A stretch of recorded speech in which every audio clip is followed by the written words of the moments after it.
There was yet another enthralling day of cricket to enjoy on day 4 at the Pindi Cricket Stadium.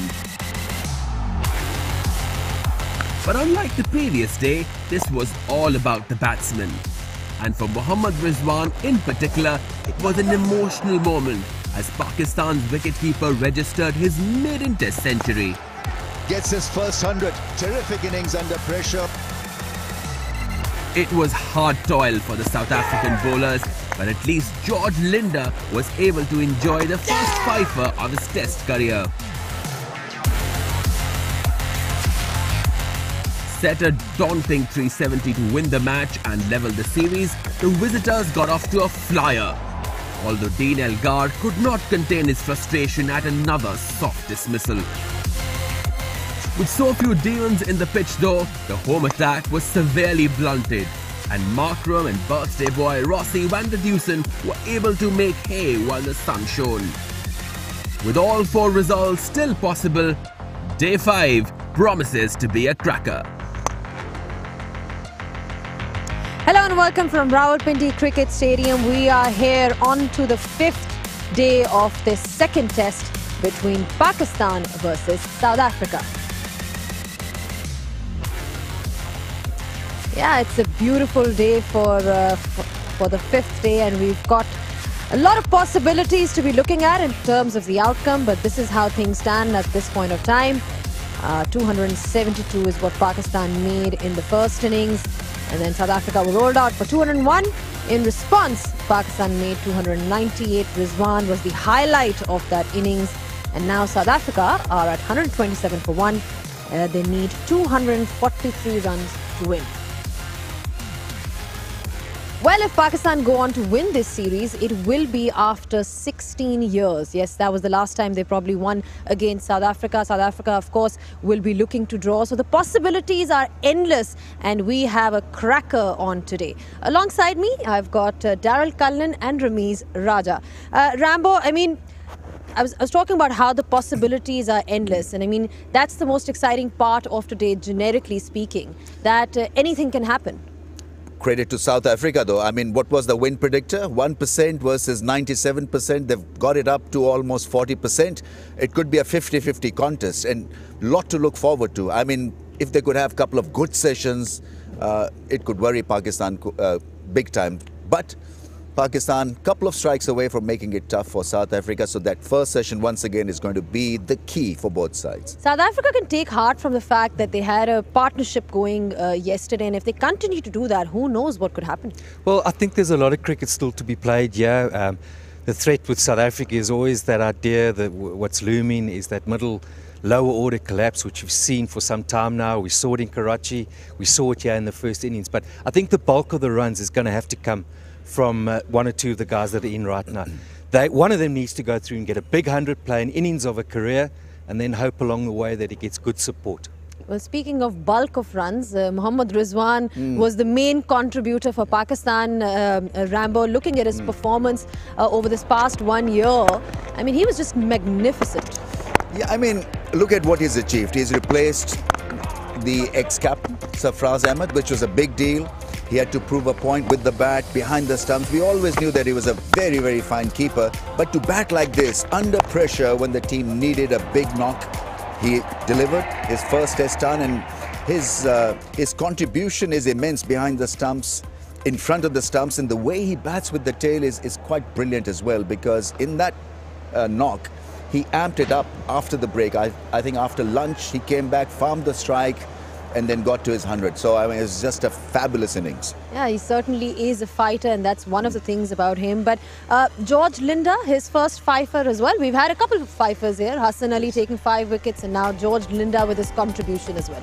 It's been an eventful test match for him. We know about the hand injury, and he's come on to bowl when he's been asked. He's played second fiddle to Maharaj, but he just showed the value here of consistency, getting the ball in the right areas, and good bounce as well. So I think all of South Africa will be pretty pleased with this performance. You know, to come to the subcontinent and be successful against players who traditionally have always been good against spin, it's a huge confidence booster. I mean, I think judging by his performance, Rambo, I think the most interesting aspect of today is how are the spinners going to be doing Correct. for Pakistan. Yeah.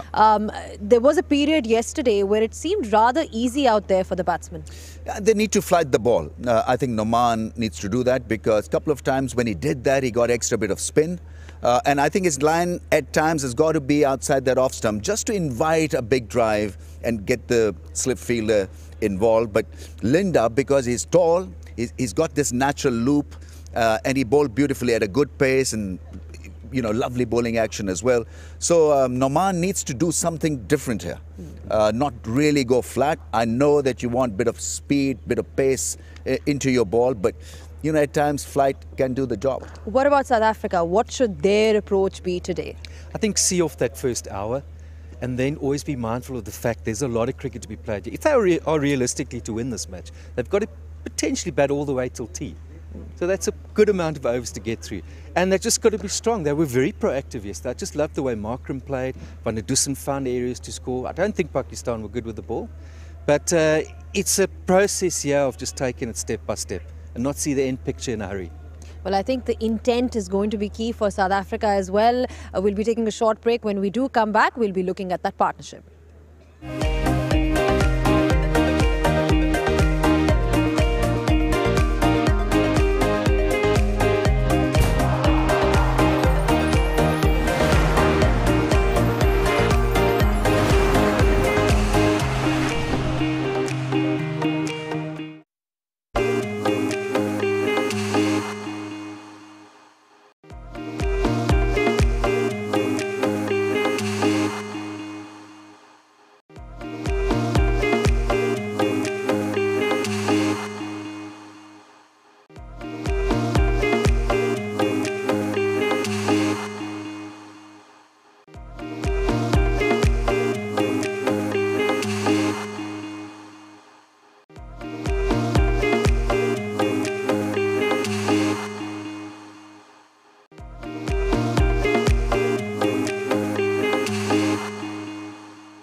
Well, we've got a cracker test match on here and a potential history in the making. You look at that list of highest successful chases against Pakistan. If South Africa go on to chase this down, it will be a record of sorts. You've got all kinds of numbers over there. 360 was chased down against, Australia chased it down against Pakistan at Hobart in the year 1999. Yeah, we saw West Indies yesterday chase down a mammoth target. So I'm sure South Africa is going to be taking inspiration from that as well. I've been joined by Waz and Baz. Waz, you know, we spoke about how the possibilities are endless in terms of how and where this test match is going to be heading. But South Africa, they've got a solid partnership going. You know, Markram and Van der Dusan, the way they've started yesterday, it will give them some kind of confidence. Some kind of hope. They both played really well against the spin, and I think as far as Pakistan point of view concerned, they are definitely looking to get one wicket to start off with. The reason they're looking for a left-hander to come in, so spinners can bowl out of the rough, and I think pitch has definitely gone better. Plus the weather, plus the surface here gets better for some odd reason that defies every logic, and of course slow roller, both the teams took along before their innings. So instead of breaking, it's sort of binding it together, the pitch. And it's still not panic mode for Pakistan. Still 240 odd runs to get on a last day of a test match. But for their sake, they need a wicket in first half an hour. I mean, they looked really comfortable out there. When you look at that partnership, Baz, the two men, it didn't seem like there was any kind of threat at that point of time. And they seemed to be playing their game very comfortably. We saw them in Karachi as well. That partnership was slightly different as they were more in the defensive mode. This, I think they got the balance exactly right. The balance between attacking the spinners and defending them. And you need that rhythm to your innings. And we talk about rhythm as a bowling unit, you talk about rhythm as a fast bowler, but in batting you need a rhythm as well, a rhythm to the partnership, and it was exemplary the way that they got the boundaries away. It is a ground where you can score boundaries because it's a quick outfield, it's not very big, and once you clear the infield or get it through the infield, you'll get a boundary. So the pace of the partnership was extremely good. I think if they stay around for an hour or so, an hour and a half, then we're talking. I mean, speaking of the pitch and how the conditions are playing, was, of course, we saw that it kind of got easy for batting in between as well. But are we going to see some reverse swing today? I think yes. Ball is only 41 overs now. And I think it was reversing a bit, just one way. But another half an hour, I think another 40 odd minutes, will start reversing both ways. And then they'll have a chance. But in that 40 minutes, 45 minutes, Pakistan had to attack and also defend as well at the same time. So it's kind of I think Babar should come out, in my opinion, with their attacking mode and then see what happens in 15-20 minutes, and then according to that he should set his field. Well, big day for Babar Azam, Baz, because he's a young captain. There's always some kind of pressure, but on day 5, what kind of fields you set and how you attack and how you balance, all of that is what comes into play. Yeah, he's straight into the fire, captain of the test team, and he's come into test match cricket as a captain with just 5 matches first-class cricket experience of captaincy. So it'll be interesting if it gets really close, when it gets nervous. That's the time when you look at him and how he handles all of that. Will he stay calm under pressure? Will he be able to make those judgment calls? And will he trust his own decisions? Will he then stamp his own gut feeling? I think gut feeling is very important. As the captain, Wasim Bhai would know. Sometimes you think, yes, this is what I should do. Everybody else will be telling you no. But as a captain, you need to stamp that authority. Yeah, as a captain, especially in a test cricket, you got to make your own decisions. You have a couple of senior team members in your team who you take advice from, but at the end, it's your decision as a captain that what you want to do, what do you think is the right thing to do. So as a captain, I suppose you're going to go for the kill and be positive all the time. Body language is also very important. Yeah, body language is extremely important, and what's going to be important is if the spinners are going to have some kind of importance. Of course, we expect that, but is the pitch going to help them? It's over to Mike Hazeman. Day 5, the track looks really good. I'm really happy with the surface. It's played a nice role in this test match. It's nice and hard. The cracks haven't widened too much, but one thing that's going to be of interest to the Pakistan boys, if the ball hits this side of the track, then it's going to keep, the crack I should say, it's going to keep it a little bit low. This side of the crack, it might just raise a little bit, which might cause a couple of issues. I'm coming down this end now for the spin. We've talked a lot about the spin down here. I've got some deliveries here from Hawkeye. Now I want to have a look at the delivery from, it's actually a pack of deliveries from Norman Ali. Norman Ali, the red balls are there from the first innings. So they're the bounce from the first innings from Norman Ali. Let's just add the blue balls, which is the bounce from the second innings. Now you can see that there's lack of bounce there from the second innings from Norman Ali. Okay, so that's one thing, left arm orthodox. Now the key man in my mind is going to be Yasir Shah. Let's have a look at his balls in the first innings. You can see there's the red balls in the first innings.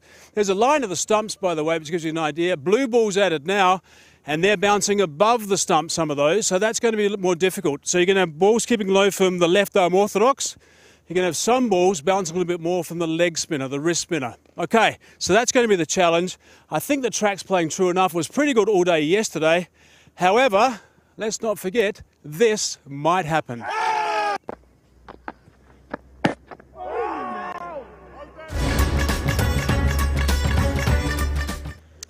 Well, I'm sure that Pakistan has a lot to look forward to, and especially Noman Ali and Yasir Shah. We'll be taking a short break. When we are back, we'll be bringing you all the live action, so don't go anywhere.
There was yet another enthralling day of cricket to enjoy on day 4 at the Pindi Cricket Stadium.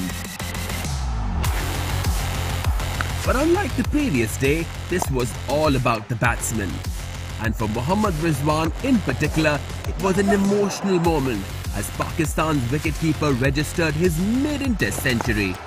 Gets his first 100. Terrific innings under pressure. It was hard toil for the South African bowlers, but at least George Linder was able to enjoy the first fifer of his Test career. Set a daunting 370 to win the match and level the series, the visitors got off to a flyer. Although Dean Elgar could not contain his frustration at another soft dismissal. With so few demons in the pitch though, the home attack was severely blunted, and Markram and birthday boy Rossi van der Dusen were able to make hay while the sun shone. With all 4 results still possible, Day 5 promises to be a cracker. It's a beautiful day here. Day 5, Pakistan versus South Africa. Action will begin very shortly from Pindi Cricket Stadium, Rawalpindi, and what a test match this is turning out to be. South Africa need 243 runs to win, and Pakistan need to pick up wickets. They need to have a fabulous first session. He was instrumental in the first innings. Hassan Ali looking extremely relaxed, picked up 5 wickets. The spinners will have to do a lot of work and damage South Africa. Thumbs up as far as that huddle is concerned. Aiden Markram is gearing up as well. What an elegant player he is. Nice, tall, drives the ball beautifully, and he's worked hard to be on 59. Key partnership this is for South Africa. Van der Dusen on 48 and 59 is Markram. Partnership of 94. Some very good batting against spin. It was fearless cricket. And they looked extremely organized as well, put away the loose deliveries. It was just being fearless and aggressive that won them that session against Pakistan. So this is how the match stands. Pakistan 272 and South Africa conceding a critical first innings lead. They were bowled out for 201, 298 all out. It could have been a lot worse for Pakistan had Rizwan not performed. What a great century from him. And in reply, South Africa very much in it. 127 for the loss of 1, 243 runs to win. We'll take a short break and come back very soon.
Lot of attention, lot of focus is on the 22 yards. Day 5 pitch will have a bit of demons, its own pressure.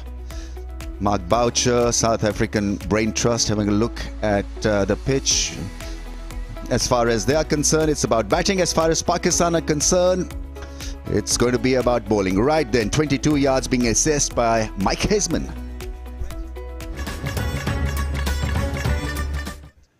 Day 5, the track looks really good. I'm really happy with the surface. It's played a nice role in this test match. It's nice and hard. The cracks haven't widened too much, but one thing that's going to be of interest to the Pakistan boys, if the ball hits this side of the track, then it's going to keep, the crack I should say, it's going to keep it a little bit low. This side of the crack, it might just raise a little bit, which might cause a couple of issues. I'm coming down this end now for the spin. We've talked a lot about the spin down here. I've got some deliveries here from Hawkeye. Now I want to have a look at the delivery from, there's actually a pack of deliveries from Norman Ali. Norman Ali, the red balls are there from the first innings. So they're the bounce from the first innings from Norman Ali. Let's just add the blue balls, which is the bounce from the second innings. Now you can see that there's lack of bounce there from the second innings from Norman Ali. Okay, so that's one thing, left arm orthodox. Now the key man in my mind is going to be Yasir Shah. Let's have a look at his balls in the first innings. You can see there's the red balls in the first innings. There's a line of the stumps, by the way, which gives you an idea. Blue balls added now. And they're bouncing above the stump, some of those, so that's going to be a little more difficult. So you're going to have balls keeping low from the left arm orthodox. You're going to have some balls bouncing a little bit more from the leg spinner, the wrist spinner. Okay, so that's going to be the challenge. I think the track's playing true enough. It was pretty good all day yesterday. However, let's not forget, this might happen.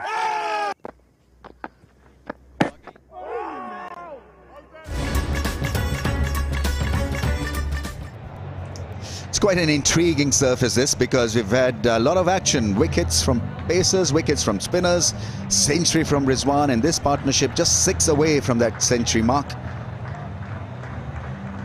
Beginning the day is, or can be, difficult even for a set pair. Let's see how they progress. I've got Wasim Akram here with me. Waz, so the big question, can Pakistan do it? What about South Africa? Are they in the hunt? Good morning, Ramesh. Good morning, everyone. Still plenty of run to defend. 243 required by South Africans. It all depends in first half an hour to 40 minutes. If Pakistan gets a wicket, they can actually put pressure on South Africans. And if South Africans don't lose a wicket, obviously the pressure will reverse. It'll be on Pakistan, and Babar being inexperienced, he'll have to defend and attack at the same time. The famous huddle. Nowadays it's quite a norm to have a quick chat, a reminder maybe, because teams do their meetings after the game or before the game. This is just a reminder by the skipper and a couple of senior players. Both the batsmen are on the crease, so are the umpires. And I think Ramsey is just trying to mention them, we need 1 wicket. And of course, positive body language is very important in first half an hour. I think this huddle stemmed from hockey. Pakistan hockey players used to have a huddle before the start of the game, and I think now it's translated into cricket field as well. But yes, you're absolutely right. I think if they can get a couple of great results in the first session, it could knock the wind out of the sails. The big question is, will they start with fast bowlers from each end? Fender Dusan, 48, 2 away, 2 shy of his half century. Or he'll operate Babar Azam, one and spinner from one end, and of course medium pacer or fast bowler from the other. And I think Hassan Ali starting from the pavilion end. Makram, 59, played really well. 2 massive sixes as well, looked in shape. The balance was there, and they both were very, very careful, both the batsmen. Yesterday they were on front foot. They were playing every ball close to their body. So obviously it has to be a huge experience for these two. Hassan Ali, no wicket in this innings, 5 in the first one.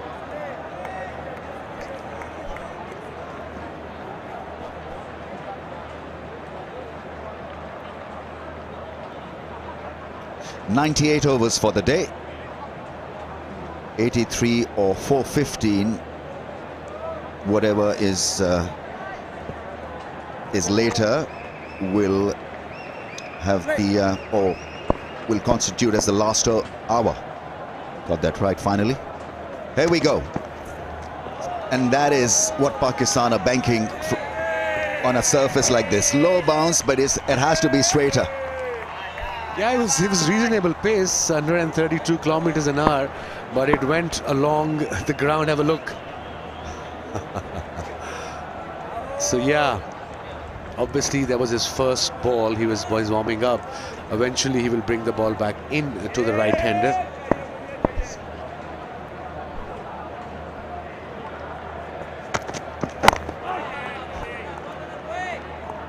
He was done in the first innings with a ball that kept absolutely low, hit the base of the stumps. This is what happened. He just walked in, and length ball, just a little bit too fast and too low for him to locate.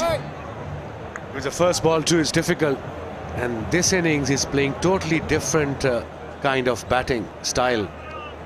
Van der Dusen.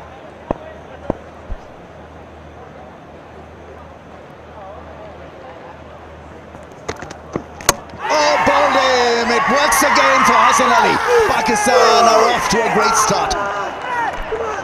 This is the breakthrough they were looking for, the Pakistan team. Wicket in the first over. And that too of a set batsman. What a delivery from Hassan Ali. Middle stump, gone.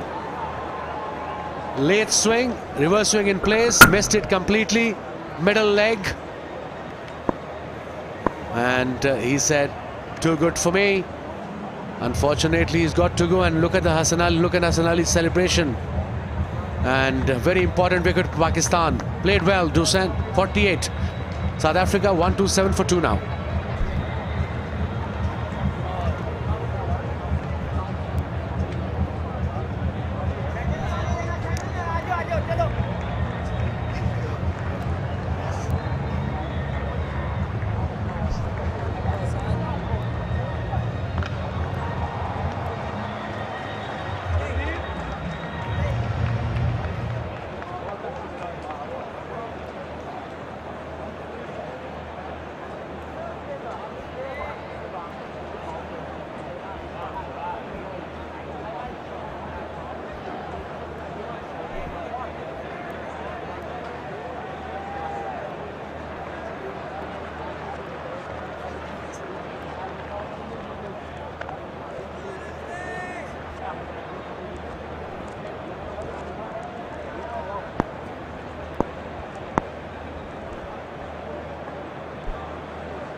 Faf du Plessis. Can he hold the fort for South Africa in the middle overs? In the middle of the innings, 69 matches, plenty of experience, good average. That 199 was against an Asian side, Sri Lanka, scored recently.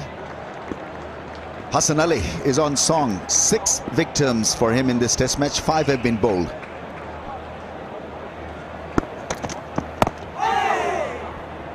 That's a good start from Hassan. Yeah, brilliant start from Hassan Ali, right on the money.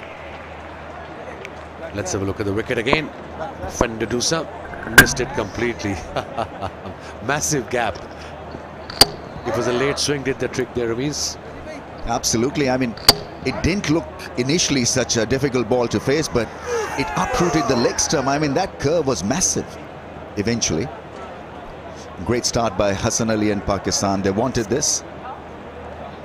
Couple of blows, at least in the first session, could give them a great platform to attack South Africa. South Africa now need to rebuild again.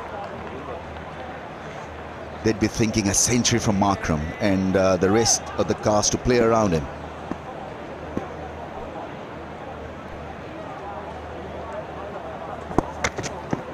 I like that short leg fielder also. The ball is coming back into the stump, so that's not a bad ploy at all. It's a good field set. Short leg is very important on this wicket, especially for the new batsman. That's Van der Dusen. Great sight for a fast bowler, no doubt. And they know the importance of this wicket. They were under pressure when they came out, Pakistan, today. Obviously, after last night, the partnership was building up between these two. But now, breakthrough straight away.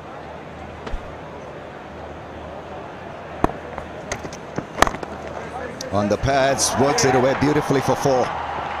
That's a very nice way to begin your innings.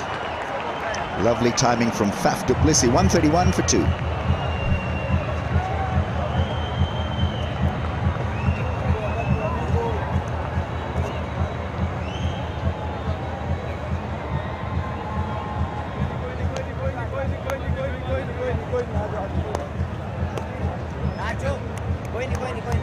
भाई मेरा question नहीं है अरे इसने एक चौका देखी chance दे रहे हैं ना बस ले लिया ना कोई बात है वो बस नहीं मेरे समझ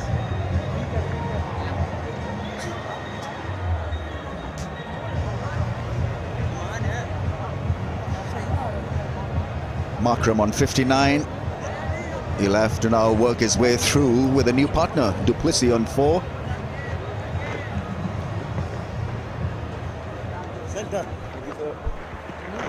This is a controlled shot from Fab Duplessis. He's off the mark. It's one of those pitches where, as a batsman, you got to be careful every delivery. It's not an easy pitch. Once you're set, first 15-20 minutes are very important for a batsman on these kinds of pitches. Noman Ali to continue from media box end.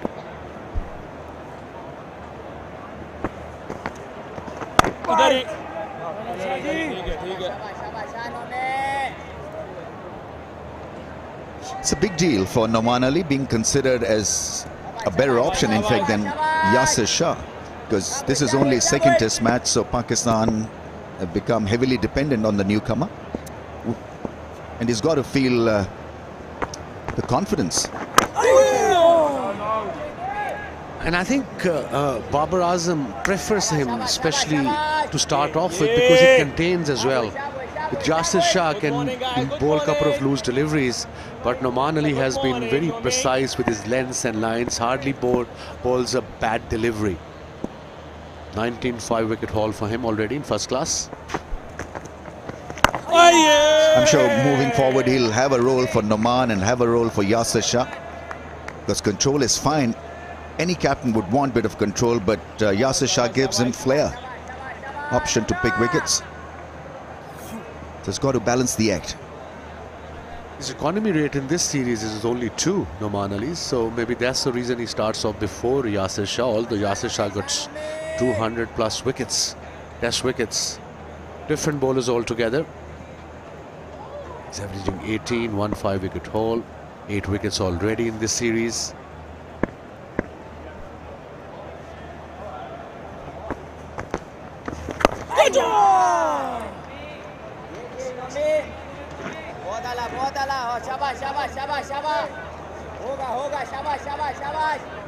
शाबाश guys होने को है Every now and then I think he's got to flight the ball also, because that can encourage a false shot, may get more reaction off the surface, and the line could be a little different outside the off stump.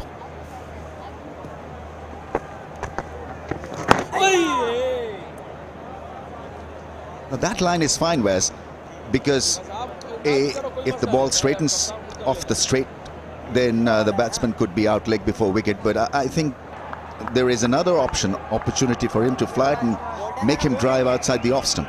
So you want him to bowl a couple of slow deliveries in every over, just subtle variation in his pace? Yeah, I think so, because he's been generally very predictable. You can line him up, because you know what is on offer here. Once again, targeting the stump, so that's fine. That'll give control, but maybe every now and then he's got to flight one and engage them into a false drive. 131 for 2.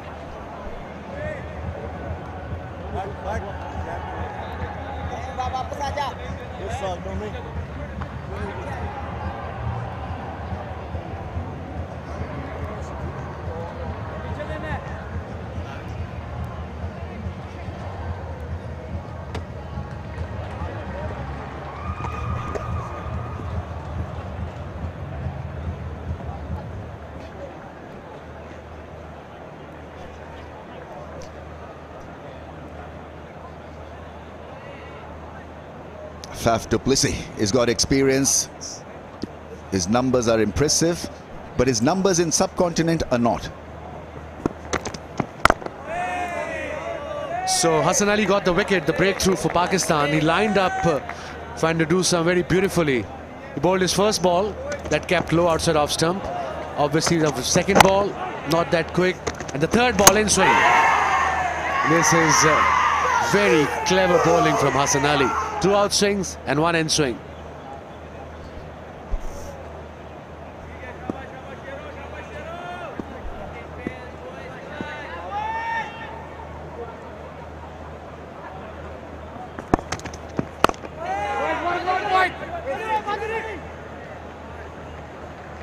Hardly they wanted Faf to be on strike.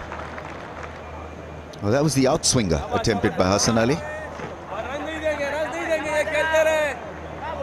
Not a bad option, Wes, because batsmen are lining him up for that in-swinging angle, and certainly when the ball stays the course or his ball is an outswinger, it can rush them. Yeah, you can see the shiny side towards the slip cordon and away swing from the right-hander. That's clever bowling. I mean, he looks like obviously he's got wickets in first class as well. Another good delivery. His run-up is rhythmic now. He's got good follow-through.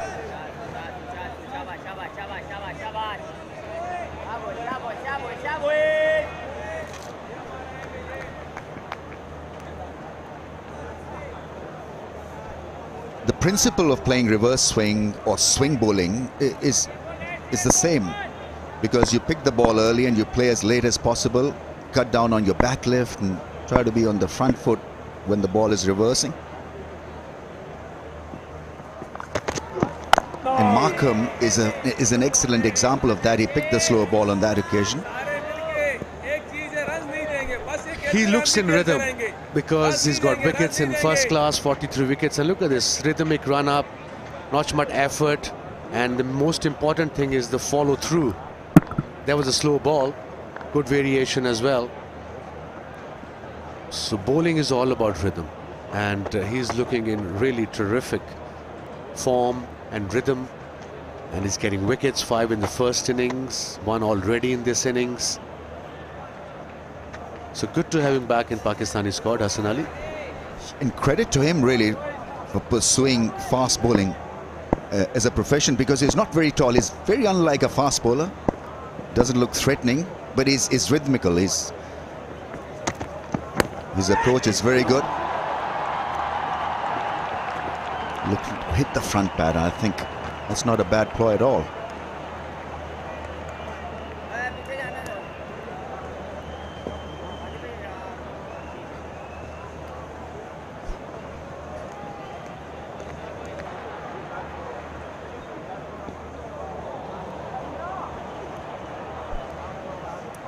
His 4th innings record, by the way, is not great. Just averages around 10.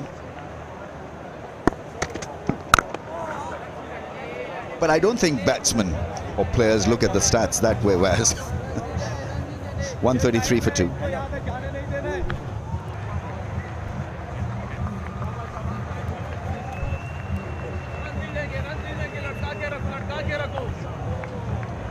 Yeah, as a player, I mean, I was never bothered about the stats, but I suppose the cricket lovers around the world, they love their stats, they love these records.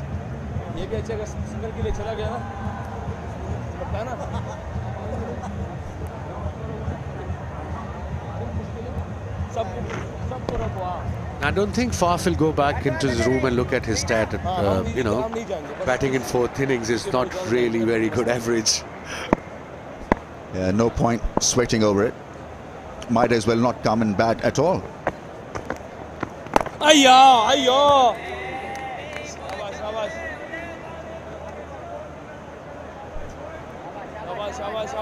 Linda is tall and he bowled beautifully, picked up Pfeiffer. And the release points are different because Numan Ali is not as tall as Linda, and he sort of goes a little round armish as well compared to Linda's beautiful action. For a tall spinner, you don't need to then flight the ball a lot because you get that natural loop and natural flight from the ball is dropping from a height. The other thing to consider is the average speed. Both are almost the same. Yeah. I think it's the drop of the ball. Linda is slightly taller, obviously, and he has high arm action. The release point is totally different. And he's got a dislocated finger. That's the other difference. And it's worked perfectly for him, by the way. Apologies.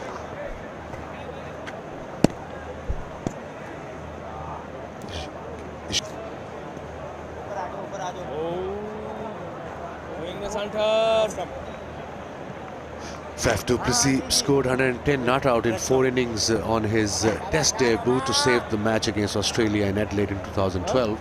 However, in his recent record isn't that great. In last 10 innings during chases, he has scored only 86 runs. Just showed the stat. He's only averaging under 11 chasing, obviously in 4th innings. And highest score of 35.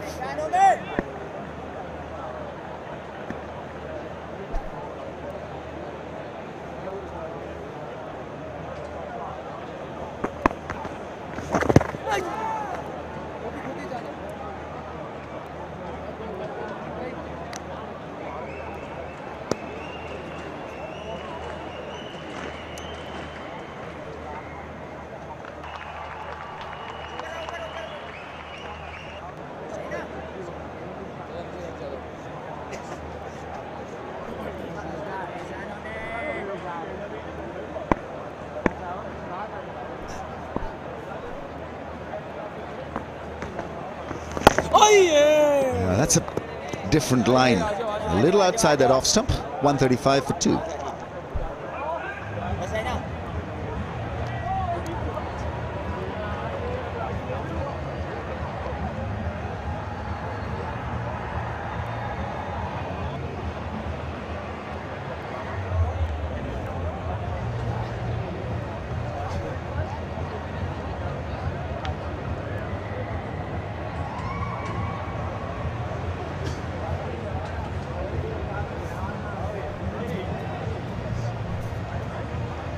Year 2021, 5 matches in 15.8. Keen to know his numbers, current numbers, not great, but overall he's been a very fine batsman in the middle order. A good, strong batting performance from Faf du Plessis will lift, obviously, South Africa. But also, I think it's a challenge for himself. He's a good enough player. If he stays here, with his experience, he can actually put pressure on the Pakistani squad, but for South Africa's sake, he has to be there on the crease, averaging for almost 41 with 10 test hundreds.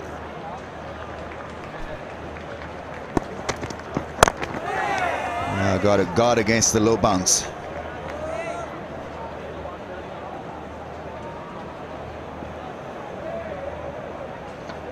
South Africa needing a little sit-in period here. The wicket has gone down, and so they're trying to rebuild. Next, De Kock, Bavuma, then Linda. So Pakistan would be thinking they're about 3 strikes away from making it extremely tough for South Africa to save this game.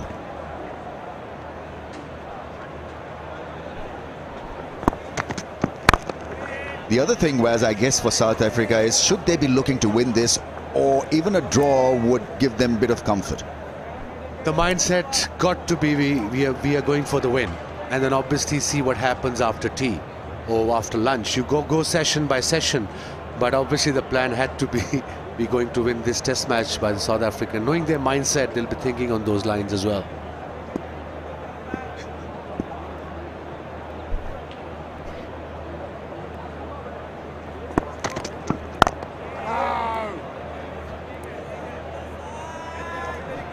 The magnificent ebbs and flows of test match cricket on display. So the win predictor had gone up for South Africa last night. It was around 40%. It's come down to 28% because of that blow when the Doosan was removed early from the scene. So the chances have been compromised.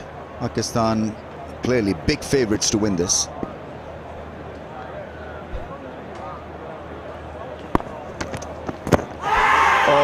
Close. Faf du Plessis has been removed from the scene. It's that man again, Hassan Ali, with a straighter line. And Faf du Plessis is going to ask for a review.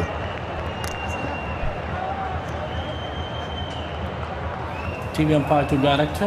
We have a player review for LBW. The on-field decision is out. It's a fair delivery. Let's start with front-on spin vision, please.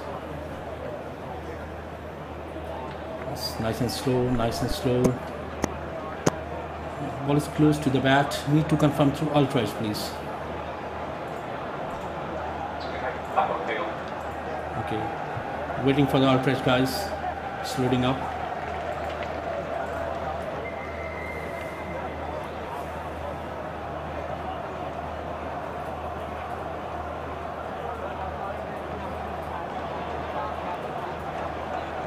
Still waiting for the outrage, guys. Yeah. Keep rolling, keep rolling, keep rolling. Flat line. Roll it through to the pad. Yes. Satisfied. No bat involved. Go for ball tracking when ready, please. Yes. Waiting for the ball tracking now.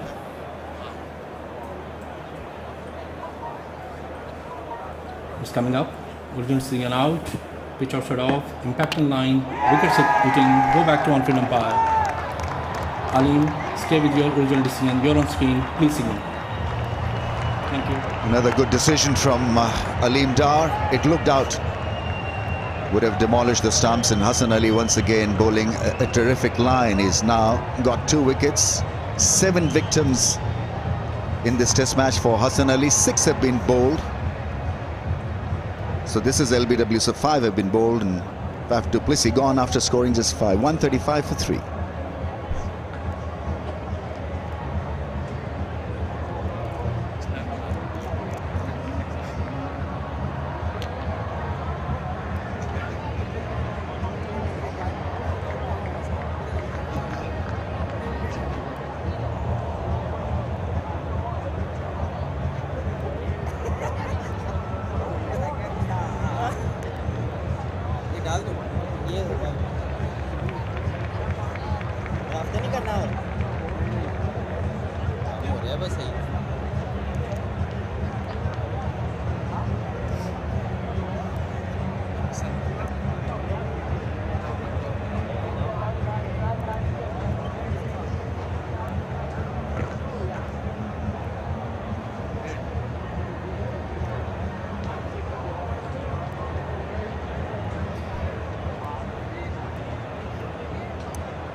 So Hassan Ali got the wicket of Faf du Plessis, the most experienced batsman in South African side.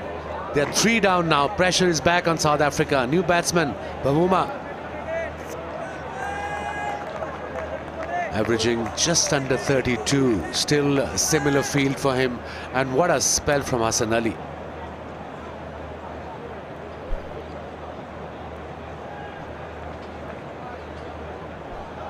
Built for the conditions, Hassan Ali.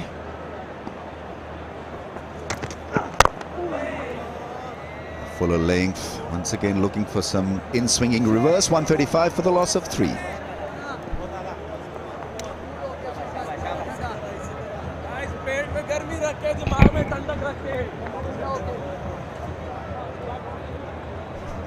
Yeah, it looked dead. It looked straightforward.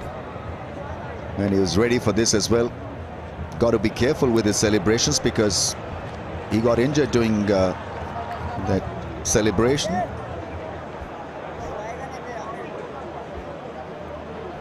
Was it back or hamstring? I'm not too sure.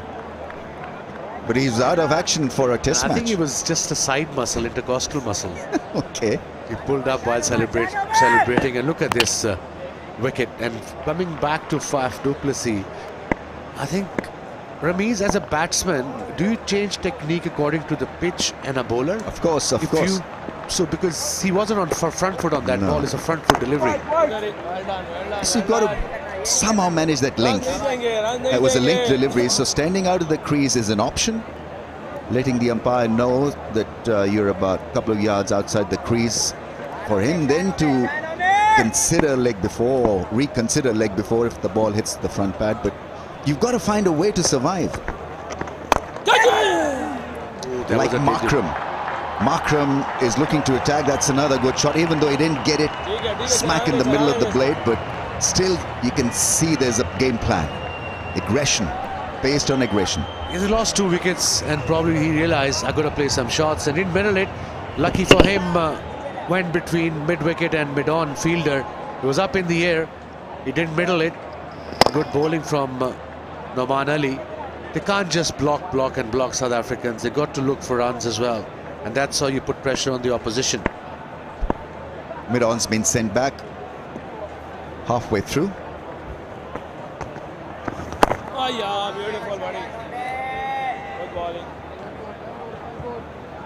It's a marked improvement from Markram. From where he was in that first innings at Karachi to where he is now, batting comfortably, so sure of his front foot defensive play.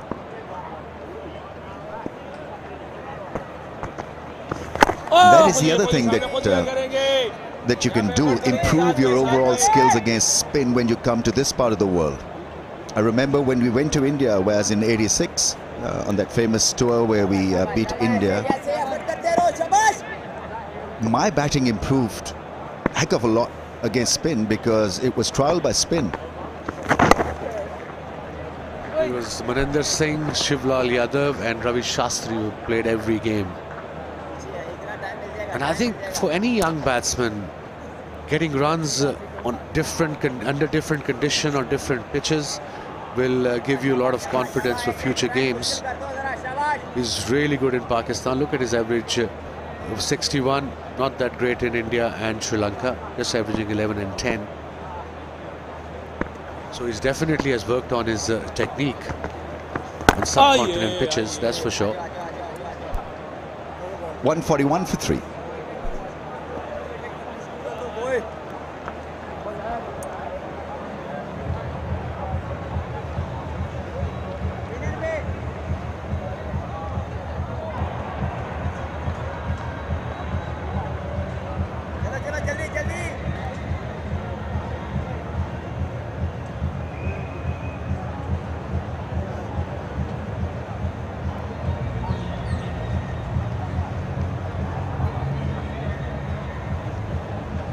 It's been Hassan Ali's show this morning. A couple of great deliveries to get rid of Faf du Plessis and Van der Dusen.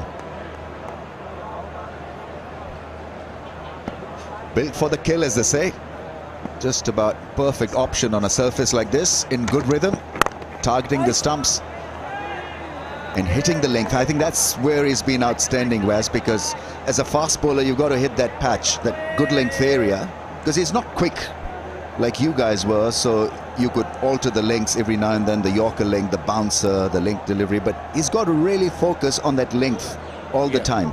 Yeah, and I think I saw him and Waqar Yunus talking to his bowlers and taking him on the pitch itself, and showed that Waqar was showing them the spots, areas where they should be hitting the length.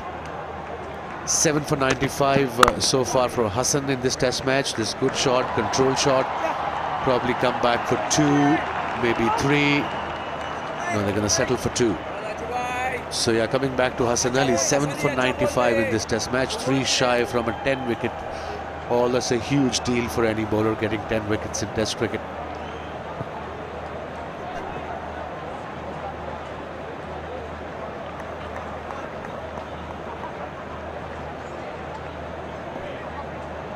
Still chewing his nails. He needs to relax. Easy Raka.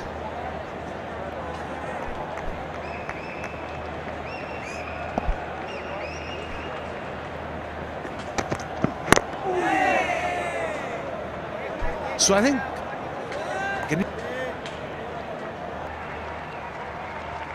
so the previous delivery, the way Bavuma played, he was on a he wasn't even on a front foot like Faf du Plessis. Look at the length. I can understand they are not used to that length.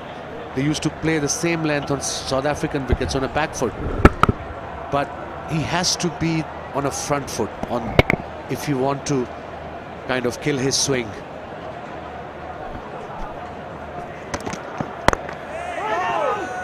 Yeah, and somehow make that length as a half volley. So you've got to stand outside the crease.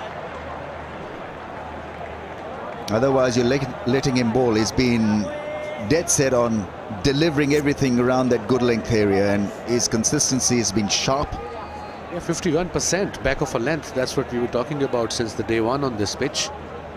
So he's got the hang of it now. Every time he pitches, he's just there, right about there, ball coming into the right-hander. And that's why he's got wickets in this test match. Slower in pace this time, something different.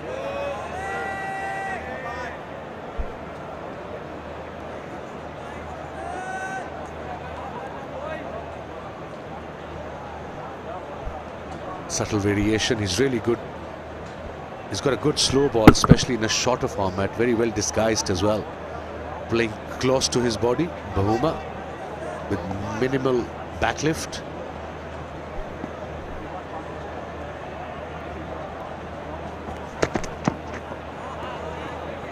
Three down for 143.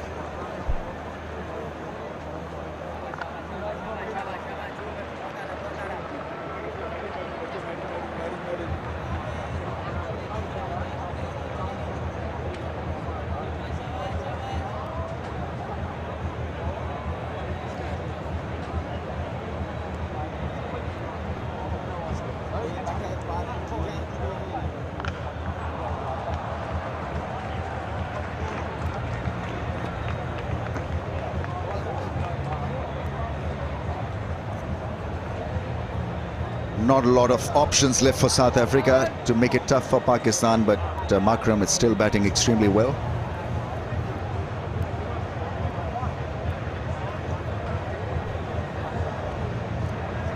.227 runs to win, and what a famous win it will be if South Africa can get over the line. And if that has to happen, then Makram's got to feature prominently. Maybe a 166 not out is required from him. Yasir Shah yet, Nomalin to continue. 143 for 3 South Africa. Yeah, in Karachi, Quinton de Kock, the skipper, came out to bat at number 5. And today, he's batting at number 6. Bavuma came in front of him. There got to be a plan, because your main batsman should come at number 5 or number 4, like Faf du Plessis.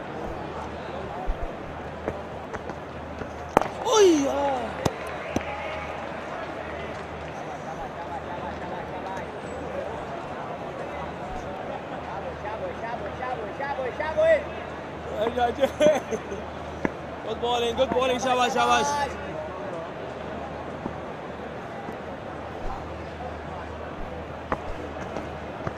Oh, yeah. Thankfully, the ball hasn't jumped from Noman Ali, so Makram can do that regularly. Just follow the path of the ball and not worry about the awkward extra jump or bounce.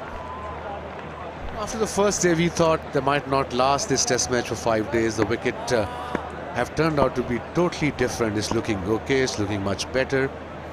Both the teams took light rollers, and I think it's got to do with the weather. It's a cold weather too.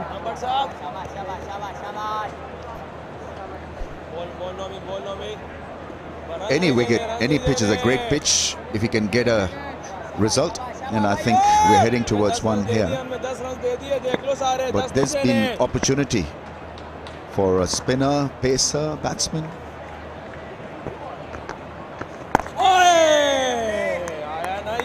I was just a little bit circumspect looking at the plates. You know, on the surface, it was dry, grassless, a lot of cracks, but those cracks have held up quite well. Yeah, they did. And looking from here on, on the television screen, it looks even better.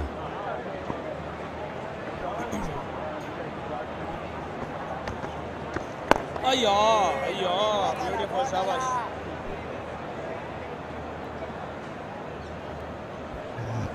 There's the surface. It's dull, it's dry, plates, cracks. Optics are not great, but it has delivered.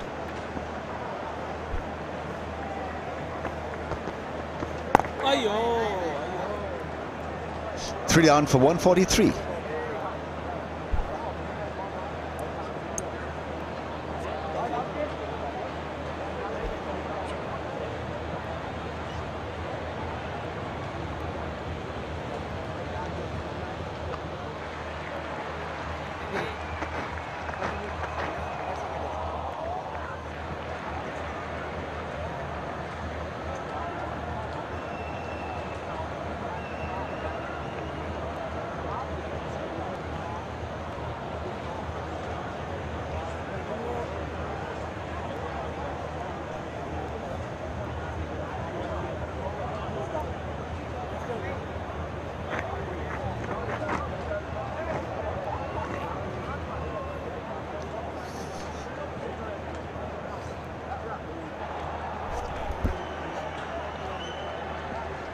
He's done his bit and he's just going off.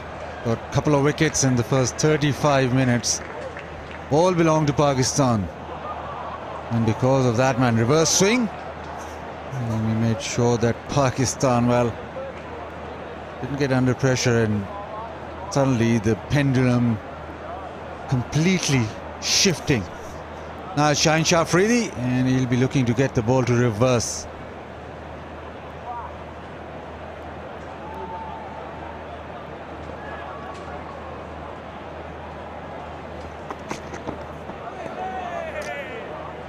What a difference a day makes, Darryl.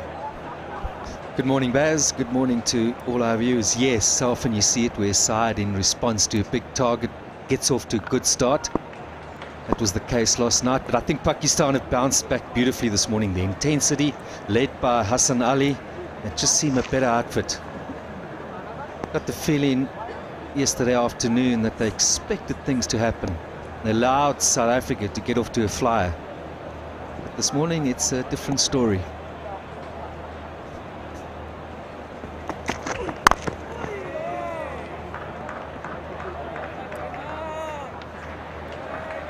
And that has been something that they've done throughout the series, that they've looked to restrict South Africa. They built their wickets around building pressure from both ends.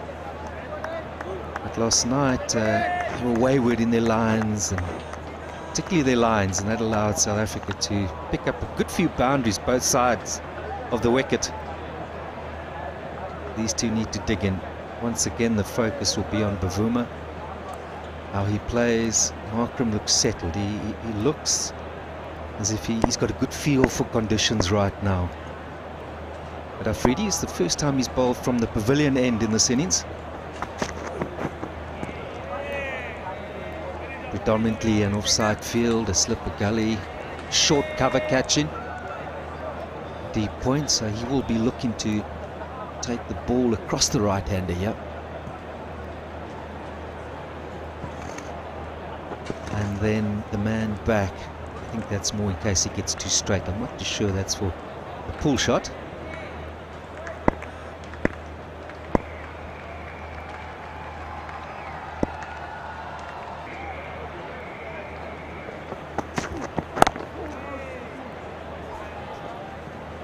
Pakistan needed that start. We talk about their intensity. We always talk about the intensity in the field, but it's normally set by the bowling. And once you're bowling well, once that pressure is applied, it sort of filters through the whole fielding unit. And that's been the case. You get a wicket very first over of the day, and that's filtered through straight away. And then you get another one, and now Pakistan just thinking that it'll be a good day for them and they'll be able to wrap it up. But still a lot of work to do. Still, you'll have to still make sure that things happen. But at the moment, it's all Pakistan.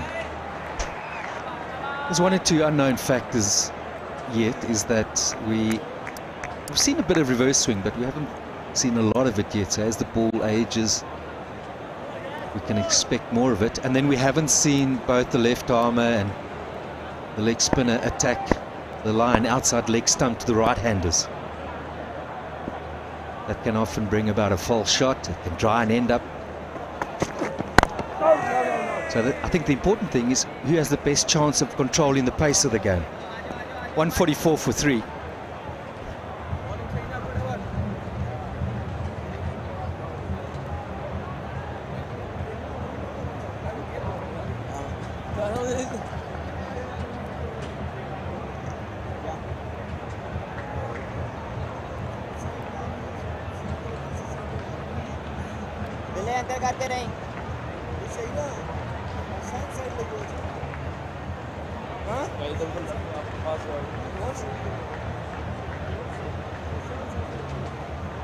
Still no Yasir Shah. Long discussion with Shaheen Shah Afridi, but it'll be Numan Ali. He'll have a role to play. Will Yasir Shah at the moment is Numan Ali.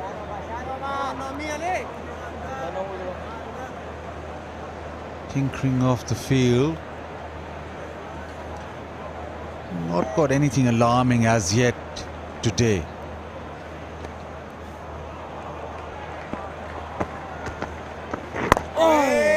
Just to get back to that point on the pace of the game, if South Africa are to get a partnership going, and it looks as if they are running away with the game a little bit, we can see Babar Azam has the option then of restricting South Africa by attacking that line outside leg stump to the right-hander. Well played, full enough, and whenever he's just looked to dab it, he's played it well. He just stays on it longer. And then for the left-handers, that same line will be tough as well, because if they keep this run rate below 2 or on 2, South Africa to win, we're going probably beyond T. So whilst they've got the 2 wickets, I think they had the better chance here of controlling the pace of the game. Well played. It's been noticeable from Markram the way that he's this innings come down the pitch and look to hit it down the ground. Very impressive. This innings has been a good performance from Markram. I'll say it again, I think this knock has done in the world with this tour. After being in Sri Lanka and India, where he wasn't particularly good against spin, he's really come out here and played very well.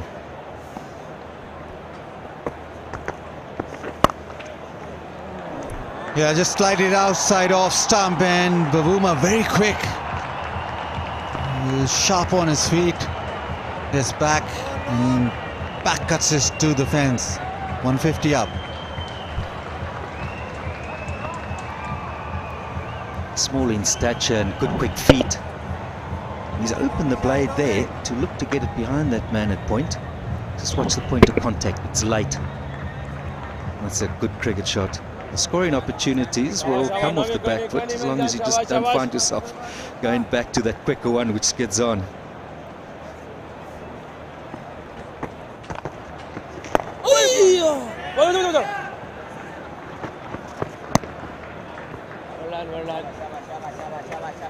Again, well played.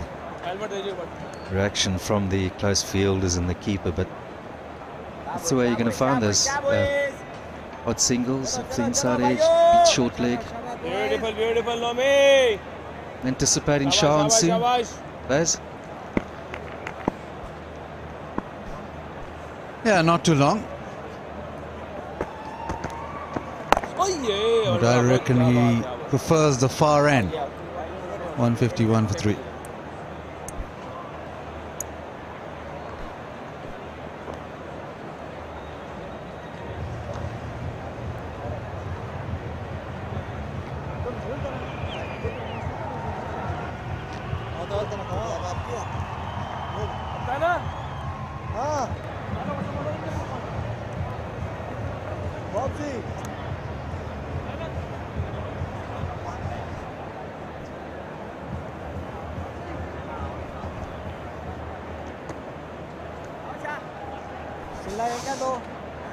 Still 219 runs to win. You've got Quinton de Kock, Linda, Mulder, who can all bat, but you would think that they need another big partnership to set that ball rolling. Bavuma has a role to play.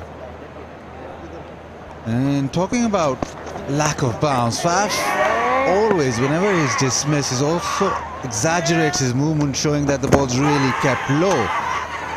I reckon he's slightly too upright on these Asian tracks. He stays on the back foot, the ball hits him on the pad or he edges it, but I reckon it's because of the fact that he's so upright. Yasir Shah from that far end.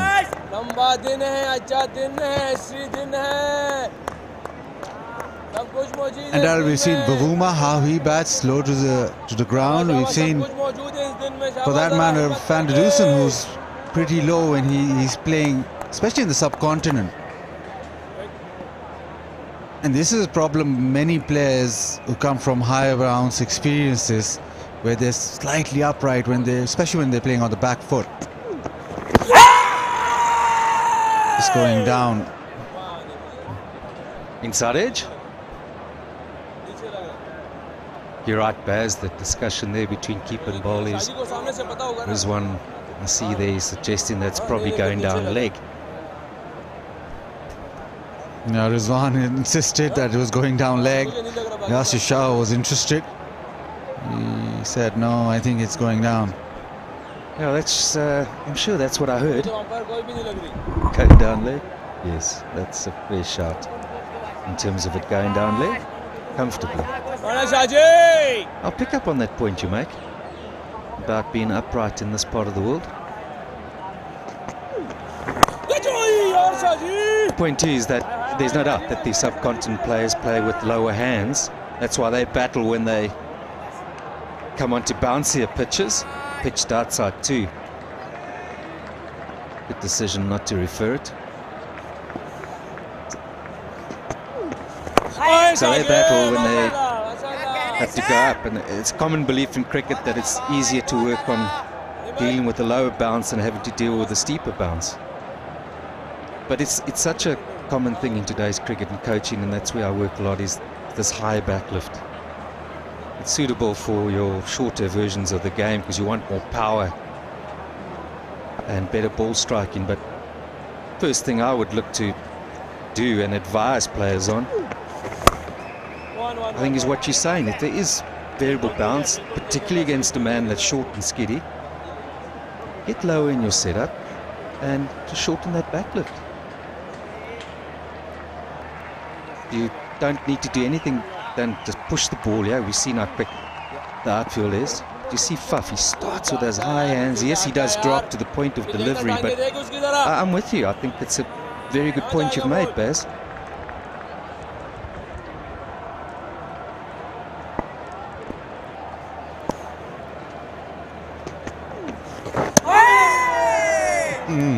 Hello. Yasir Shah. It's going to beat the bat. It's one of those sorts of days. You can expect it. Did he play it? Or was it just a moment after he had played it to say, well, perhaps I didn't, but I think he has a little stab there. Beautiful, Saji, mashallah, mashallah.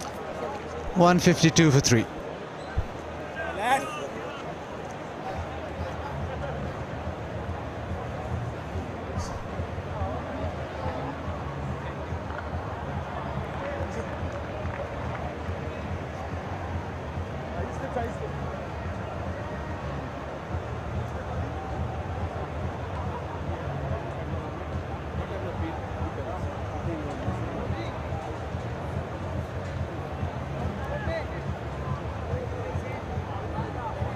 Ken Hassan Ali with the reverse swing. Yes. 7 wicket for the game. Hassan Ali exploiting the ball coming back in. And now it's going to be Shaheen Shah free to use change ends. And from the media box end.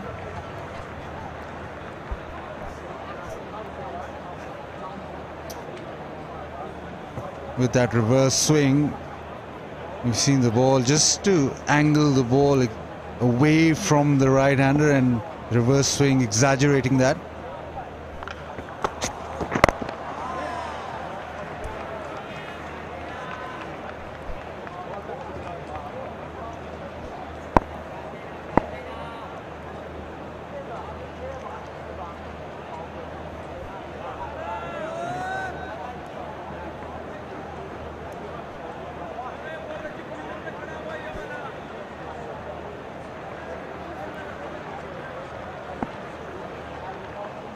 Probably the setup will be the ball going away from Bavuma and then the one that comes back in. It's just too short, too wide. Bavuma on to that very quickly. Very well played. Too short and too wide, and he does play the cut shot very well. It's also just stood up nicely. And that is how you play it, on his toes, gets over the top of the ball, and sure do get value for money here for your shots. It's a man at backward point, so he's had a lot of work to do, but just the pace of the ball across the outfield is a batsman's dream.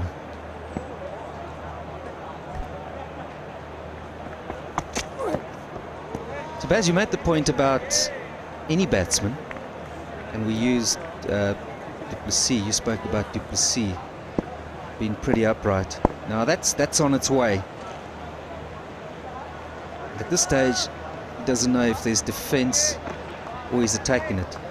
If you're looking to attack it, the hands naturally would take bat back, but body position fairly high, and that the hands and the backlift, I think if it's staying low, you've got to be lower there.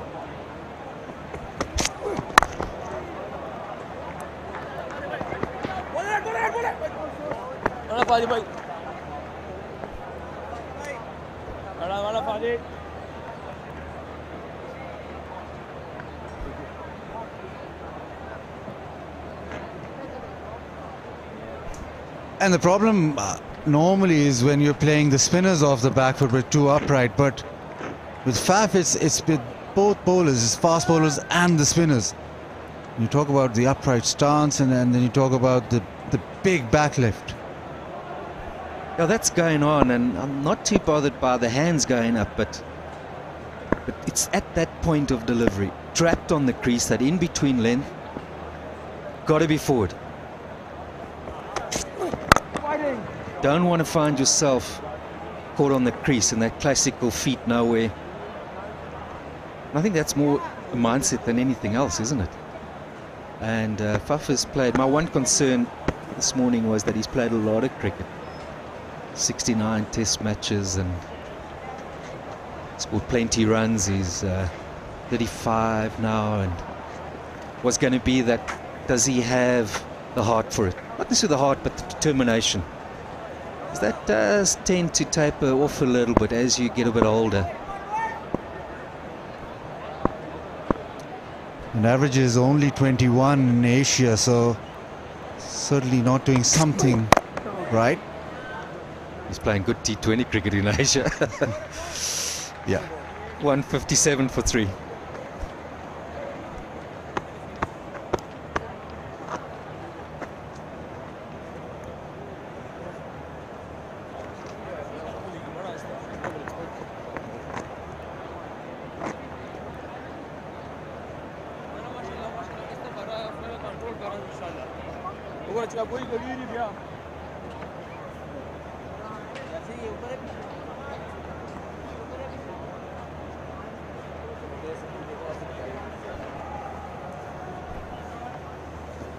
Monday, nobody's gone to school. Well, they might be skipping school. Cricket. That's a test match. Swings. It's also day 5. Been given off. Just had the toss, I think. I think it's about a doctrine of the pitch going. What are they doing there? They're not playing cricket. They're playing marbles. Oh, okay. Yeah, it's just the bat is just for show. It's just marbles. Marbles. Well, maybe it's a novel way of deciding the toss. But I want to finish off on that whole backlift thing, and a great example of that is Pujara. He hardly picks the bat up, and I think it plays a big role why he can spend time that he does at the crease, because his defense is immaculate. But today, you just see all of this high backlift, tail the bat up. That's the way it's coached today. Works in certain conditions. But yeah, it wouldn't be something I would be encouraging. Mashallah, Shaji, mashallah.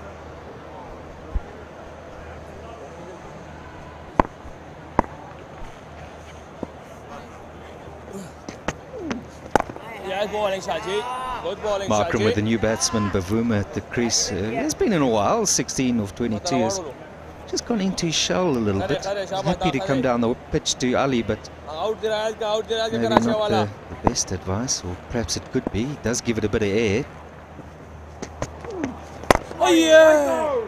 That's well played. Thought of a single, but not on. Might just have been a moment there where it looked as if he was looking to come down the pitch. Brighter fan of the match, play the Brighter fan of the match contest and win a signed ball from the man of the match.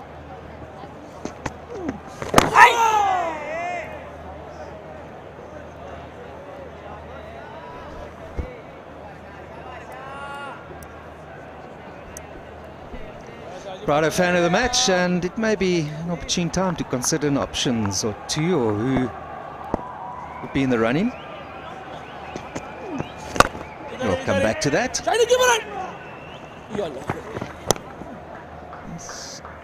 End of the over, 158 for 3.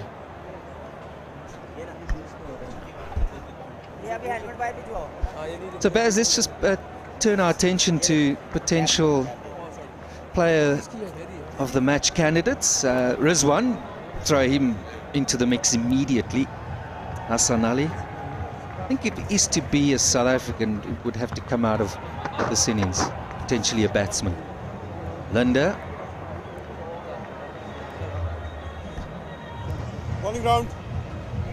Yeah, if Markram gets 150 and wins South Africa the game, there is potential there, but at the moment front runner is probably the man on screen, Rizwan. This guy needs to be there, and he's look the part. He's not been bothered by the reverse or by the spin as such. And you said this was the making of Markram. Let's see. Hassan Ali got 5 in the first innings. If he is to get another 5, I would probably punt for him. But right now, it's got to be Rizwan. Pakistan are to win, and Hassan Ali doesn't get another wicket or 2, then it's got to be him. Match winning 100 then.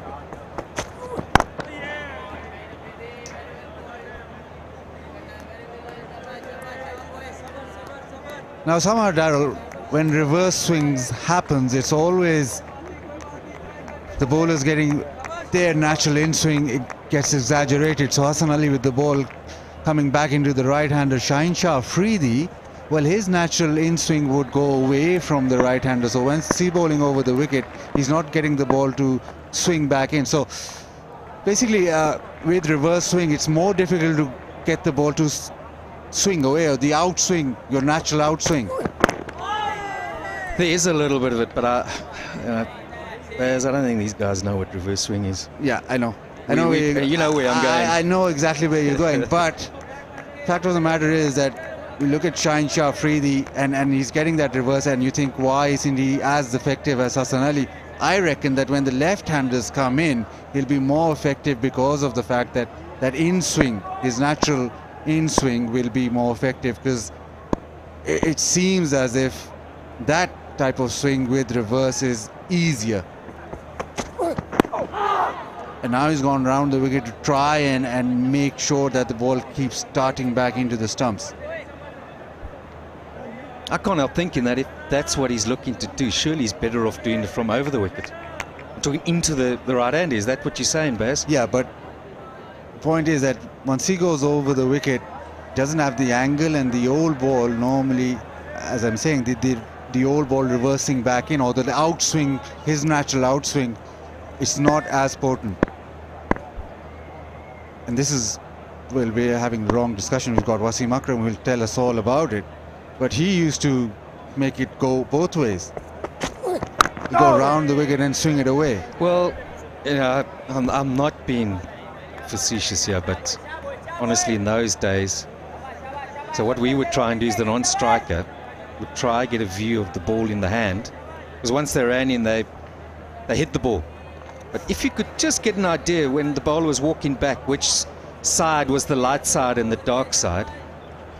So if he had an idea, if you were right-handed was going towards the slips, he'd put his bat in his left hand. Just, if he thought it was going the other way, he'd put it in the right hand. If he was unsure, he'd put the bat between his legs. I can assure you that once or twice there were a few mix-ups. But that was the whole point. I mean, Wasim from here could swing it both ways. And in our time, certainly still quick to just put in the short ball as if, so you're not getting forward. But Wacker was the other one. So he'd come in close, and you'd think, well, that's got to go away. And then he'd bring it back into you. And he had that type of wrist position and slingy arm. And when he'd go wider, you'd think, well, that's got to come in. And then he'd swing it away from there. And then he had a decent slow ball, not a great slow ball. And again, still pacey enough. I mean, this was middle 90s to just give you the odd short ball. 159 for 3. So essentially you were left to try and play the ball once it left the hand. So it was a very unique experience as Waka or Wasim was running in. And Akib Javed was also pretty useful.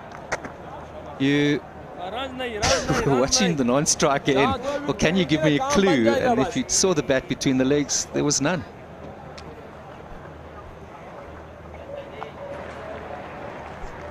So dealing with that reverse swing, you certainly couldn't have a high back lift. And our thinking was to stand deeper in the crease. That was a suggestion by Bob Wilmer, and we found that generally worked. Because you had to... Oh, that's turned a bit, bounced as well. Because remember, we, particularly in 50 over, had one ball, so that got pretty soft quickly. So it offered quite unique challenges.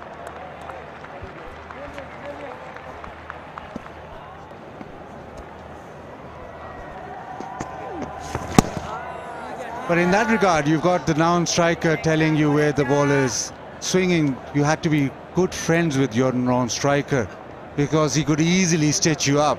And if you're fighting for a place in the middle order, well,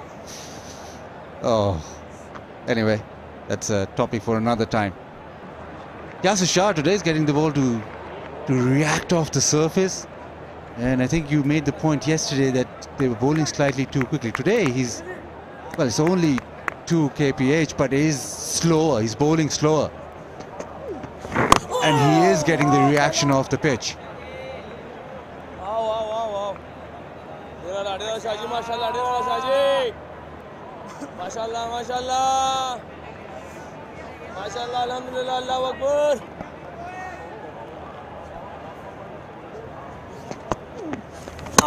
That's a great example. Look at that pace, down to 78. And it's noticeable immediately, that extra bounce and turn.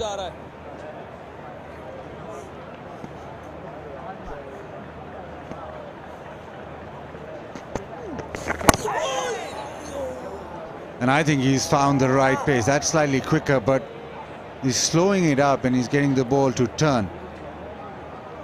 And it's always time for Tapal tea, even before drinks break. You can have your Tapal tea and then have water.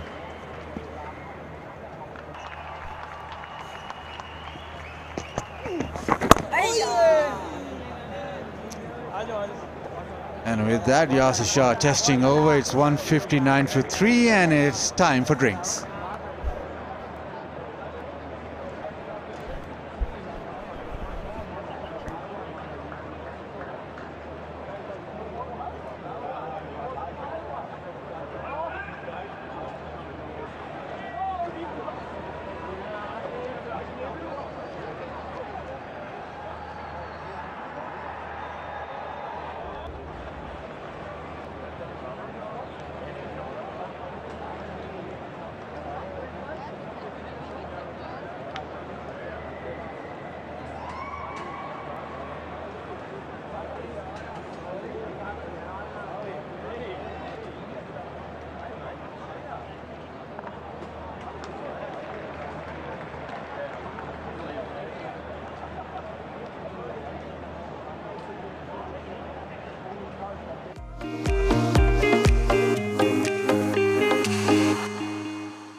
9 minutes this morning.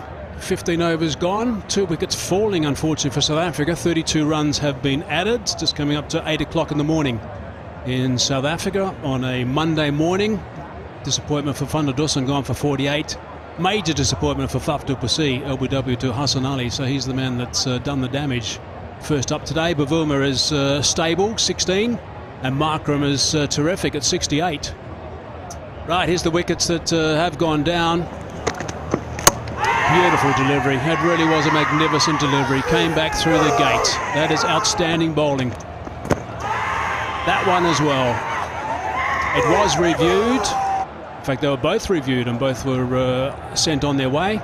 But we know that Hassan Ali's got that ability to bring that ball back in. His length has been superb. 2 for 43. His return now. Good morning to Wasim Akram. Good morning, everyone. Good morning, Mikey. No wicket for spinners as yet. Naman 17 over 49 runs. Yasir Shah is looking good. He's turning the ball today. 14 overs 24, and Fahim only bowled 3 overs. So South Africa 159 for 3. Shaheen to continue from the media box end. He's got 1 slip. He's bowling around the wicket to Makram.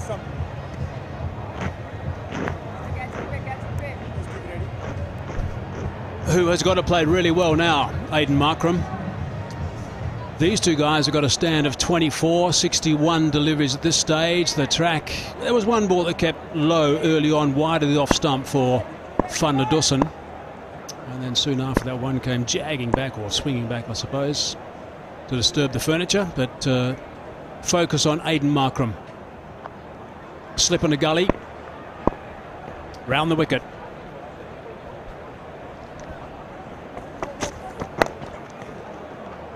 Easily whipped away down a single. Share the pressure in the middle. That's what these two guys have got to do. Make sure they don't get trapped at either end.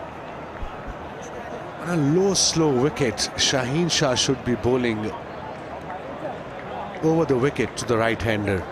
Around the wicket, ideal when you get some bit of bounce, because the edge will carry towards slip Gordon, and the wicket-keeper, there's only 1 slip and a fine gully for him. So he's trying to bowl away from the right-handers. He won't be as lethal as if he bowls around the wicket, over the wicket in fact. Just a word about the pitch. The pitch has been good, and this is day 5, so there's no doubt that the odd ball is going to keep a little bit low. There are 1 or 2 areas that he's looking to hit at the moment, Afridi. Have an area 8 metres from the base of the stumps. That's where they're looking to bowl. That's where there are 1 or 2 little cracks. Looks really good from here. Yeah, it's fine. It's hard. There's no loose plates. That's the important thing. And the cracks aren't really crumbling either. So if the ball does hit a crack on the downward side, it might keep a bit low. Solid behind that Temba Bavuma. And with the follow-throughs as well with Afridi, maybe that's what the plan is a little bit. These big size 13s that Afridi's got on. Follow through now, which is perhaps just roughing up an area too for the left-hander when he's on strike. When you get the likes of de Kock, who's due to come in next, and then Linda as well. I'll just rough that up a little bit for Yasir Shah. Scarring's not too bad. Shiny side is towards first slip. The away swinger.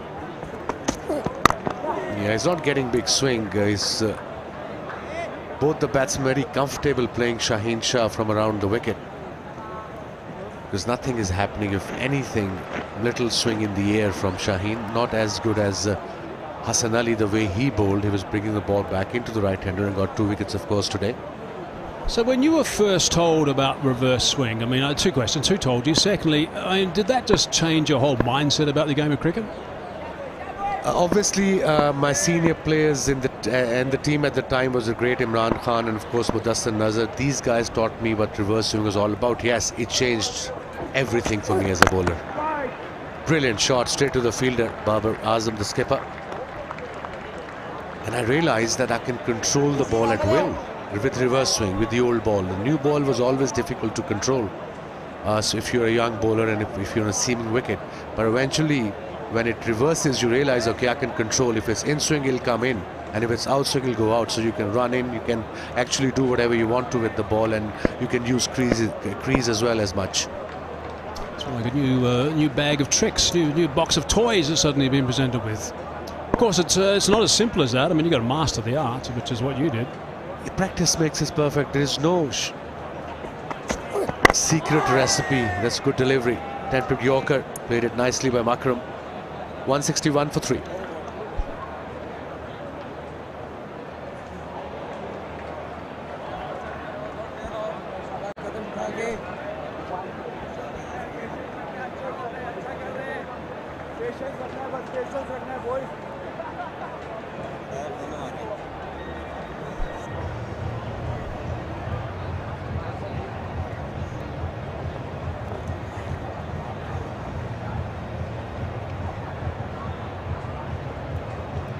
I want you just to finish that, because you were going to say that it's not something it just can do. Yeah, I can give only my example and Waqar Yunus's example, I suppose. That was a long time ago. But I remember I used to practice with the old ball quite a bit. New ball, 5-over spell in nets. Oh, brilliant ball, brilliant delivery. He was unlucky there. Yasir Shah is turning the ball, getting extra bounce as well, that Mikey showed in his pitch report in the morning. Look at this, beautiful, unplayable. And I used to bowl with the old ball as well, about 5 overs every day.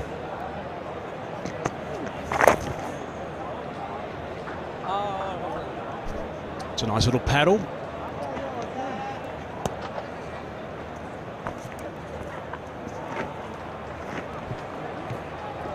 Let's just have a look at that that I talked about at the pitch report, Wasim. This is a look at Yasir Shah in the first innings, the red balls. That's the bounce he was getting. Let's have a look at if we add the blue balls of the second innings, and that's the extra bounce that he was getting.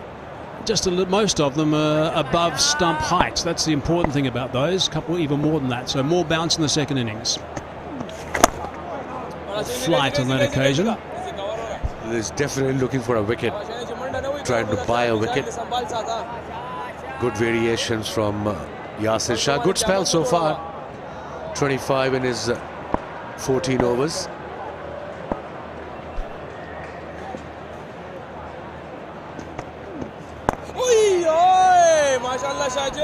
Soft hands, nicely played, good stride, angle of the bats. You've got to make sure you're so precise now when you're getting a bit of extra bounce and you've got a man hovering at silly point. Man at mid-on halfway. He's not saving single, that's for sure. Neither is saving boundary. Cut shot, boundary.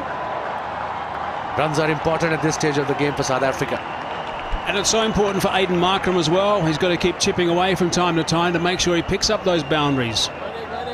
It's a very good shot. He knew exactly where the fielder wasn't. And the good thing about that is he just pounced on the length. He picked it up early. Watch how quickly he just rocks onto that back foot. That's a terrific shot against the spin bowling between point and short fine leg. He's not happy with the field positioning. His fault. 166 for 3.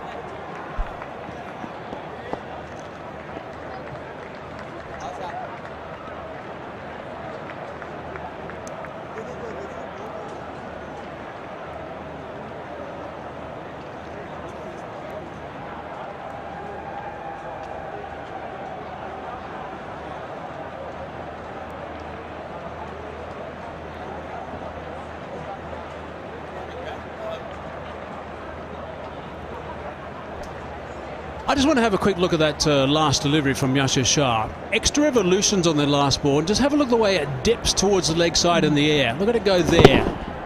And pitches around that middle leg, if not even leg stump, and then gets right behind it. But suddenly... This delivery reminds me of a great Shane Warne. He used to bowl this on regular basis.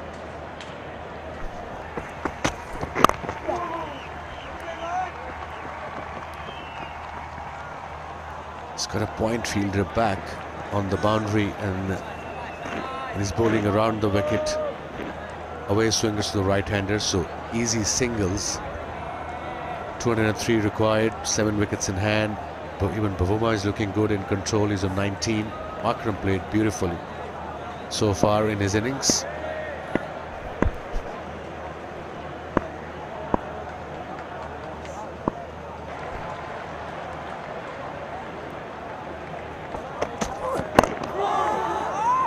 Keeping a fraction low. Thought they were in the game there, Pakistan, and that's one thing that a lot of teams look to do. They try and bowl straight to Markram. I thought that he was looking to play a little bit too square, but just jammed down at the last minute. And got bad on one that just stayed down. So well done, kept it out from a South African point of view. It could have ended in tears. Yeah, he's done well there, Makram. Good bowling from Afridi. He's swinging both ways now, not much, but enough. He's got control, that's for sure. Short delivery now. Another single. That got to be frustrating for a bowler. Quick delivery, 90 miles.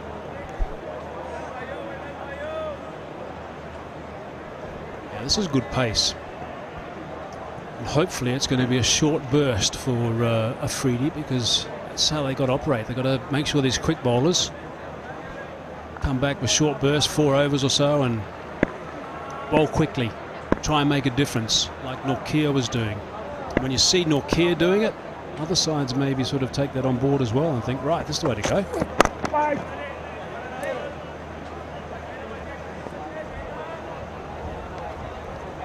Paul, what a...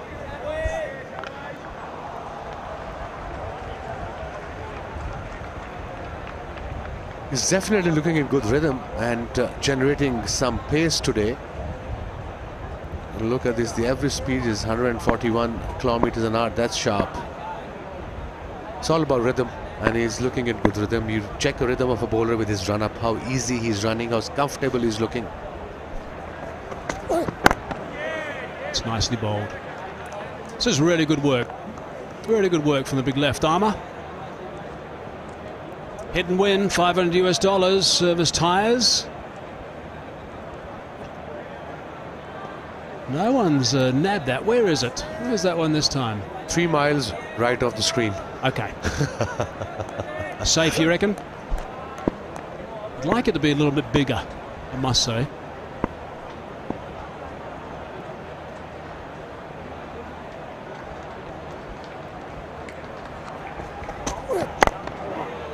It's a nice little challenge between these two. Good battle. 169 for 3.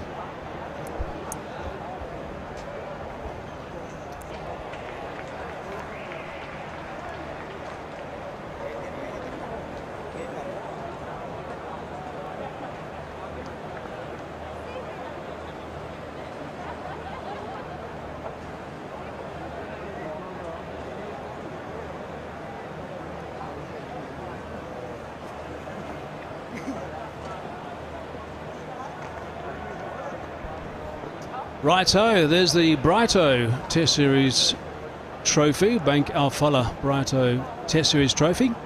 Very bright trophy too. It's shiny, it's a nice little piece of Apparently metal. it's a 3D, I've been told. Oh, really? I said really as well. So silly point has been taken out with Bavuma on strike. 201 to win now. 7 wickets in hand, South Africa. The delivery from Yasir. He's now confident, he's in good rhythm. That's why he's playing with his variations. He's bowling slightly slower. He's got short leg and slip around the bat. Oh yeah, Shaji.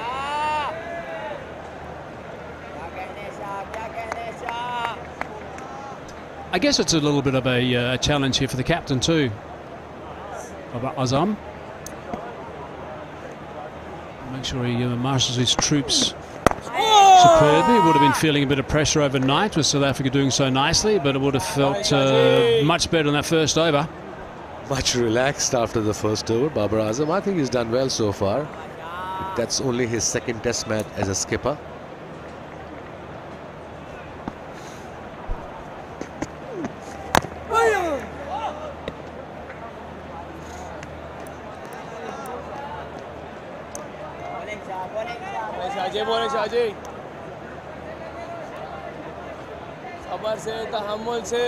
Signaling to someone to have a go at. Suddenly, I think it's a change. Actually, it's a late notice to replace Afridi from the media centre end. 170 for 3.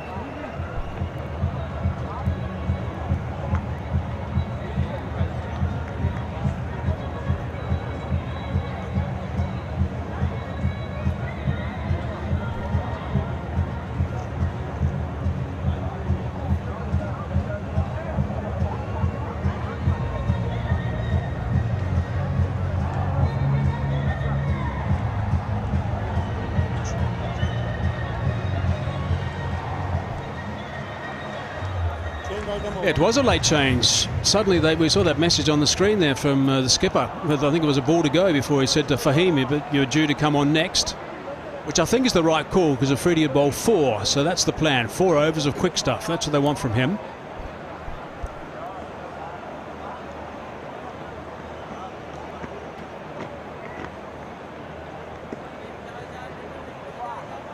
That's a good planning by Babar Azam. Just give short bursts to your fast bowlers. You've got a whole day.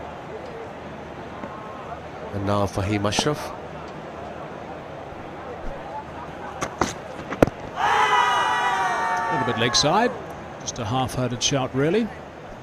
Swing straight away. Bavuma's quite unique. And Wasim, you can just help me out a little bit here. He's one of the few batsmen I've seen who stays dead still until the ball's released. So no trigger movement before the release. Nope, nothing. No trigger movement. He used to. Then he went. He actually was like this. Then he went to a trigger, and now he's gone back to this. You'll see there's no movement. I suppose whatever rocks your boats. I suppose whatever works for you. And I think he's tried different techniques, and now he looks very comfortable though. His stance is nice, balance is there, head is still. It's not complicated. So obviously with this trigger movement you can see the weight is on front foot, and that's the right technique. 60% weight is on the front foot. You would know more than me as a batsman, Mikey. Yeah, it's good balance. Little bend of the upper body. Down the ground. I'm right in saying that Daryl Cullinan was one who had no trigger movements. He's a very elegant player, DJ. Good effort from Shaheen Shah Afridi. Yeah, I remember Daryl quite a few innings. And he just said, I just heard he's saying he smashed me. Can you take out the racket, please? Azmaz.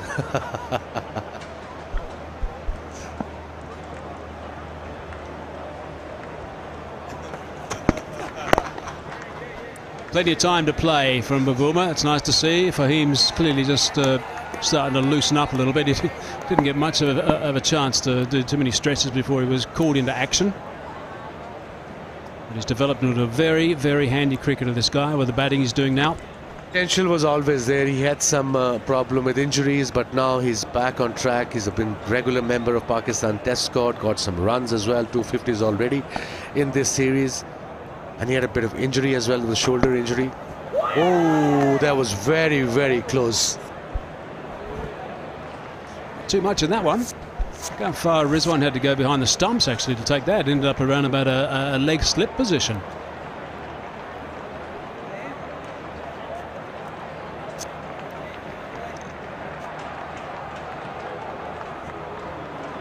He's swinging a lot more than Shaheen. Look at the late swing.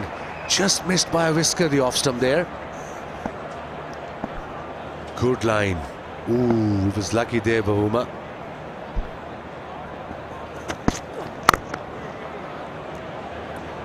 Good start from Fahim. That's a maiden to start with, 170 for 3.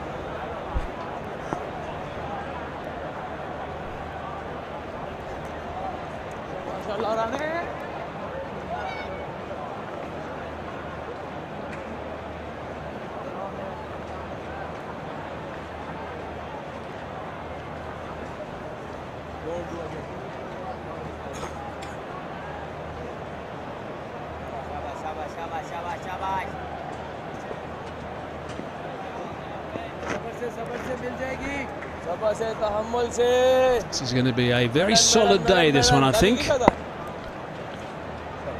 Rizwan is having a chat with Ashraf and saying patience is the name of the game. Just on those triggers, that conversation I had with Fawad Alam after or during that test match in Karachi, and yes, he talked to me about his technique and how it happened and the mindset that made him start so square on. He did also say that one of the reasons he does that also is get those feet moving, so a bit of a trigger situation, so he's on the go. That's solid, that's nicely played, chases on. No rest for the wicket. There's Fahim down there. It's a very dangerous shot, but like we've been saying, South Africans got to be positive, and that's what exactly there. The positive intent is there. He was playing against the spin. He was slightly fuller, probably that's why he thought he can play that sweep shot. He got 2 runs.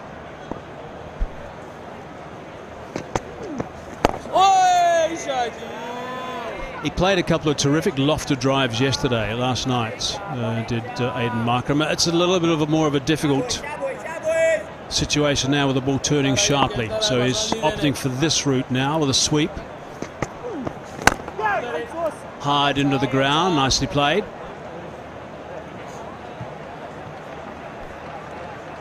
The most important thing about Markram is he's got to stay positive, has to find a way to tick the runs over so he doesn't get bogged down that one end and the scoreboard goes nowhere. Doing a good job so far. It's really good bowling from Yasir Shah today.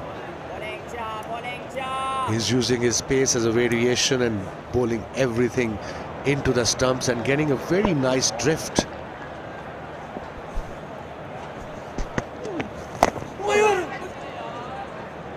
Bouncing around after a bit of an inside edge. End of the over, 172 for 3.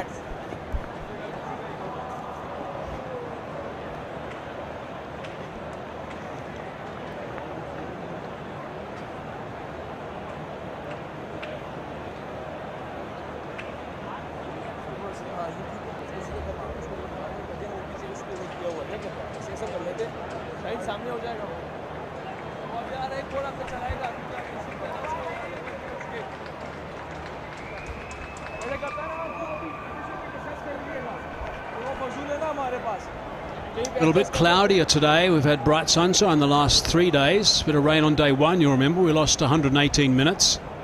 I think I'm correct in saying we've caught up all those minutes, even though we did lose a little bit of time each night due to some bad light creeping in.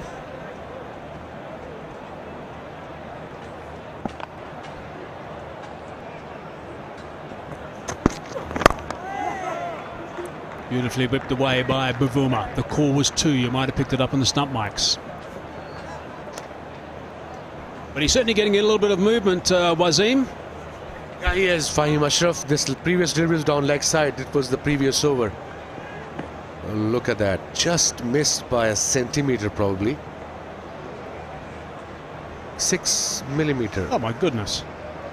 What a great leave.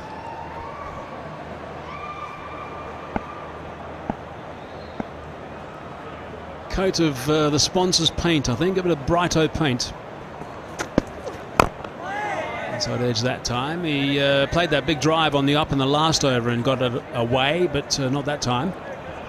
You know, as a bowler, Fahim should be happy that he's trying to play shots towards extra cover, because as we all know, he's bringing the ball back in. The idea is to create a gap between bat and pad, and that's what exactly Bavuma is trying to do. He's trying to play extra, unless it's really full. Back of a length delivery, you got to play straight or towards, if it's middle leg, towards mid-wicket region, mid-on region.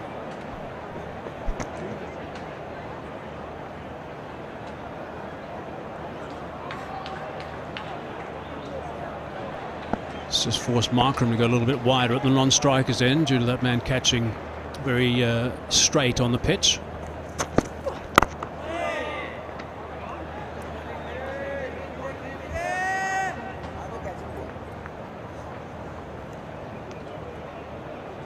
So he's likely to be the man for him. He's going to be plugging in a little bit and just give the likes of Hassan Ali and also Afridi a bit of a breather. Yeah, part of his job is exactly the same, to give a breather to your main bowlers, your strike bowlers, and if he can get a couple of wickets would be ideal for Fahim and for Pakistan. But he's doing a great job so far. As a third seamer on a low and slow pitch.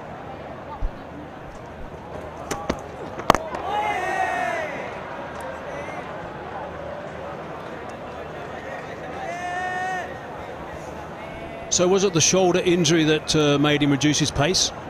That's what I've heard. That's what I found out, that how come he was 2 years ago. He's only 27, I think. 2 years ago he was 140, 145, and suddenly his pace declined to 130, 132. But I've been told that he had a shoulder injury, so he's trying to, maybe when you come out of a shoulder injury, if it's a right hand shoulder for Fahim, because every time you run in you think of it, it might come back. It takes some time, and muscles get strong as well around your effective muscle. Well, he's done it superbly then, because he's stepped up his batting unbelievably. So it's done his own game the world of good. And now he's got a specific role to play, and doing that superbly too. So good work, and really good field placings also here from the captain.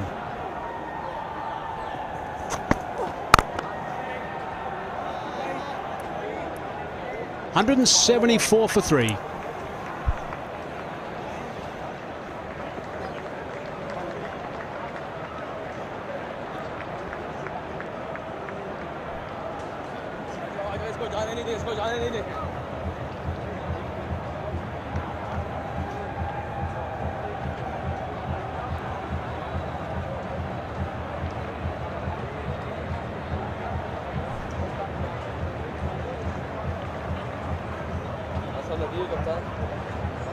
Markram's doing a great job. The scoreboard's good for South Africa at the moment, but there's a couple of issues here with de Kock and Linder. Now de Kock will be next in, then it'll be Mulder, then Linder after that, but de Kock and Linder are two left-handers, and Shah will have some rough to bowl into the left-handers. That is superb. What a magnificent stroke that is. Effortless. That's what he did exactly the same yesterday twice against the spinner. The balance, the follow-through, playing with the spin. Brilliant shot from Markram. Look at this. He knew it's a leg break. Yes, playing with the spin on the up for the maximum. Beautiful. That's an outstanding stroke. It really is. It's going to put a bowler on the back foot when you play a quality shot like that. Moves into the 80s now, Markram. 190 required by South Africa. 180 for 3.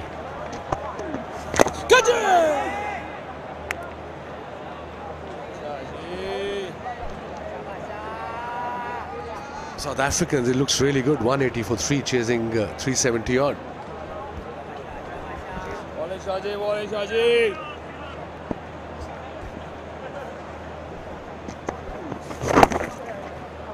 Single.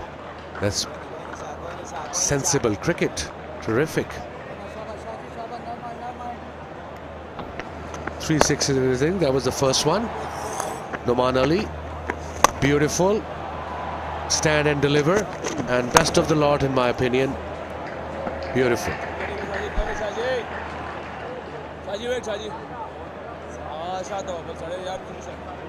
First time he's hit 3 sixes in an innings, actually, Aiden Markram. Doing exactly the right thing now and just ticking things over and getting another end. He looks like he's in really good control, Markram. Little paddle from Bavuma, which is the way that he likes to go about things. In very good position, South Africans here. And we all know that their skipper Quinton de Kock can bat. And he's a very aggressive player. And he's due, Wasim, he's due. Yeah, I believe so. I believe so. And he's next man in. Stage is set.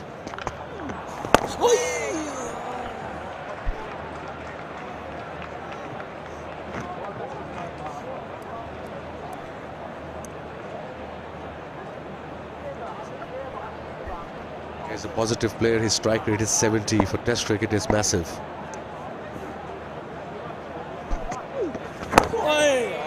really is amazing. Strike rate of 70 in the 5-day game. Wow. 182 for 3.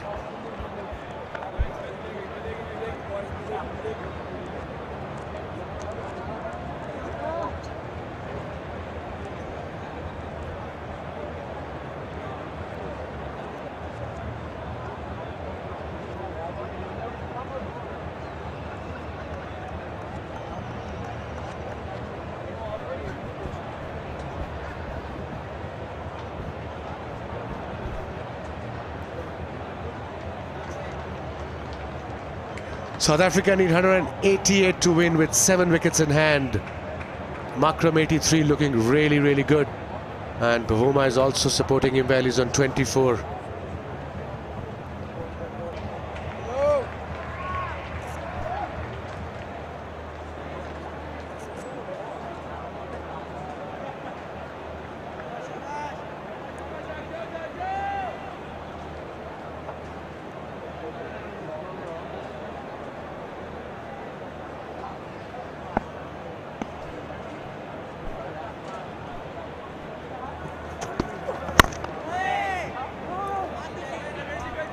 There's a definite plan here from Fahim. He's seen a couple of shots that Bavuma's played of late where he's been looking to drive through the covers, and that ball is swinging back, as we've seen, back in towards the stumps, and it hasn't been half volleys, or they haven't been half volleys, I should say. So I think he's looking to find a little bit of a gap between bat and pad and hoping Tim is going to go for a big drive on the up.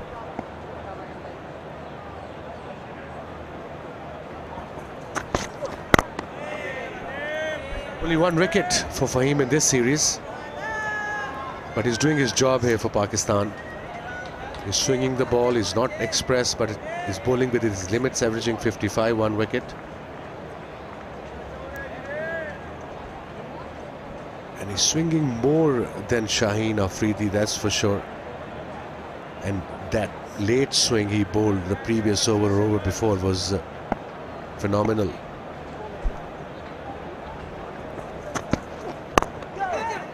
It's a bit of an edge, but there's no one down there because there's catches in front of the bat, so that's another 4, and that brings up the 50 partnership. 50 partnership, important runs for South Africa. Now 186 for 3. The scorecard looks really good if you're chasing 370 on a 5th day of a test match. It was the outswing. Let's have a look closely. No, it was an in-swing, but it didn't came as much he hoped. And got the edge. There was no third man, and boundary for Bavuma.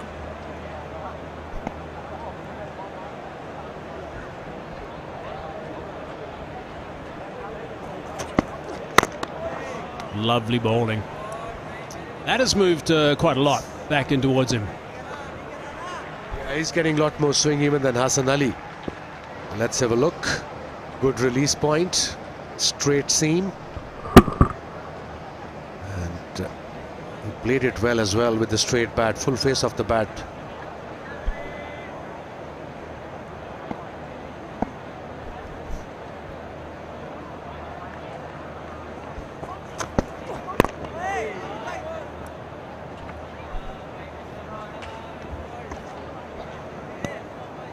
.186 for 3, 7 wickets in hand. It's turning out to be a very exciting test match.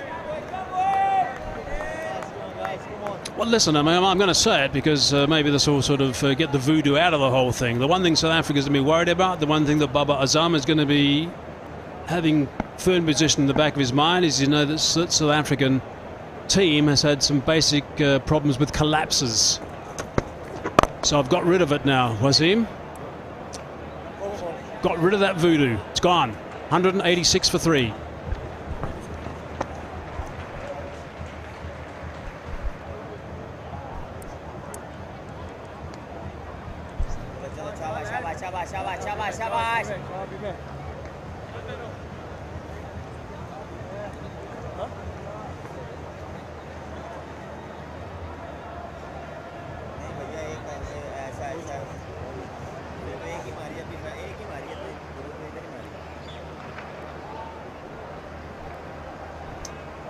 Skipper, he won't mind sitting up there for some time. There's George Linder to or the left of picture.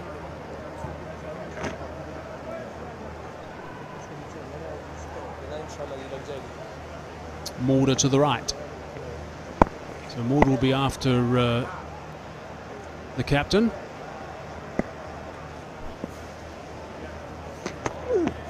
Allowing that one to go through. One thing about Markram is that he's been very positive here. Let's have a look at his strike points. We've been talking about how they've either got to get right forward or right back. And here's a look at his strike points in this innings. Sometimes he's getting right down, a couple of boundaries, the yellow ones, right forward and also right back. Dot balls aren't too bad either. So just getting a good forward defensive prod in. Can't be caught on the crease, and that's the important gap there. Just in front of him, there's no one, no balls at the strike points there at all. So that's good work. Positive stuff from Markram.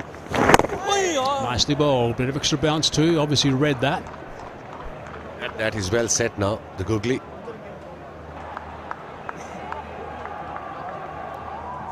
Yasir Shah is getting a bit frustrated, bowling his 19th over. He's bowled well, but he was unlucky. But Markram played him beautifully.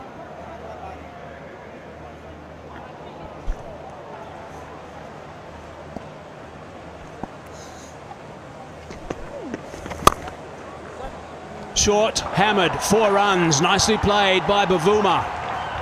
Pressure is back on Pakistan. Another boundary for South Africa. 191 now. It wasn't the best delivery. That's the frustration you can see from Yasir Shah. It was short, it was wide. He had plenty of time to play that shot on the back foot. So now Midon is back halfway, Midoff is back halfway, and that shows the pressure is piling up on the Pakistani squad. Just a little bit of a change in the momentum of this game right now.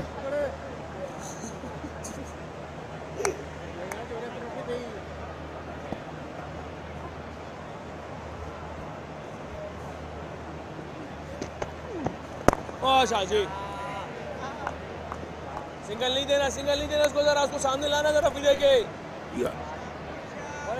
Rizwan is shouting behind the stumps, telling Yasir and the fielders not to give the single on this delivery. It's the last delivery of the over.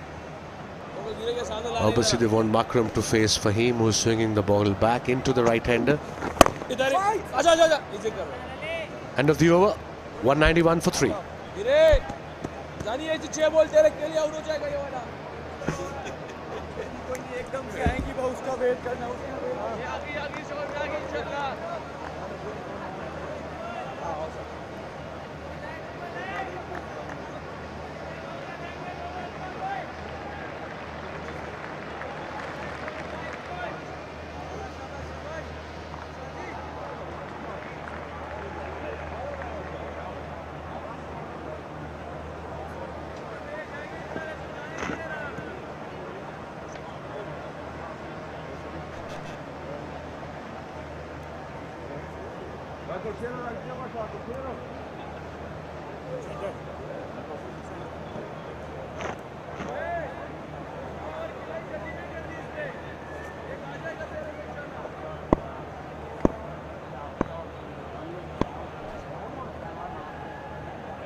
Just been so impressed with Aiden Markram. Wonderful batting. His record in India and Sri Lanka is not great. His record at eating a sandwich is brilliant. Made and delivered by Justin Langer.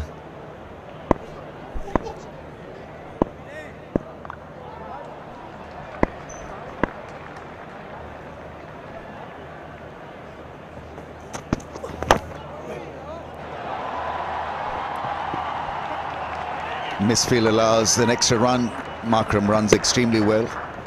See, when you're not comfortable with your skill and you feel that, you know, you may not be a happy chappy in a series that will be dominated by spin, it takes a lot really to lift yourself out of that mental mess and put it right. And so he's putting it right here at Markram.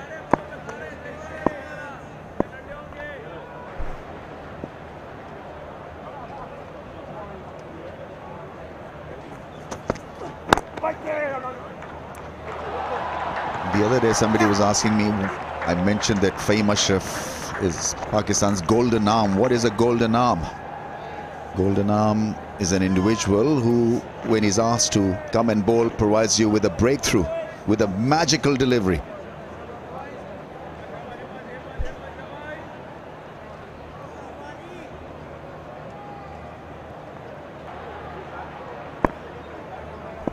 Did you mention Mudassir Nazar?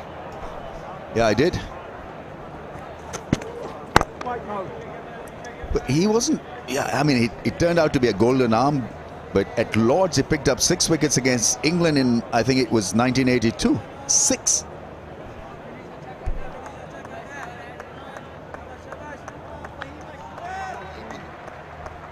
"12 shy of a memorable 100th.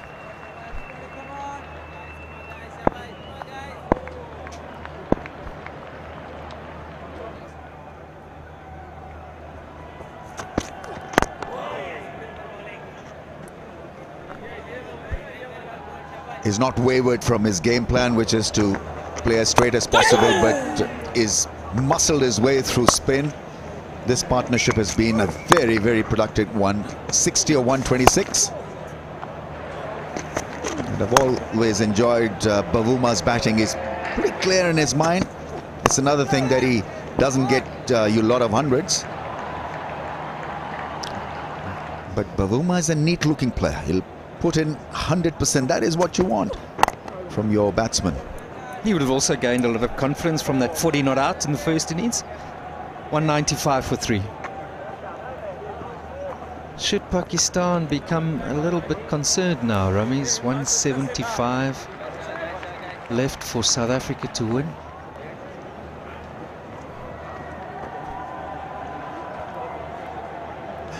Misbah-ul Haq, let's see whether he's a worried man or not. He's usually like this most times, even when somebody is scoring 100. You see him pensive, frowning.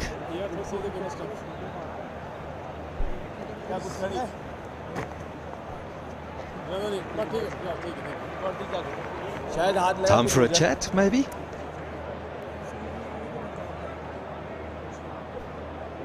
We played a lot of cricket under the great Imran Khan, and Imran Khan would send a pair of gloves if we were sort of struggling, if our batting thinking wasn't great, and so it was more like a hands-on skipper. So at times it's not bad really to feed off your coach's views regarding the situation. Loo break probably for Babar Azam just before lunch. It could be just a little huddle with the team, the brain trust of Pakistan.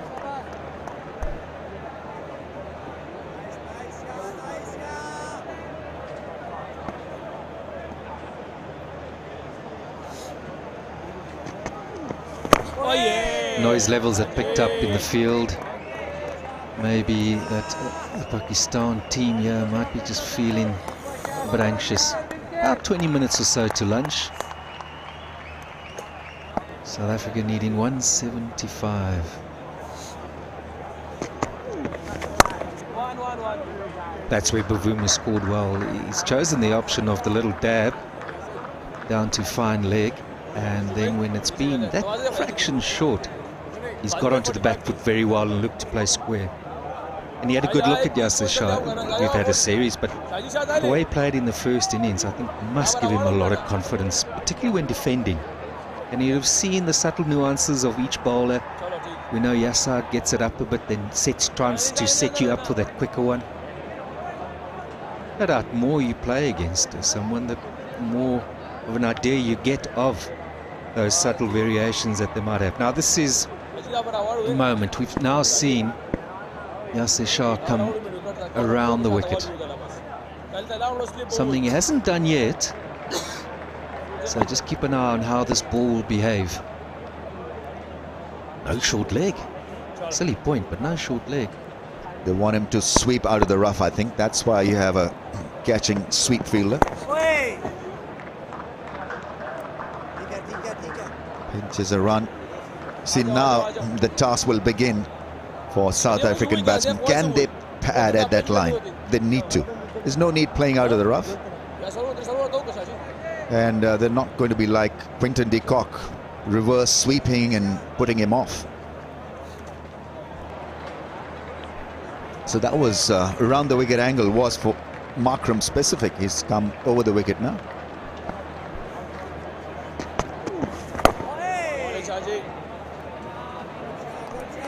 Maybe he needs to hit the deck a little harder, complete his action more. He's trying to flight the ball. Go at a slow pace. Just try a couple of overs, hitting the surface harder. Once again, flight and over pitching it. 197 for 3.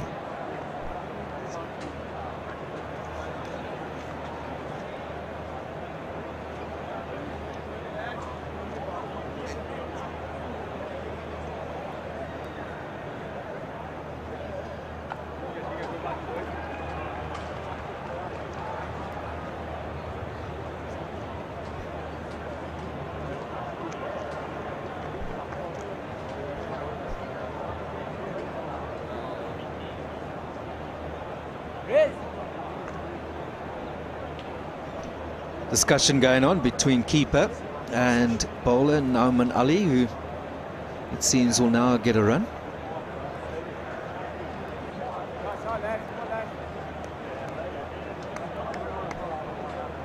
So 70 runs scored in this session so far. What, about 20 minutes left for tea? For lunch. Get near that 100 mark if they can. Another one, what, 130, 140 left then. 140, 150 to get in the last 2 sessions with wickets in hand. Be a mighty good game then. Are they thinking like that, or it's about being a survivor? Are they looking to survive or looking to win this? Quietly creeping on Pakistan. I think that seems to be the mood of South Africa. Let's surprise them in the last session.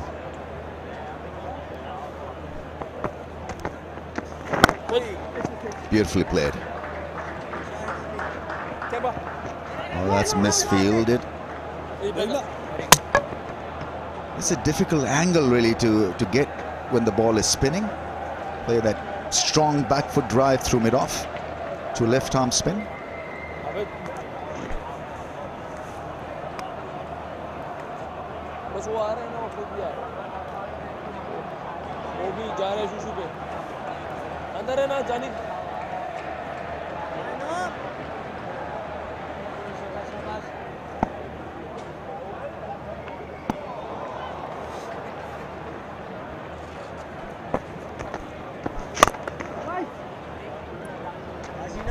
I spoke earlier today about Pakistan probably in a position where they're controlling the pace of the game, but that may just have shifted because South Africa ought to win it, as you say, Ramiz. It's probably going to go to after tea.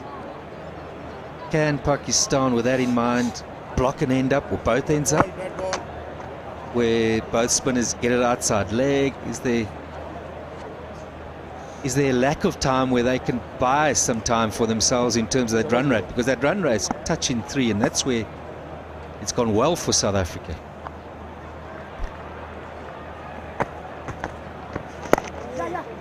Oh, wait for Bavuma's 50.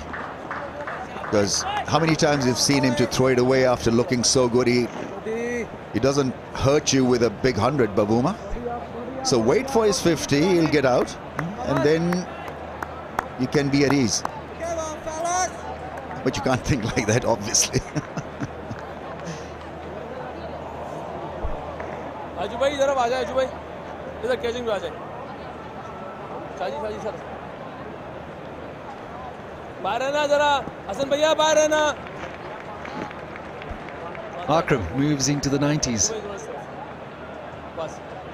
They can often upset a batsman. You know it's there.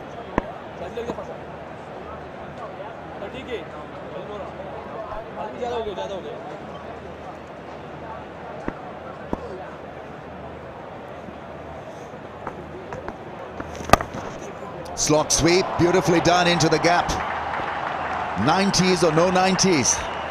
Is going to have a ball. almost got a $500 prize as well. Oh, there's a lot of drama attached to that slot sweep. No, I told you that board's too short. There's a lot of wood missing there. That was almost service ties being $500 poorer.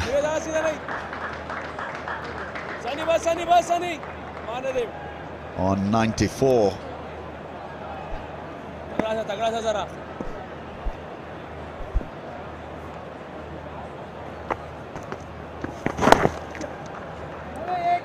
By the way, out 3 times in the 90s, Makram. And please don't put it on the big screen. 5 away from a memorable 100. What a knock this has been. Being challenged by spin, had to raise his game mentally and technically. Has done exactly that. And what a strike in the 90s. Once you get to the pitch of the ball, have been harping on the point, then it becomes easier to play a shot like that, and narrowly missing the hit and win $500 board. 2 or 4 for 3.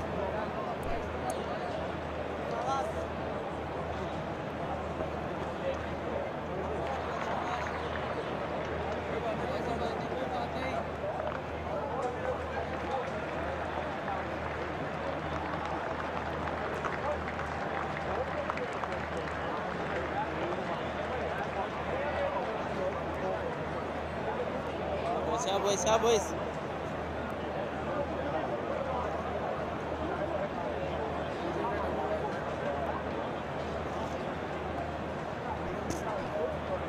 3 times dismissed in the 90s. 95 not out, so that is included in the list. 95 not out presently. Rami's, I think throughout the series, and you called for South Africa to be more proactive, and why I've really enjoyed this innings from Makram is that he's done exactly that. We saw De Kock for the first time here come down the pitch, and then Makram, he's been down the pitch yesterday. There, that foolish ball was in the slot, he slot swept it. And whatever is to happen next, it has been a knock where he's just shown that intent and hasn't been, he felt, held back by the fear of failure.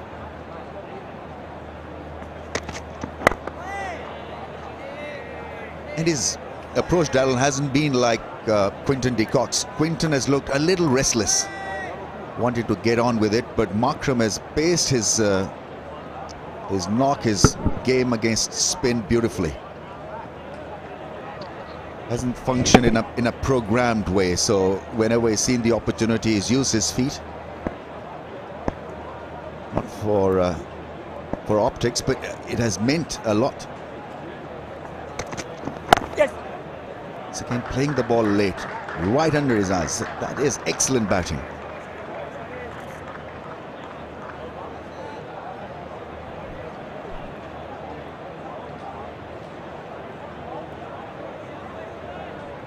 Bavuma just quietly going along here, playing a nice little knock. It's needed a partnership, more than just 1 or 2.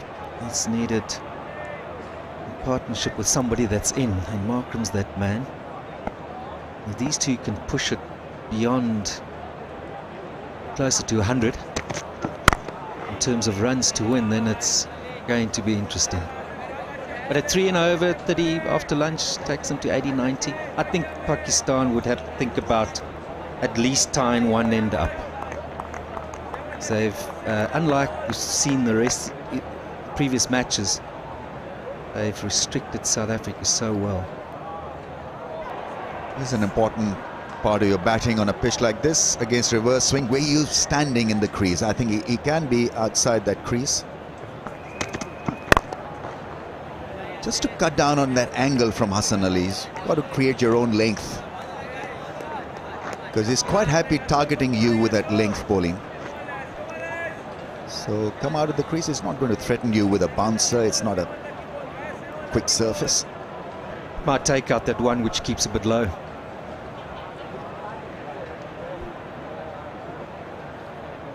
One thing you want to be doing when it is reversing is staying as still as possible. So you're giving yourself the best chance of playing it late, and this is what he does very well.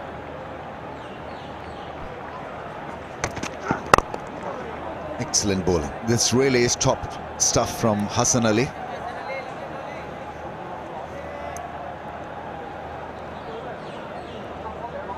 He stood out amongst all fast bowlers, and there are plenty of quality fast bowlers playing in this game.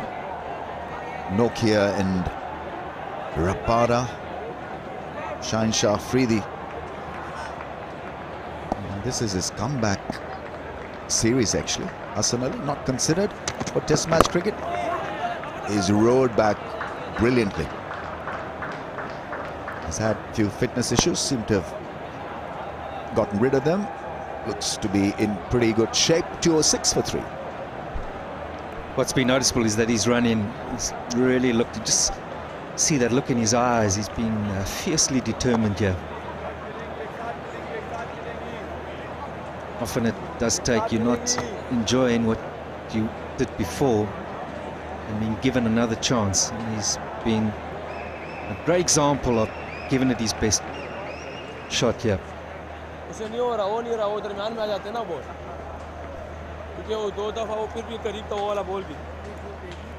Hassan Ali with a wonderful performance. Makram does not have 100 in his last 26 innings, Darryl. Most wickets in the series. Maharaj 10, Nokia 9. Hassan Ali has joined him. But look at the strike rate. Brilliant. 37 is Hassan Ali's strike rate.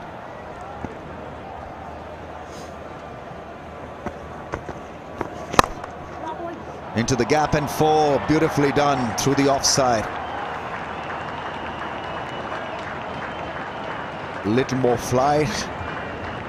The invite was there and Babuma accepted it. Is the momentum shifting South Africa's way here?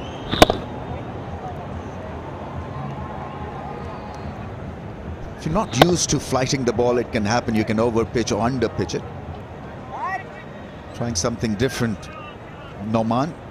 Makram doesn't have 100 in his last 26 innings, so this will be a welcome return to that 100 form. And I'm sure it'll increase his chances also as a skipper. Well, I'll be honest with you, Ram, is that it hasn't worried me personally, because he had a good start to Test cricket. Probably thought, well, this is quite an easy game. But I don't know of too many batsmen who haven't gone through that learning curve. Almost an apprenticeship, if you could call it that. Understanding home and away how this game works as a batsman. So I've been one that's always believed he'll come through it because he's a quality player. And quite frankly, there's no one else. So if you're going to back a guy, he's always been the guy. But I can't help thinking there were times when, through poor selection and team policy, he's found himself with that fear of failure. He's too often played like that.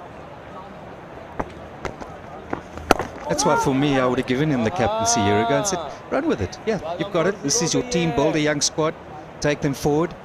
Because I've always felt he will down the line come good. But sometimes you've just got to take that punt, haven't you? On a player, you recognise that talent and you give him the freedom to play his game and grow as a cricketer. I think this knock will go a long way in settling the issue because he's performed under pressure in conditions that are alien to him, in conditions where he's not generally thrived. We've too long in South Africa, we just select on form and what the media suggest. And you can't have a policy like that. You've got to have strong people who understand and know what it takes to be successful at this level. And who is capable of it. And oftentimes you've just got to back that someone who just, you know, has got what it takes. 210 for 3.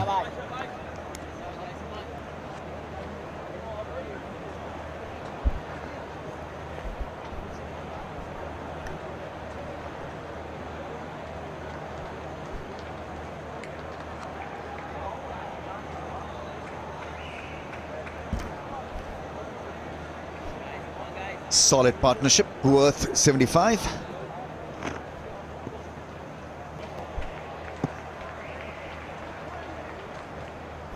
Great resistance from these two. Makram once again featuring heavily in a partnership. 94 between him and Van der Dusen.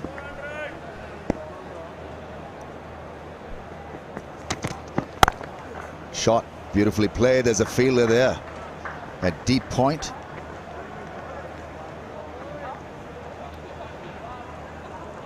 Excellent he has been against pace and spin. Not easy because you've got to switch on at different levels. So many batsmen get out between 100 and 110, so you'd do so well here to think about getting to the break. This is not about 100 for him. There's still a lot of work to be done in terms of where the team's going. Mentioned earlier when he was batting on 66 that he'd probably need a 166 from Markram really to win this contest, and so he's en route. Well, particularly when you know that South Africa is so fragile when it comes to the lower order. And we said it, I mean, it was quite clear that someone would have to play an innings of a career. And 110, 20 is not enough. He needs to push on and those to come play around him.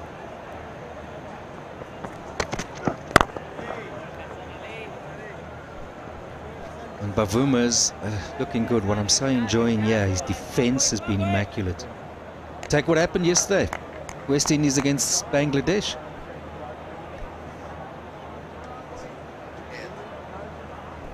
Mayer's on debut, getting a double 100.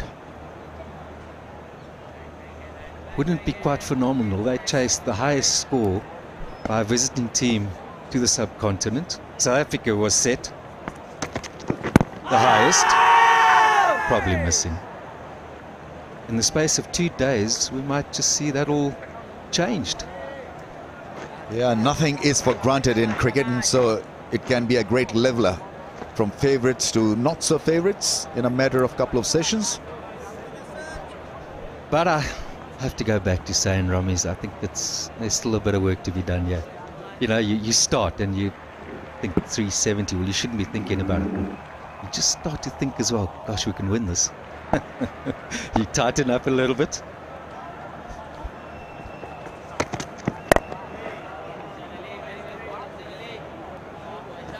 So I think for both teams, probably more Pakistan, this break will come at a good time, because they're going to have to reassess and give it some good thought. Clearly, yes, absolutely. And considering that he's a young captain, Babar Azam, only his second test match as a skipper, has done exceedingly well. He's remained relaxed. I would consider just trying to tie an end up, asking one of the spinners to do a job, be defensive in your field. Do they have time, though, to drag it out in terms of a draw? 211 for 3.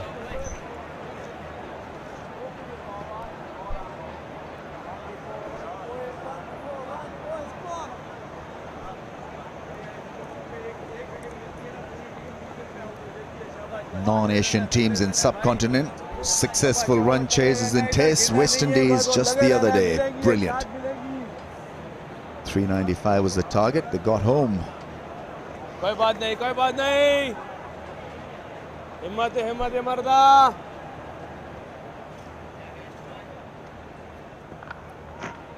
Bangladesh have been at the receiving end quite a few times. I think it was a young Bangladesh team. Well, not the last one. When I say young, it was just when they were still making their way in Test cricket. At the wickets, they can get flat, let's be honest.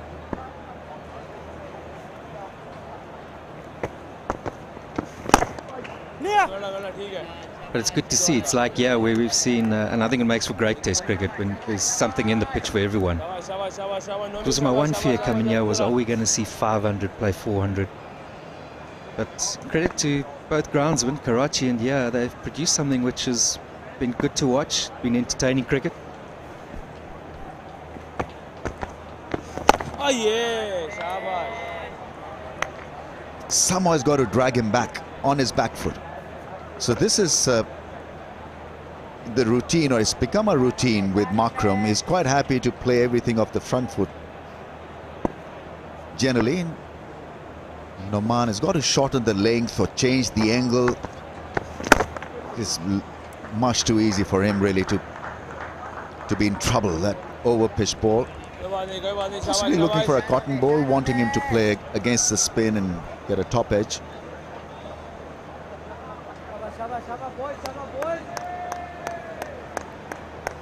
Get 100 before lunch, definitely. 2 away. Don't leave it till another 50 minutes. The 2 things that can happen then: A, you'll not be able to eat lunch, and B, you could get out after the break. It's beautifully placed. It's such a neat hand. Bavumai's technique is in order. His temperament is decent. I don't know what happens to him when he gets to a 50. So Pakistan should sit in for another 9 runs. But he's generally come in when South Africa have been struggling, and then he's with a lower order which collapses. So that there's that sort of argument that's in his favour, and you hear it so often.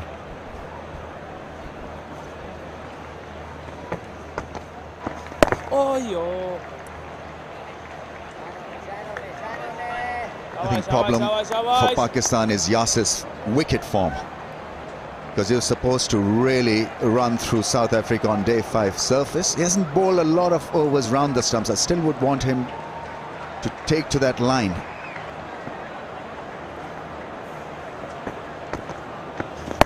Nicely played. Immaculate defence from Bavuma. It's 214 for 3.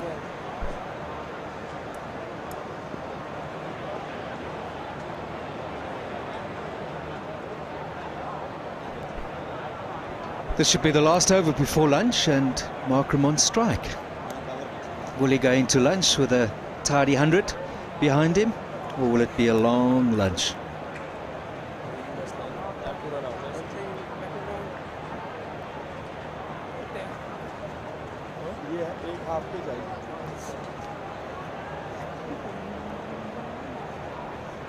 So will we see Markram with an over before lunch go to that magical figure?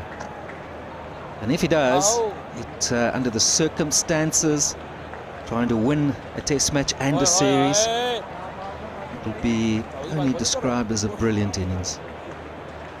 But still, there's plenty of work though left for South Africa, and general consensus is that he's going to need a lot more than that. Talking of golden arm, here's another one for Pakistan. Fawad Alam coming on to bowl.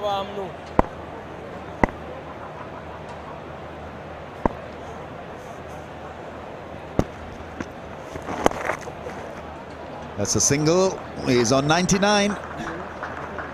Yes, we've seen enough run-outs. Something tells me I think he's going to go in 99 not out. And not have his lunch. Be a long one, a nervous one, pacing up and down. Or often I've seen players just lie down, have a sleep.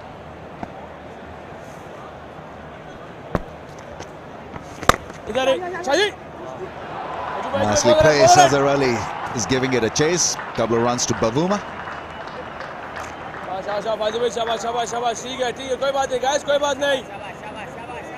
153 more now for South Africa to win this. Target is a steep one, 370. Still a lot of cricket left in this test match. Gun barrel straight from Fawad Alam.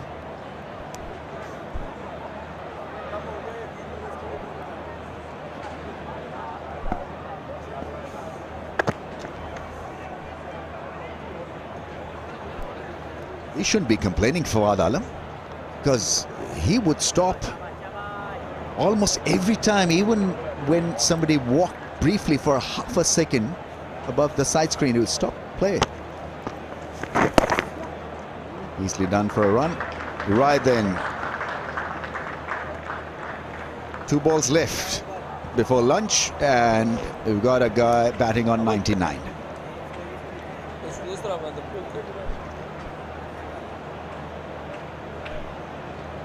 Deep breaths. Right, not think about that single. Or should he be thinking about that single, Daryl? Come on. No, not at all. But half a chance, yes, take it. Find a little hole, nudge it in there and set off. No, I think that call of going to lunch at 99 not out. Unless he gets a real rank full toss or something short. Last ball to lunch. Oh, there it is. Beautifully done. Perfectly timed. Gets a single, knows the call. Magnificent ton from Aiden Markram. His 5th in tests and 1st away from home. What a moment. What a strike force. And, well, he's given South Africa a great hope. Run chase is on as far as he's concerned. 151 more to win this test match for South Africa, and their opener's got a fabulous 100. Richly deserved. The signs were there in Karachi where he worked very hard. He worked hard in the first innings. He came with a different game plan. He backed himself to use his feet. He swept, and this has been a great performance. So South Africa, with Markram on 100 not out, go to lunch at 219 for 3. Magnificent strike rate as well, 45.25 on a tough pitch against spin and pace has been flawless. Very good session for South Africa. It appeared as if they were going to be in deep trouble after losing 2 quick wickets. But 92 in a session is more than decent.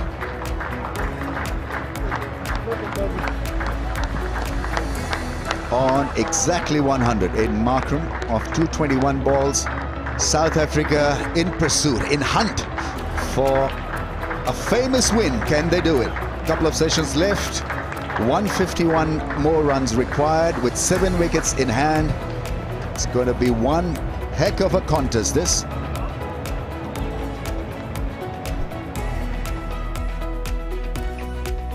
The story of the second innings by South Africa. Top of the table. Brilliant 100 from Markram. We've seen it all. Hard work. He's shown off his skills today. And look at that little knock by Bavuma. 44 of 92. So with de Kock, Linda to come, Mulder. Surely South Africa have to be thinking at this lunch break that they're in with a chance here. Yeah, needed more from Yasir Shah. In fact, Pakistan 20 overs, none for 47. Hassan Ali has stood out. Brilliant reverse swing bowling from him in both innings. Shaheen Afridi has picked up a wicket, and Noman, none for 63. So spinners have been blunted by Markram. He's batted beautifully, and in a partnership of 84 with a very neat-looking Bavuma.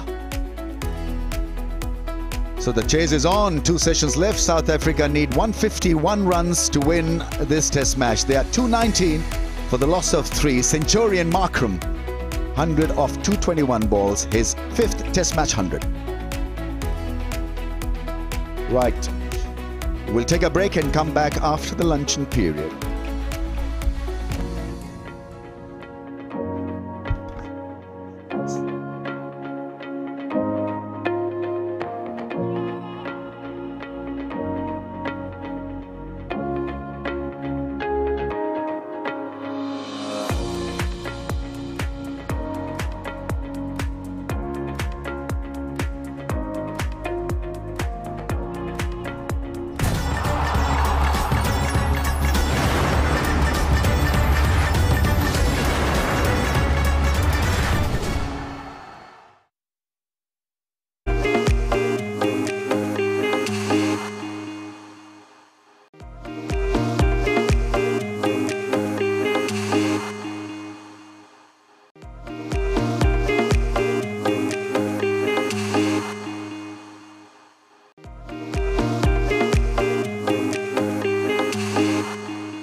The second test match is turning out to be an absolute beauty. Pakistan, South Africa here from Rawalpindi. And we're post-class session about to begin.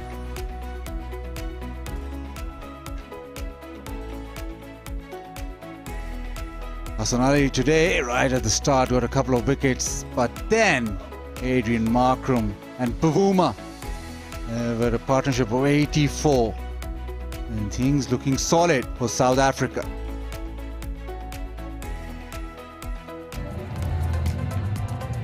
Started off with that big partnership still intact. Van der Dusen knocked over in the very first over, and Pakistan cock a hoop. Hassan Ali, well, he then had Faf and suddenly thought that he'll run through South Africa. Off reviewed, but to no avail. Smashing into leg stump. And test match spun around, but what didn't spin around was Adrian Markram. His batting alongside Bavuma was very solid. Good to see them take on the spinners, judging the length quickly. This probably the best shot of the session. Bavuma, well, he carried on his own way and he's looked very good in defense, but whenever there's the opportunity to go back onto the stumps or play that sweep shot, he's been able to pierce the offside. And right at the very end, Adrian Markram got 100. First 100 away from home, and what an innings it's been. Mike Hazeman alongside me, it's been super. Yeah, I think it's been an amazing knock, and I think it's been a knock of immense determination. Determination that I think started at the beginning of the domestic season in South Africa. We look at the bowling figures. Hassan Ali, brilliant.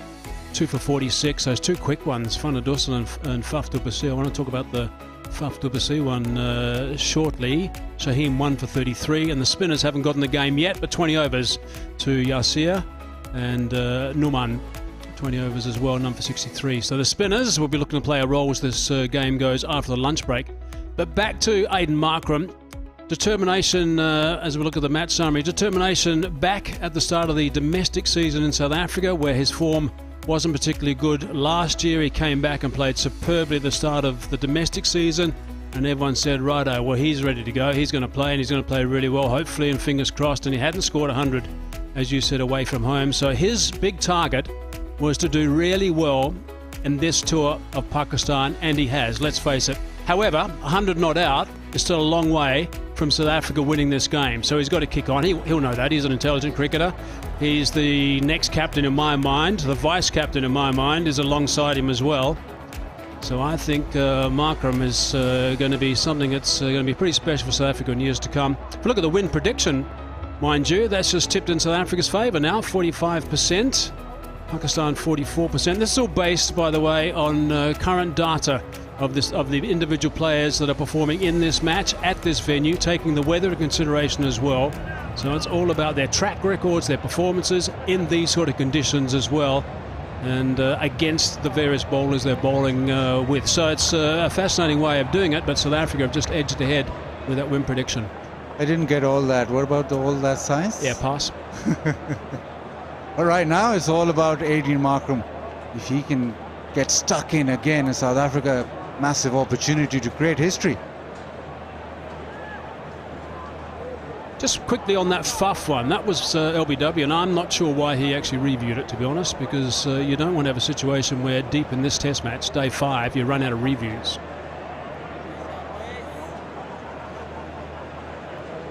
What a stand. 84 now between Bavuma, who's on 44. Markram corrects, and Bavuma 44, sorry, and Markram just gone to those 3 figures before the break. It just seems as if it's reverse swing that holds the key, not the spinners, because the spinners, well, they bowled well, but they haven't created anything. This man on screen has been the one to get the ball darting back in, and you feel that even though it's the 5th day, it's fast bowlers who will have to have another say.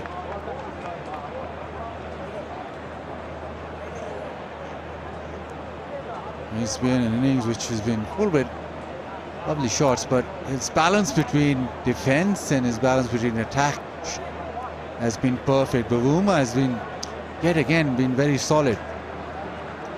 As he has throughout the whole series. Matched his numbers in the first innings now.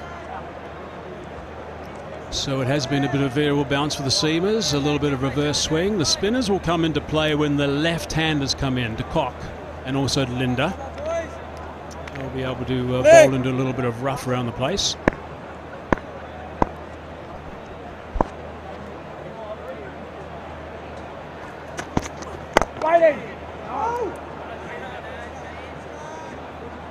And 6 overs till that second new ball. It'll be interesting how Babar plays that. Will he take it straight away? Might just help the spinners with the bounce. I reckon he'll just have a look if it's reversing or not. Be my call. If it's still going, and Fahim was getting it to go quite a bit. And he was fancying, I think, his chances against Bavuma, who played some lovely drives and his feet moving nicely. But if it's going a lot, then I think they might stay with us a bit longer.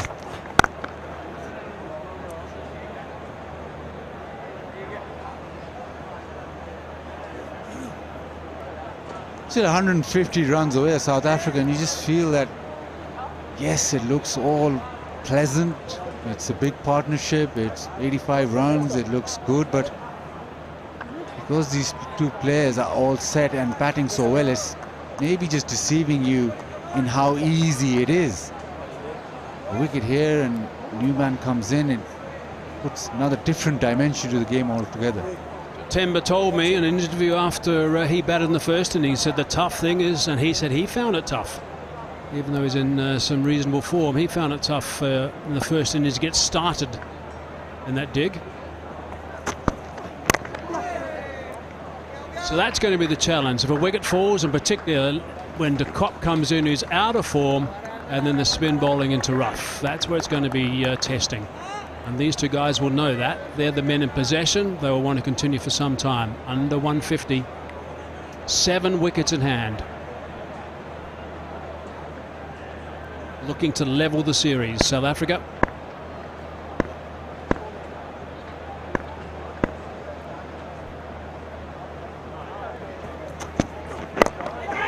In the air, but just awaiting those men set on the onside.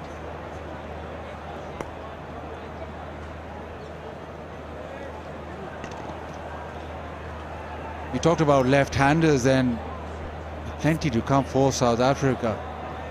De Kock, Linde, Maharaj, Rabada. We'll just correct that. That's going to be Mulder after de Kock and Linde after Mulder. So Linde and Mulder will swap there on that list. Well, still, in essence, four left-handers. And the left-handers you talked about, that rough outside off stump. So just emphasizes the importance of this partnership. I think for South Africa, Markram has to get, well, at least 150. It'll also put the spotlight on the way de Kock plays. Now, I would like de Kock to play his normal game, just to get out and try and get into that flow, try and get into the tempo that he normally plays, which is not the easiest thing to do when you're not playing well. He was ahead of his tempo in the first innings, and we batted for a short while and was going at 200, a rate of 200.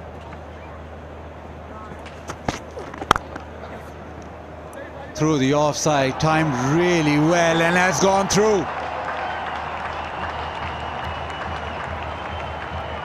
Fuad Alam, I think, just dived over that, and the 75th over, last ball goes for a boundary, 227 for 3.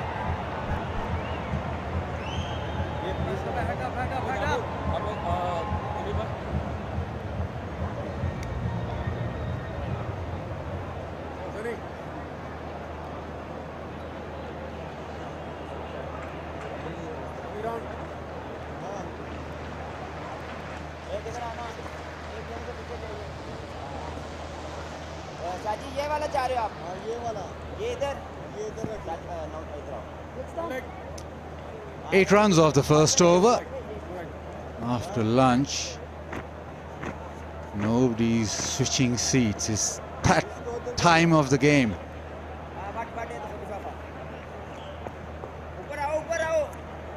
Yasir Shah looks as if he's going to start from round the wicket.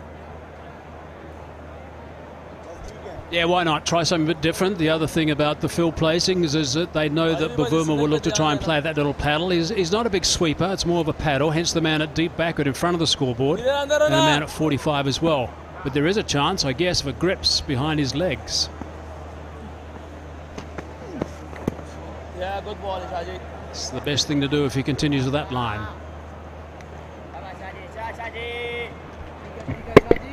Beautifully timed through the offside. Fuad Alam will be really disappointed. Goes underneath him. 500, 500. Oh, I thought it was going close to that. Oh, he's gone for that reverse. He's got that away. The outfield's really quick, so this is something else that's going to come into play for South Africa. Brilliant start from Bavuma. That brings up his 50. 44 unfinished in the first dig. He's got 50 here now. Runs in Karachi as well. Nicely played. Yeah, round the wicket, the leg spinner, and he brings out the reverse. Confident. Really confident shot, and he's been solid throughout this test series. He just wants this to be the innings for Bavuma as well.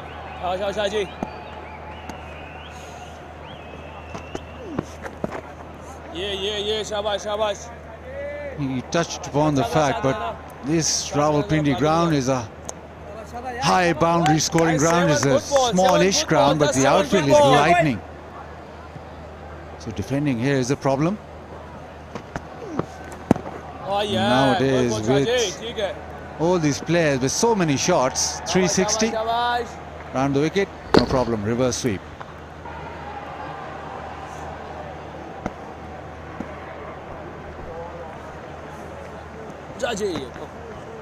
This is a really good knock from Temba Bavuma.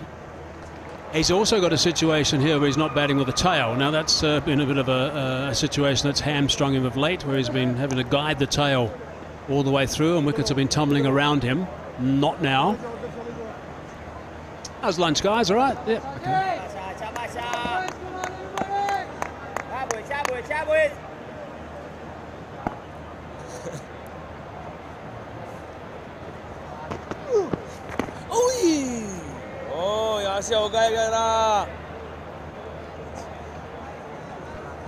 We saw this happen in Karachi, where they just kept padding up to him, and he lost a bit of patience just here. He didn't like this, and he's switched back over the wicket pretty smartly. There's a silly point now into play.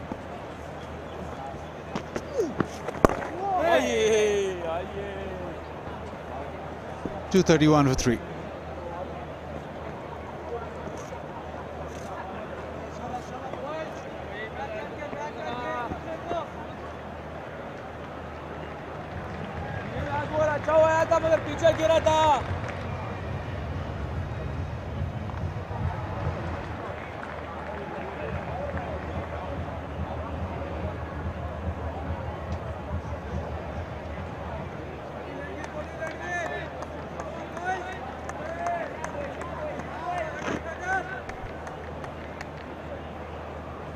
Lunch has been 12 runs of the 2 overs, so South Africa looking for those runs.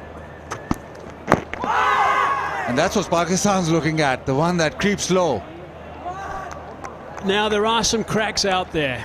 They're not very wide, and they are at about the 8-metre mark from the stumps.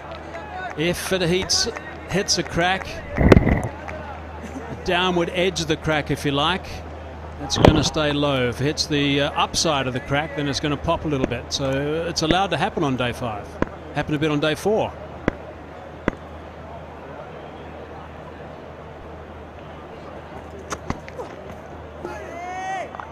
I just need to be careful with the ball angling back in. Yes, it is his favorite shot. He likes square of the wicket, but you need to make sure that that cut shot, especially with the ball angling back in, is to have the proper length and maybe the width. We're thinking in his mind, I think, Markram, right now, just to go through the lines, just to start playing your lines again, batting on off stump. Try and look to play through the mid-on region after the break.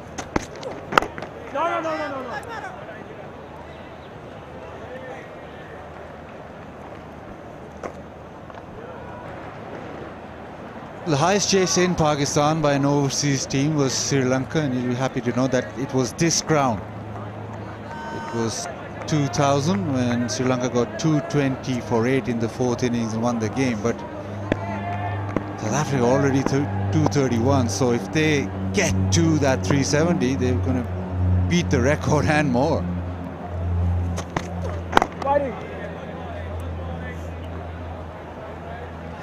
I mean, that's the most important thing after a break too. You've got to make sure your feet are going. Of course, when you first arrive, you've got to be in tune with the bowlers, make sure your feet are moving without you thinking too much about it. I know that sounds a little strange, but that's quite easy when you're in nick. But when you're not in nick, you start thinking about things that would normally happen in reflex. Obviously he's in form, so that shouldn't be too much of an issue for him. But he'll want to just be tight for the first 30 minutes after the break.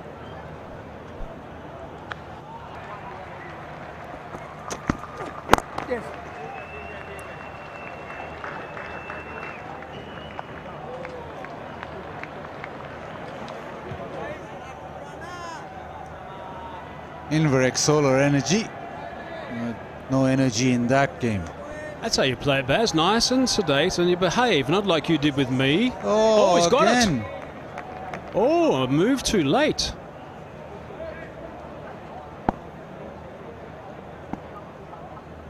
Well done, sir.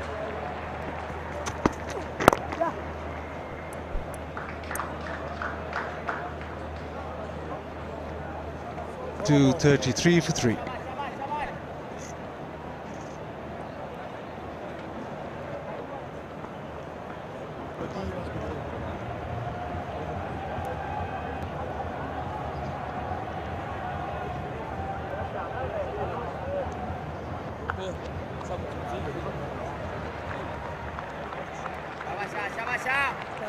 boys. गिरे माशाल्लाह बहुत अच्छा गिरे.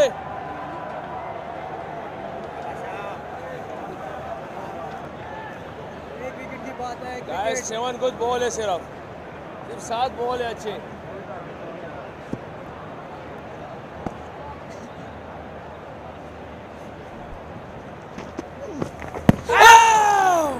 Reverse again.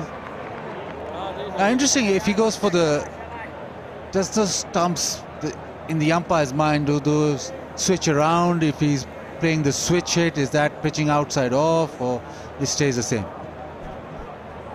Clutching at straws, Baz. Clutching at straws. This was you yesterday, just returning the favour. Stop clutching, outside leg. No dramas. He's got to make up his mind, actually, if he's going to kick him away or play. That's what he's got to do at the moment, Temba. But modern day, it is the option. They say they're as comfortable sweeping as they are reverse sweeping. So we've seen so many players do that, and it is the option with the fielder back. You get it off strike, get a single. It will, however, keep Yashir Shah interested if he keeps playing that reverse. Out of that rough.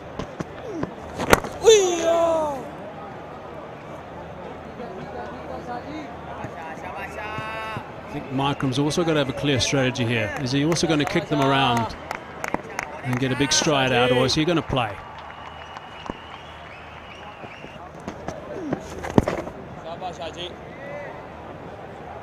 I would think that's the way to go. Try and make sure he doesn't bowl into that rough.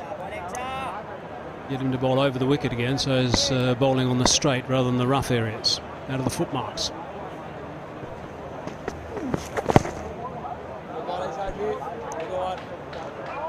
.234 for 3.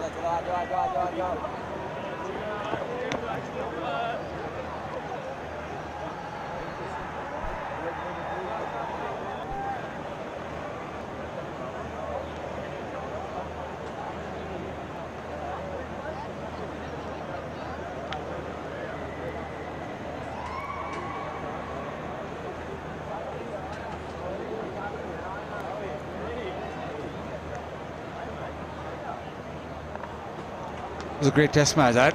The highest chase ever from an overseas team. Yunus Khan's debut game, he got 100.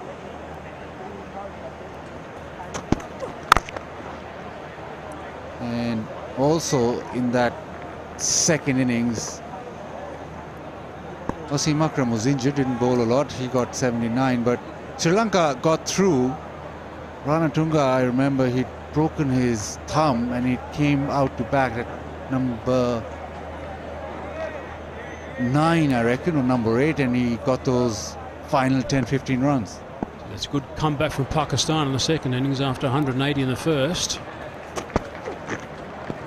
A great test that would have been to watch. I reckon we got one on the go here. 136 now to win.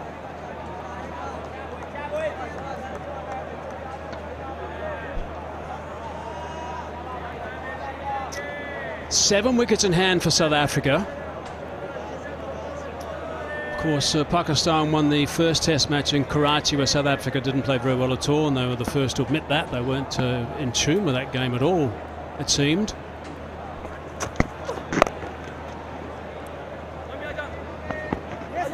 Bavuma looking to come back for the second. Good aggressive running between the wickets. Takes it now to 134 to win. This is quite an interesting graphic to look at as well. In the last 16 years, Pakistan have not won a test series against South Africa. Against all other teams, they've won at least one series. Look at South Africa down the bottom there, the last 16 years, since 2005.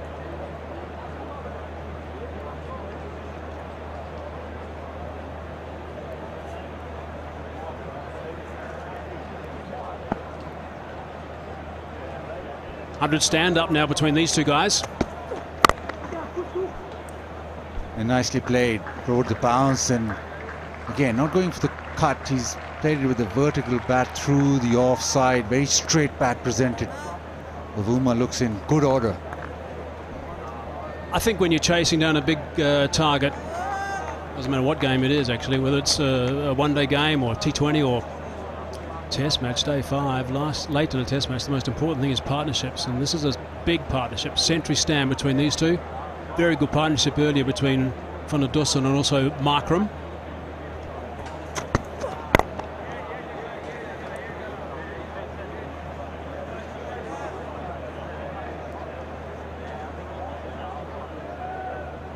Stand was 94 between those two, so there's two very good partnerships so far in this innings, which is the reason why they're getting close to that 250 mark for just the loss of 3.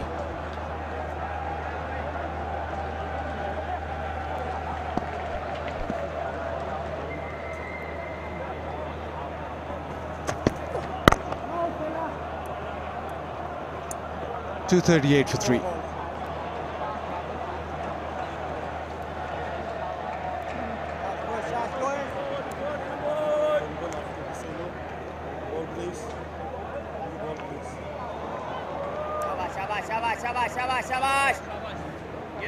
गिरेंगे नहीं बाकी देखते रहना सब कुछ change होगा शाबाश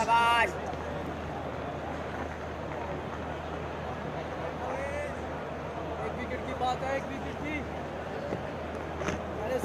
सारे सोचो शाबाश Shaji अवीरे The big partnerships. This one's still going.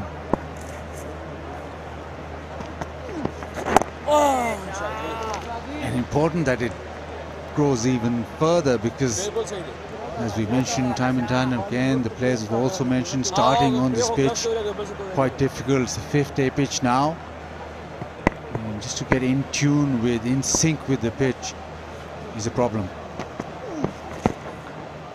But as in any cricket game or any batting innings, once you get set, it gets easier. And it's so very important that somebody now, like yesterday, West Indies, Kyle Myers getting double 100. Oh yeah, Shaji, beautiful. Somebody get to that range, Markram get 180 or something to actually guide their team through.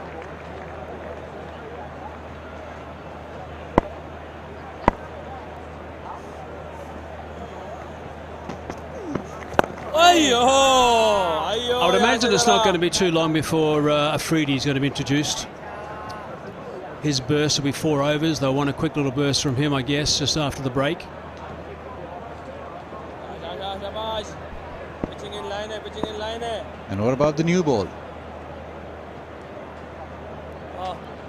What'd you do? Would you take it? I think I would. I would give Shaheen the new ball. You've seen that Hassan Ali with the new ball has got the ball to skid off the surface as well, so it is the option. And if he happens to be able to swing it back in a little bit as well, that'll just change a bit of technique focus from the South African batsman. Oh yeah, good ball, Shahi. 80 gone, new ball due.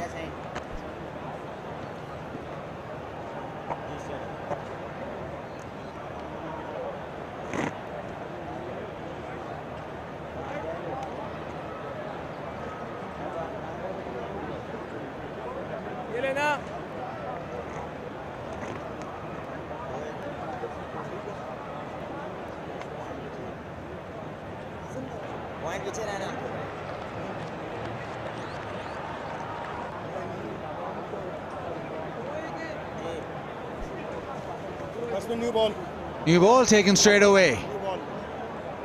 Hassan Raza is saying new ball is now going to operate. Shaheen Shah Afridi, well, Babar asked him if he wanted to bowl a couple of deliveries with the older ball. He said no, I just want the new ball straight away. Crucial part of the game.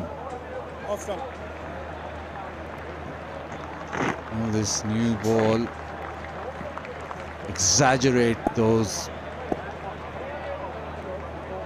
little cracks in the pitch, exaggerate them in terms of getting extra bounce or just skidding through? Important now to see if Shaheen Shah Afridi gets the ball to swing back in. Hasn't been swinging a lot in this test match for him with the new ball. Should get a bit of extra bounce as well with his height and the harder ball. Should.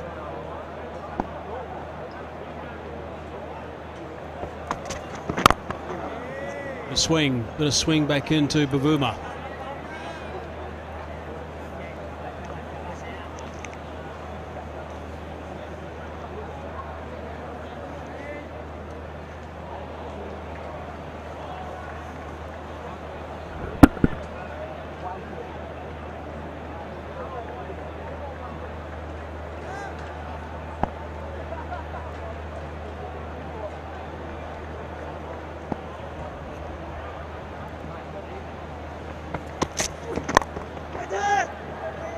Does get the ball to tail back in. And just started off too straight. Nicely done by Numan Ali, but there is a bit of swing for Shaheen Shah Afridi. Which I'm not sure we saw at the start of the innings, actually. We didn't see that swing back into the right-hander, so there's a bit now.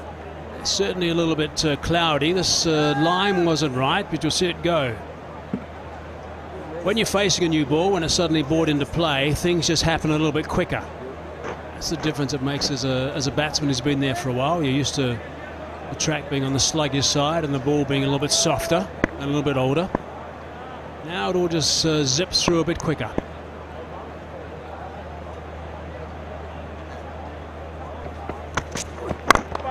Oh, he's searching for it. He's going searching. There is that little bit of shape back in. And this is good work from Pakistan, because that's something that's problem Markram, or given problems to Markram in the past. Now, on 107, you wouldn't have thought it would.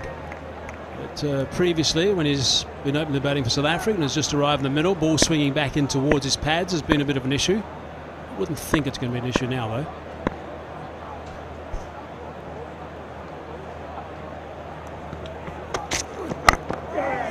He's trying that yet again. Maybe just slightly too full.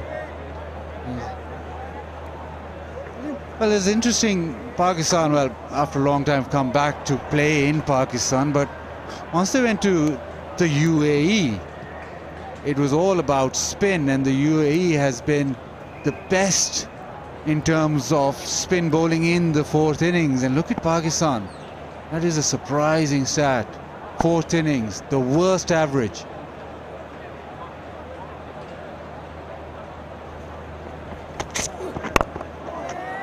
So it almost negates the theory that especially in Pakistan, that you get to the 4th innings and the wicket will break up and will spin sideways. It'll be very difficult to bat on.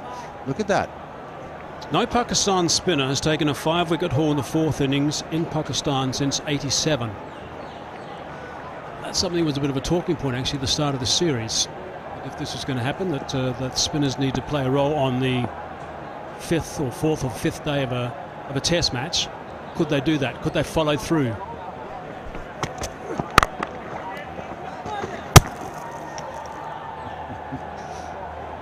It's the stumps, but with a throw. 240 for 3.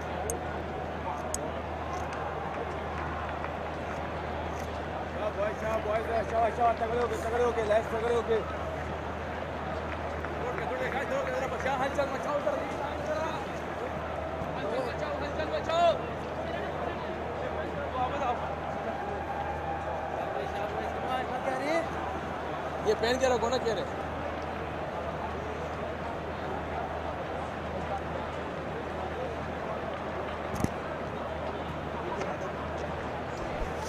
Well, the science is talking. He's very happy with that science.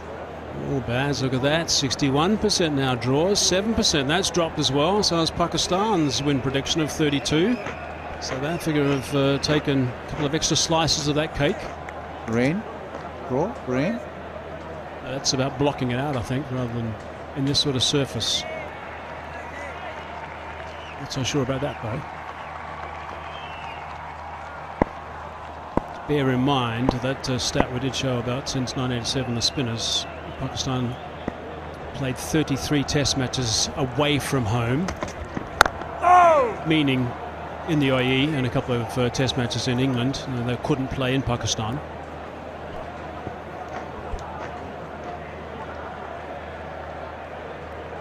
No ball given. Hassan Ali starts off with the no ball. He has been overstepping quite a lot, but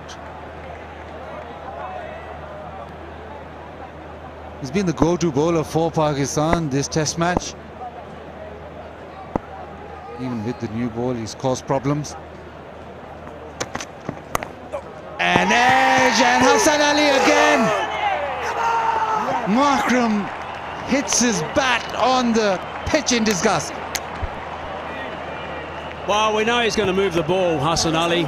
He has been reverse swinging the ball in towards the right-handed batsman. It's channel bowling. That's why he's so good. He got that 5 in the first innings.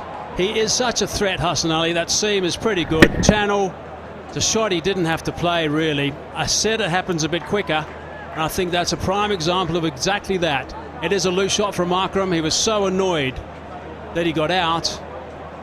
That is a big wicket for Pakistan. It really is. It's the end of a fine knock, it's got to be said. It's a really, really good 100 from Aiden Makram. He's gone for 108. South Africa now 241 for 4.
The moment of truth.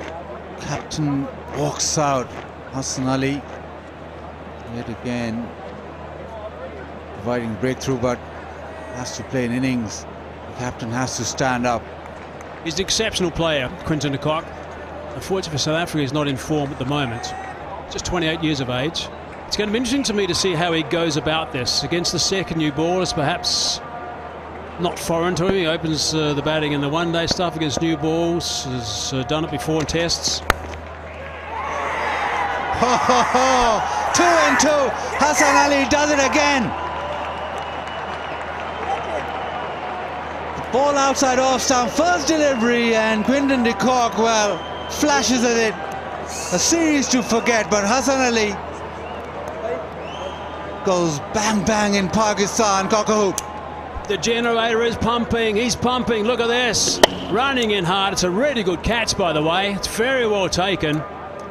Did it easily, Imran Butt. We know he's got fine hands, but wow, that is a huge wicket now. Quinton de Kock. He goes for naught. First ball, 241 for 5 now.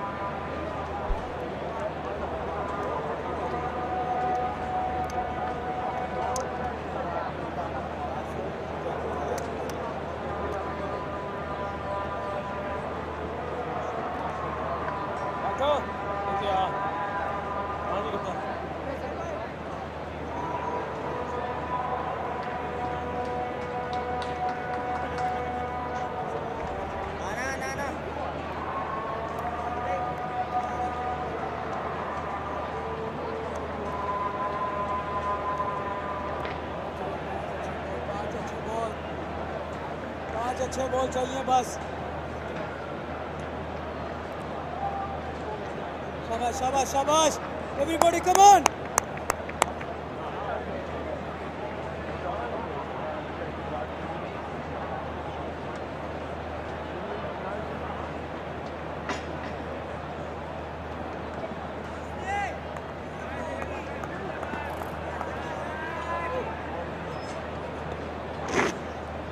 Hassan Ali on a hat-trick.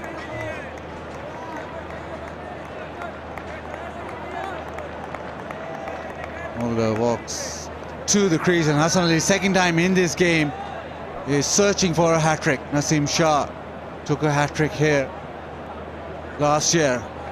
What will Hassan Ali bring to the party now? 3 slips, gully. Ball tailing back in. Just down the leg side. He misses that, but what a performance it's been. 9 wickets. 9 for 101 he's got for the game so far, Hassan Ali. This is extraordinary stuff from him.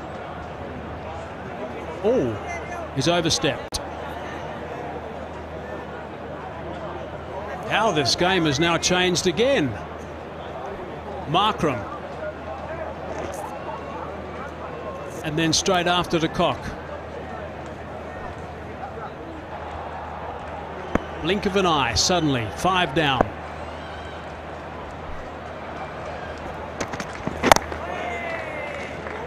It's a new ball. So let's have a look at the dismissal of Markram for starters. It's a delivery that he'll be annoyed about. He shouldn't have played. He chased it, he knows it. And that was a shot of a man who's not in form at all. It moved away from him. He was on the move as he played the shot as well. So 2 and 2, 5 down suddenly South Africa.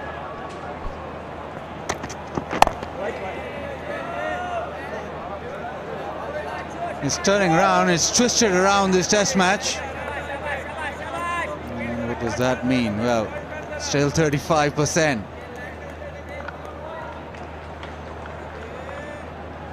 Gone from 65 now down to 35, and if Hassan Ali carries on, oh.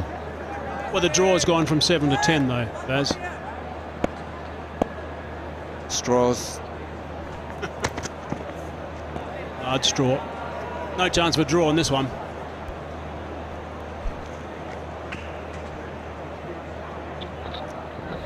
Yes, not a great shot, but the new ball carried through. Good catch in the slips, and de Kock then first delivery. Well, what kind of shot is that? But terrific hands in the slips. Imran Butt is exceptional.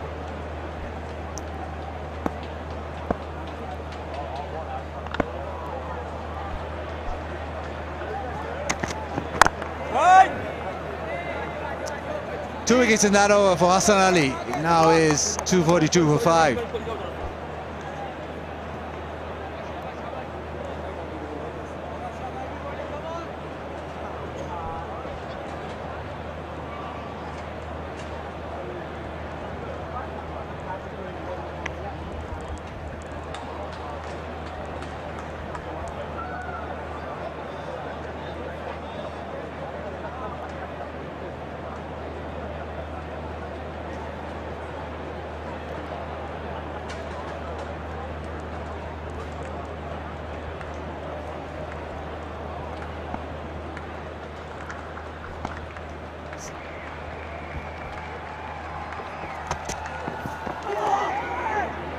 Pakistan back in it big time. Hassan Ali, the chief destroyer. What a bowling spell. And great slip catching from Imran Butt. We've been saying, Waz, that, you know, where to stand in relevance to the slowness of the pitch. It can take a bit of adjustment where the keeper is, where you are in the slips, and Imran Butt seems to find the perfect position. He's the best slip fielder I've seen in the last 5 to 6 years, Imran Butt. 2 difficult catches on low and slow pitch. He's done a great job. 2 wickets in succession. Now ball is he's run sprinting in as well. Bit of pace, bit of bounce. They're back on track, Pakistani team. Makram there fiddling with that line and beautifully taken in the second slip, and he knew that he had made a mistake, and bitterly disappointed after fighting so hard when South Africa needed him out there. He just wasn't good enough in the end. Not totally committed was Aiden Makram to that line. That's wonderful angle across Bavuma. He'll be feeling the pressure as well. Perfect spell from Shaheen and Hassan Ali. They took the new ball and got 2 wickets in 1 over. Hassan Ali.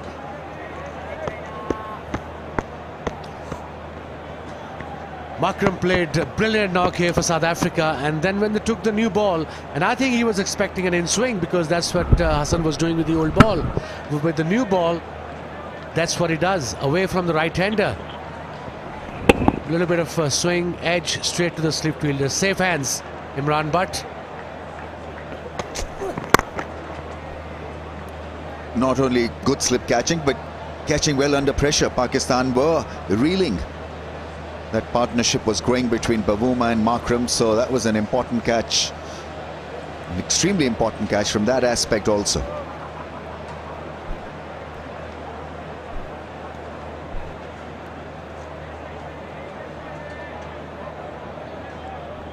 Nine wickets in the test match for Hassan Ali. What a spell. 5 in the first, 4 in this one.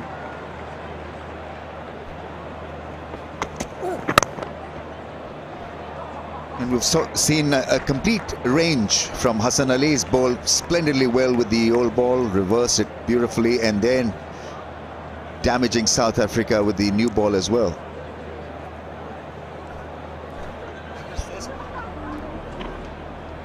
That was his first ball.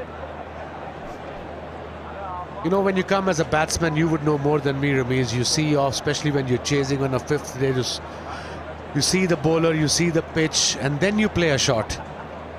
That was totally unacceptable. Really was a rash shot. So much fight we saw from Bavuma and Makram, and then captain coming in and playing in that fashion. Not acceptable. 242 for 5.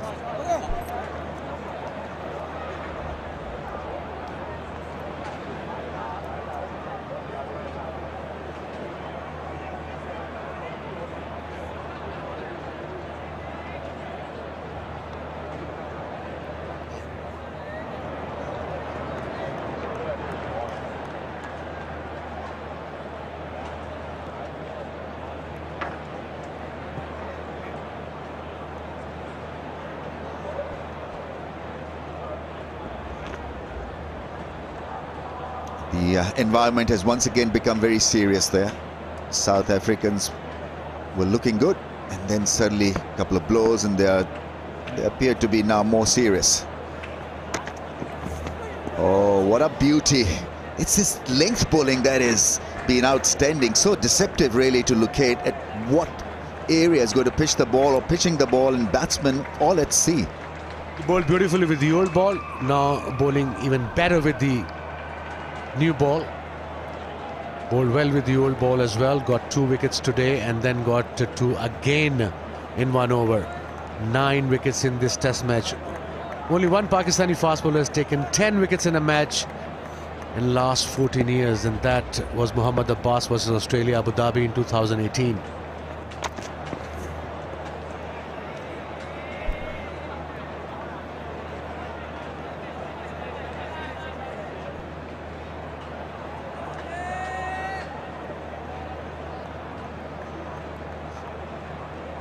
On a pitch that is devoid of grass, on a pitch that doesn't have a lot to offer for pacers.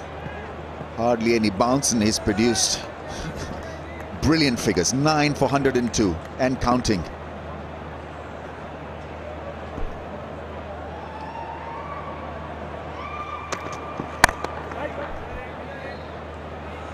Well, beautifully, Hassan Ali. Today came out, the reverse swing, got 2 wickets. He was bringing the ball back in. There was the first one, leg stump gone. The second one, Faf du Plessis, bang in front of stumps. This was with the reverse swing. And then this with the new ball. Outswing, edge to the keeper. And the only constant there was his length. And the fact that he could move the ball away as well as bring it back is just splendid skills.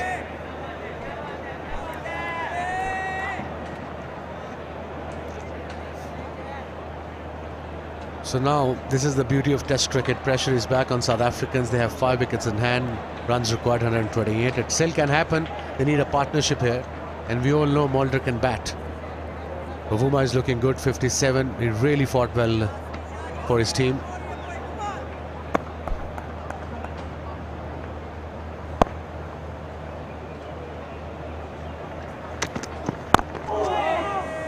Beautiful attacking bowling from Hassan Ali. Is attacking the stumps. There seems to be a game plan, a definite game plan. It's working.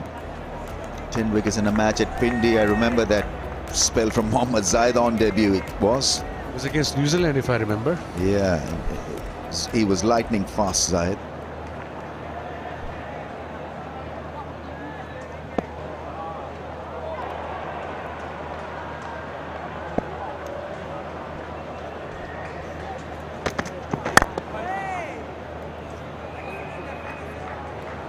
Two for 5.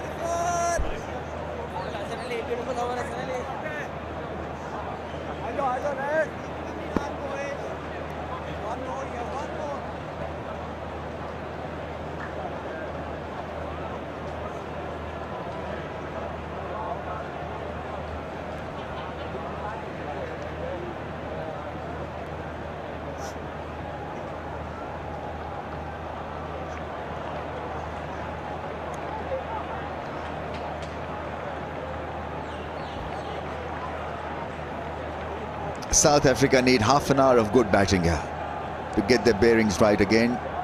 128 more to win. This is still a doable job. Shot beautifully played. There's a fielder there at deep point, but what a good shot that was. Made a lovely sound.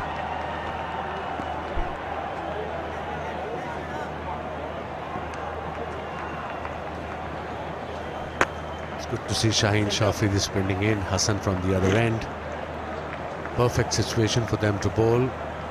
Weather is beautiful, sun is out now, very comfortable for fast bowling. 1 for 36 Shaheen in his 17, bowling his 18th now. I mean, 54 overs are left in the day, 127 runs to win. So from that perspective, it's not going to be an issue for South Africa.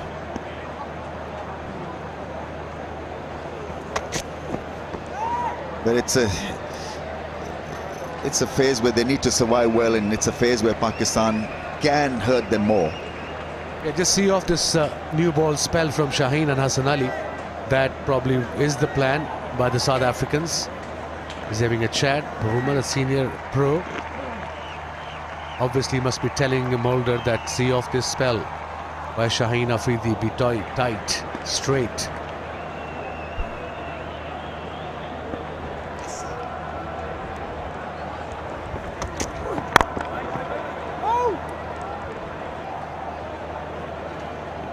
They had a 50-run partnership in the first innings, Mulder and Bavuma.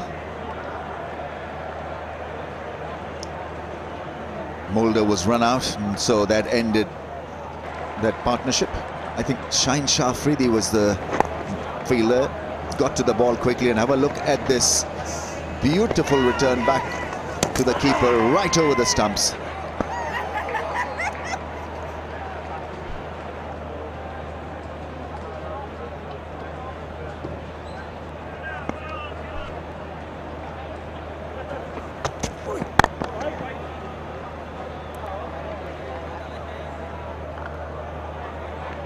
Space is up, which is great to see. Shaheen Afridi means he's fit.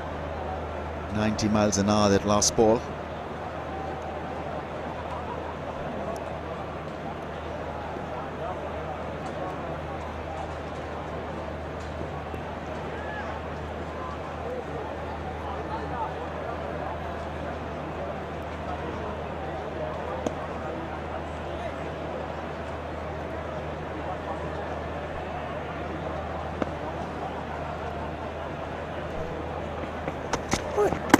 Oh, that's hit him hard. They are appealing for a catch. I think it's probably got his helmet. Ehsan Raza is unmoved. DRS is taken by Pakistan. TV umpire to director. We have a player review for catch. The on-field decision is not out. It's a fair delivery. Let's start the front on spin again, please.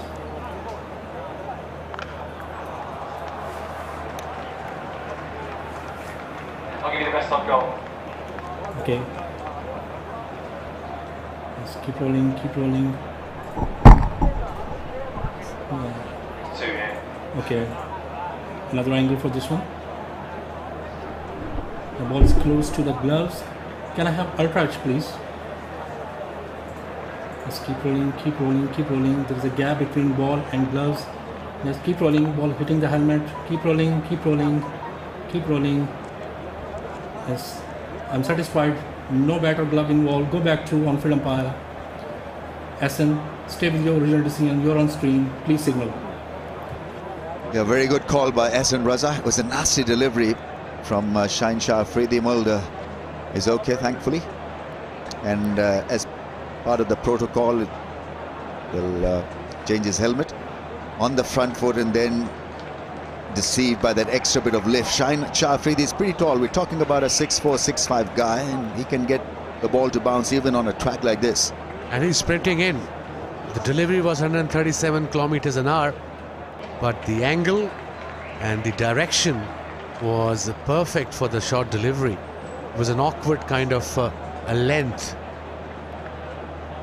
So Pakistan have one review remaining. We used two of them already. Required runs are 127 by the South Africans. Let's have a look again. Good high arm action. Flick of the wrist at the last second.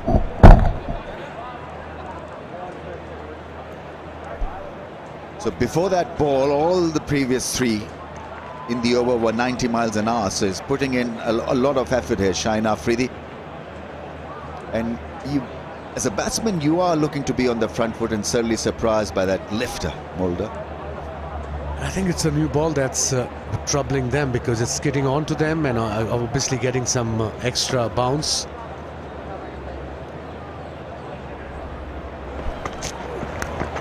Yeah, he's bowled splendidly well.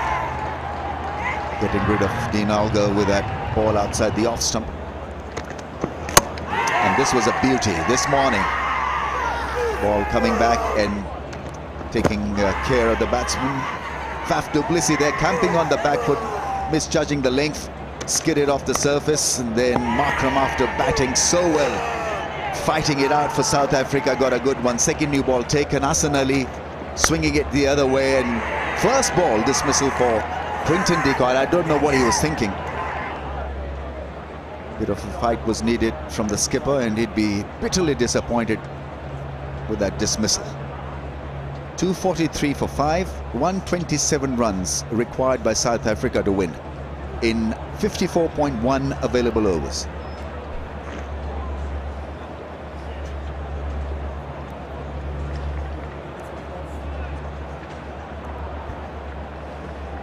Short leg in place now for Mulder.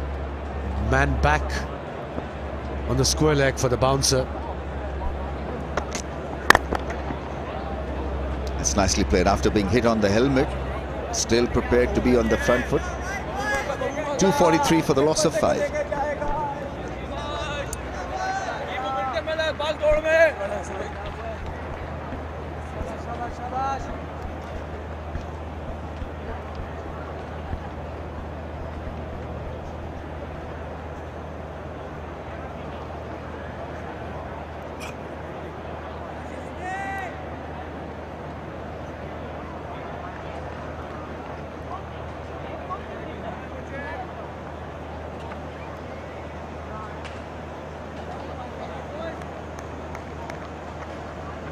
243 for 5. 5 wickets in hand. South Africa turning out to be a very interesting test match. Changes session by session. Still 2 slips for Hassan Ali. He's on his... he's got 4 wickets already. 4 for 48 in his 13. What a performance from him. What a comeback from Hassan Ali. Good for Pakistan cricket and Pakistan team.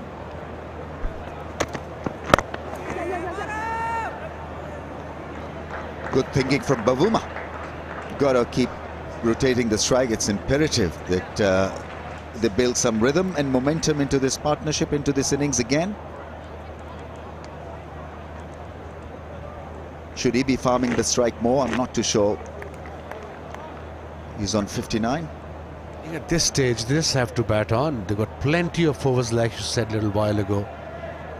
53.5 to be exact, to get 126. If they bat till end, they have a chance. That should be the message from the coach.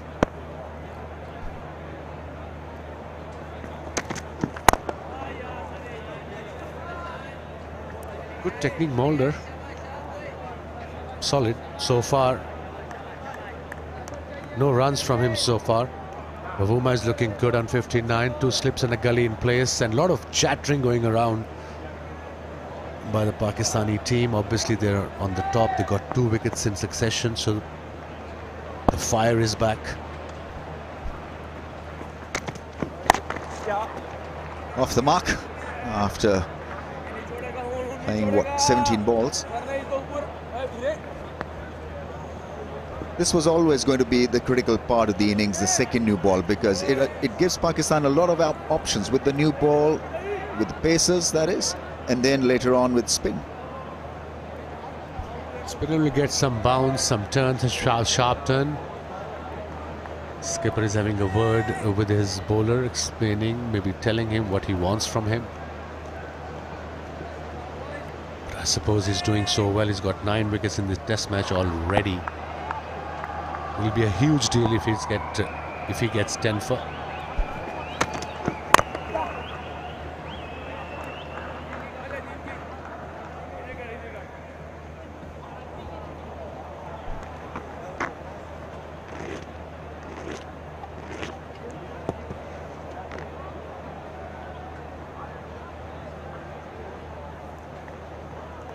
This is a critical partnership for South Africa. If they are to come closer to that score of 124 to win this partnership has got to fire. Lot was depending on de Kock and his form. He's back in the dressing room, so Mulder and Bavuma has got to turn it on now. I thought de Kock will actually play well. It's a situation kind of suited his batting style, but he came out and played this rash shot on a first delivery he faced. Got to put it down to pressure. Simple as that. He's on the walk and first ball with a massive drive. Very good catch by Imran Butt. He's a very, very good fieldsman. Because it flew off his outside edge. 246 for 5.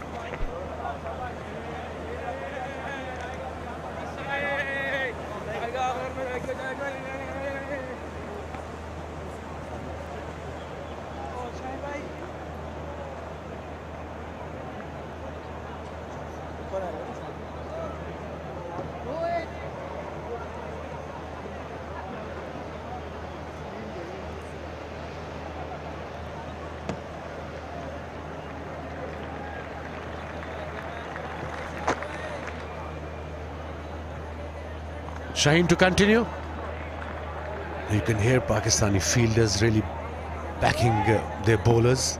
It's always a good sign when there's a bit of noise around.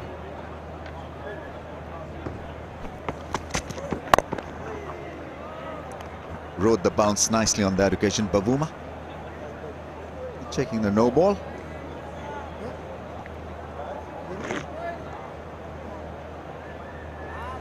No ball. It's a no ball.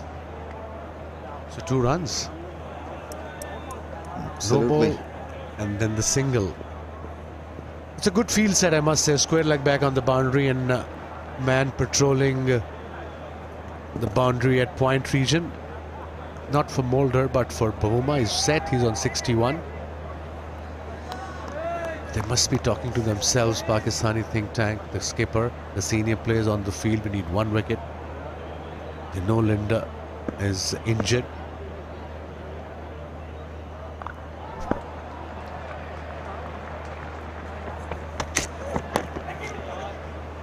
Has gone fine. Hassan Ali is not able to stop it. Gave it a fierce competition. First boundary in 68 balls. That's why I like Hassan Ali. His attitude, he's got wickets, his bowling, his spell wasn't the best delivery, direction wasn't right. He didn't middle it, but Hassan Ali was wide at fine leg. He ran, he tried, he drove, he dived. That's the spirit you want in your squad, in your playing 11, at least, with this sort of attitude.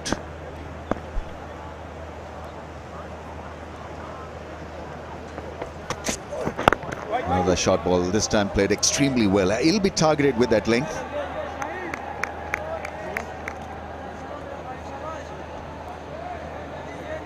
Let's see whether he panics, because it's going to be a huge challenge. Bavuma need to be working with him. Set the non-strikers in, just try to G him up. If they can weather the storm of the second new ball, I think they once again will be in this run chase. 118 more to win.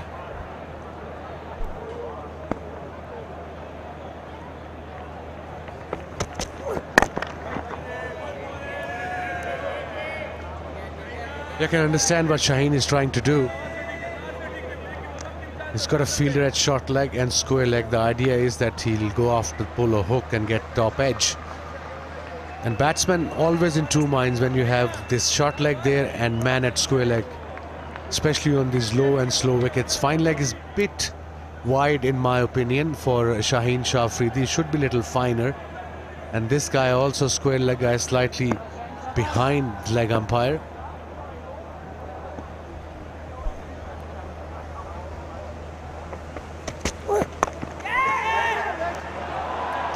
Miscue and almost falling to that trap. This is good pacey stuff from Shaheen Shah Afridi. He's maintaining good pace and he's bowling a long spell as well.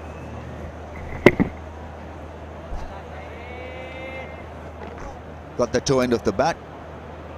Good that it got the toe end of the bat, otherwise that fielder was waiting for a top edge.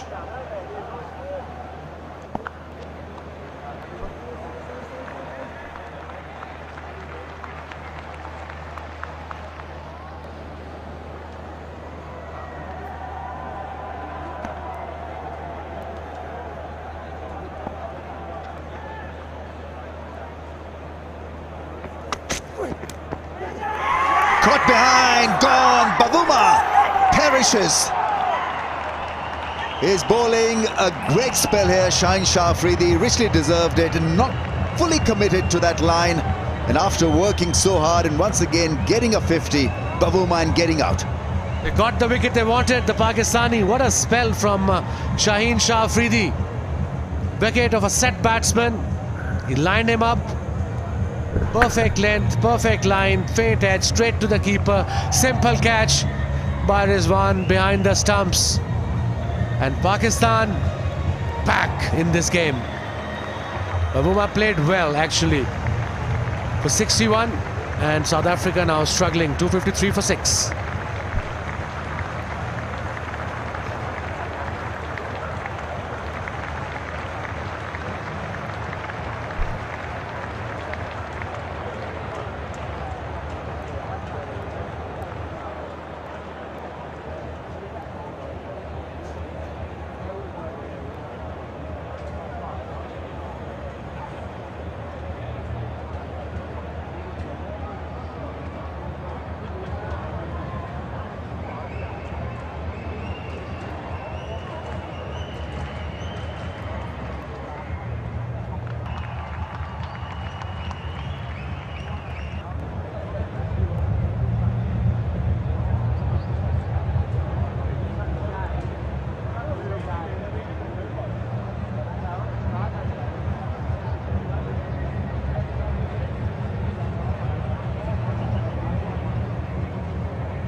Trouble with Bavuma gone. Afridi is a very talented bowler. There's that thick neck, straight through to the keeper. That's the wicket South Africa didn't want to lose. There's the heartbeat. So really good work from Pakistan to suddenly pick up the wicket of Markram, de Kock, and now Bavuma. 117 runs to win. They've lost 3 wickets for the addition of 12 runs in just 6 overs. And that's all since the second new ball has arrived. He's got his tail up now, Afridi. They like that as well, Pakistan. There was a noise. Might have been bat on the ground, actually. I do have a review. They're sending upstairs. Yes. TV umpire to director. We have player review for caught behind. The on-field decision is not out. It's a fair delivery. Let's start with front on spin wheel, please. It's nice and slow. Ball is close to the bat. Need to confirm through all tries, please. Let's keep rolling, keep rolling, keep rolling. Flat line, and there is a gap between bat and ball as well when ball passing the bat. So go back to on-field umpire. Hassan, stay with your original decision. You're on screen. Please signal. Thank you. No, it wasn't bat on ground, but no nick off the bat. That's the important thing. They've lost a review, Pakistan. They've got none left now. End of that over, 253 for 6. What a good over it was, though.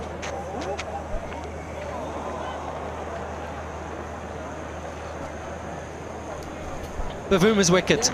Afridi finding that length. It left Bavuma, who was, well, just probably caught a bit on the crease, but he is an impressive bowler. Never had the opportunity to see him bowl live, and thoroughly enjoyed playing him from the commentary box.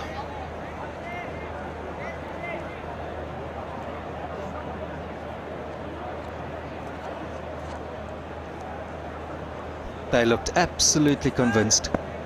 There was a little noise. Yeah, there was something.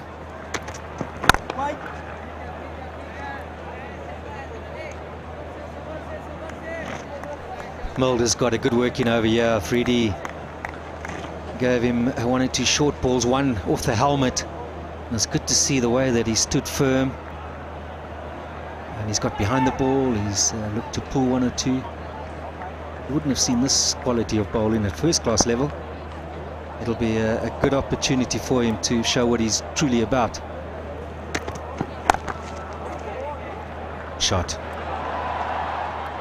under control and nicely played, and it brings Linda on strike.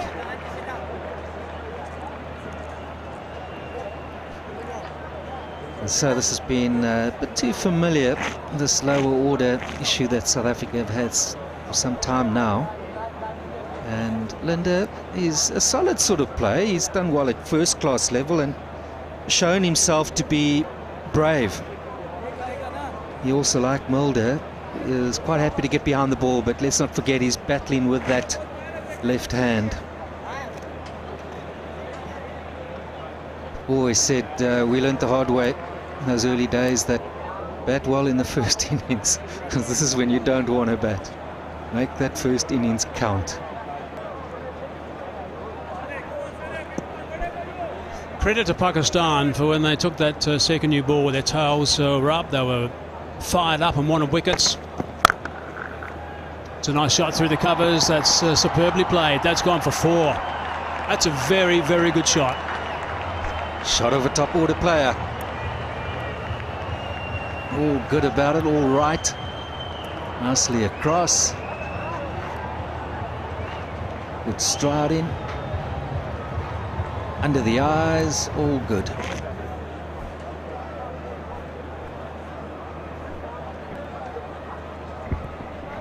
Got 21 in the first innings here. He got 37 in the first innings in Karachi. Got some work to do.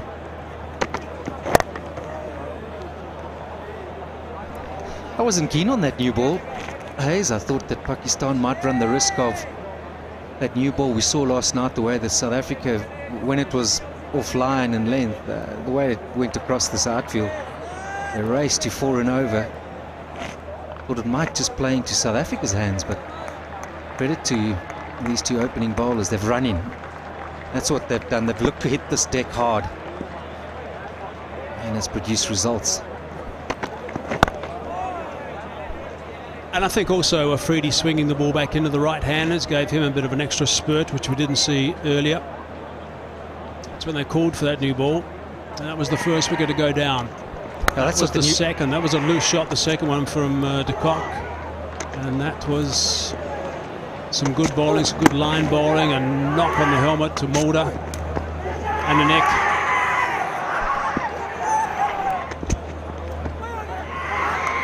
Big shout there, not out. Rise of catcher, and that's a blinder. That's a very good catch. That is 10 wickets now for Hassan Ali. Outstanding stuff from Hassan Ali. 5 for 54 in the first dig, 5 for 56 in the second dig. That is absolutely brilliant for number 32. Well bowled. Brilliantly bowled, and even the great Waka Yunus appreciating it. What's been so good about it, never mind the skills, that he's just running with absolute determination, belief, and well supported in the field. And this is where Pakistan have been so good, for him taking an excellent catch. Got to take your hat off. Well done to him. He's bowled like a man possessed.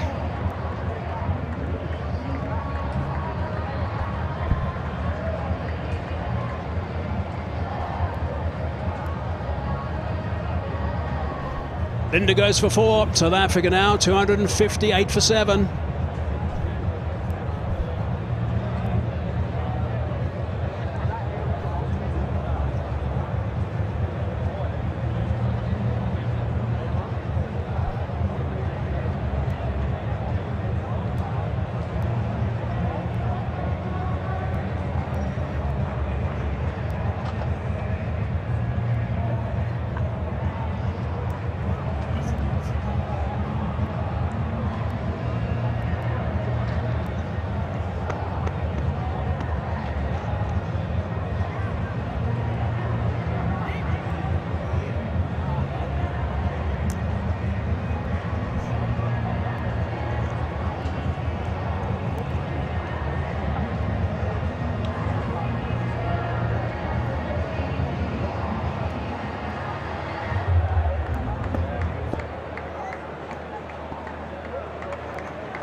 7 down. Maharaj. Slapped away. Nice shot from Mulder. More than just a good shot. Afridi is going to get it short. He's really got to get it short with genuine pace. Otherwise, the result would be pulled in front to square. Now, just keep an eye on the man, Fahim, at backward point. And this is definitely where Pakistan have overshadowed South Africa in the series. Never thought I'd see the day, but they've been better in the field. Brilliant. To say catches win matches. Had South Africa taken theirs yesterday, they may not have been chasing 370 today. But you've got to take your chances. That's what it's all about. And this man who's been out of it for a while has taken his in this match.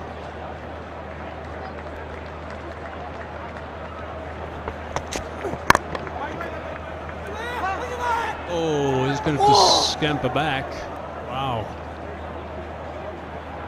Where are you going? I can't imagine you want to be rushing to get on strike.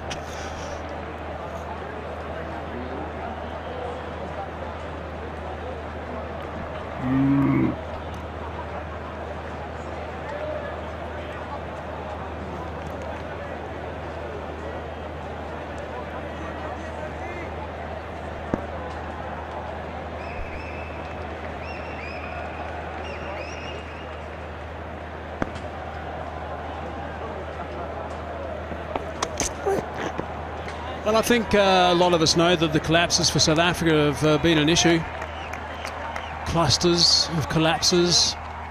This is an example of it. Have a look at this. South Africa have lost their last 5 wickets for less than 50 runs on 10 occasions in the last 2 years. So at the moment they've lost some quick ones now.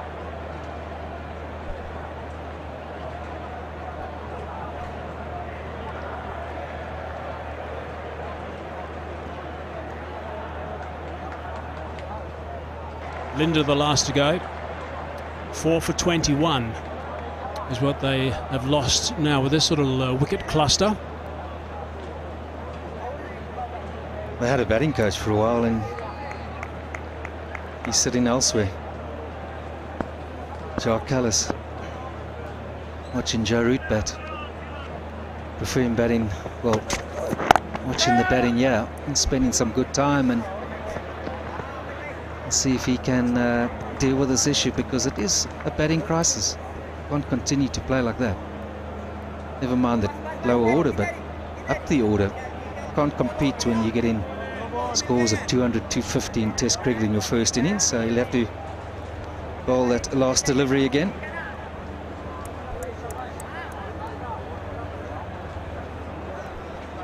It's a tight call, but it's the correct call.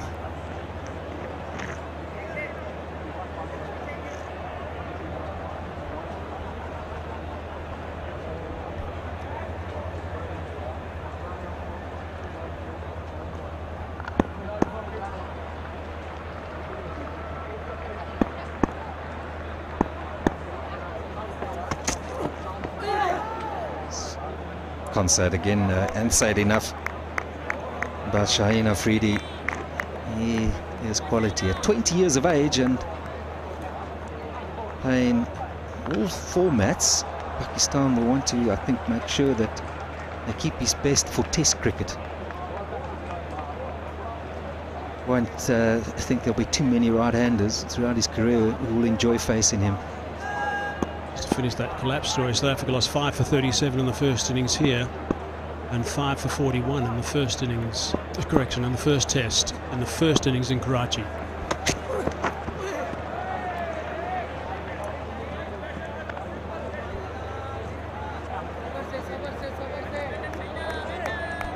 I think he might do well to come around and attack Maharaj's stumps, make him play. He has the way of playing sort of from the crease, squares up terribly, no real foot movement.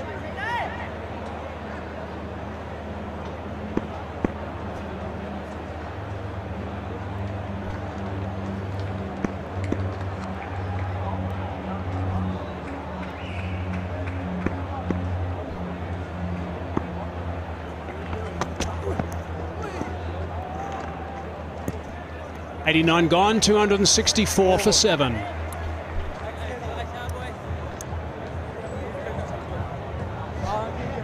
For South Africa, there was plenty promise before lunch and going to lunch.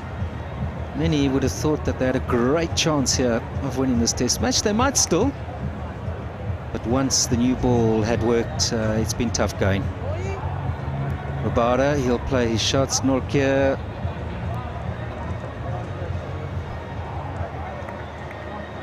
I think the best one can say about Nortje's batting is that he's a typical number 11, so it's really Rabada.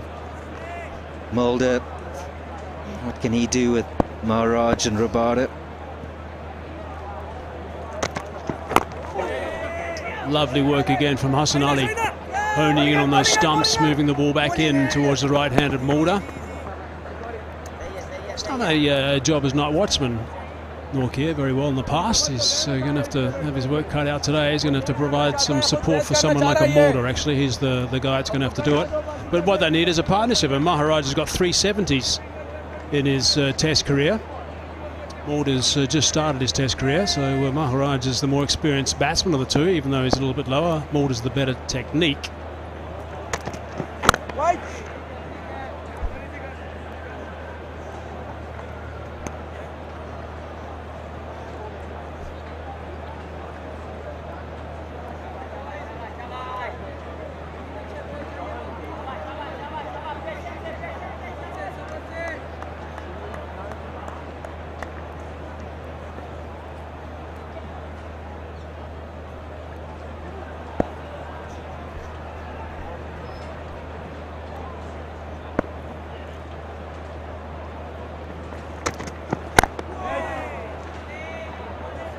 Really good comeback from Hassan Ali into the test arena, by the way.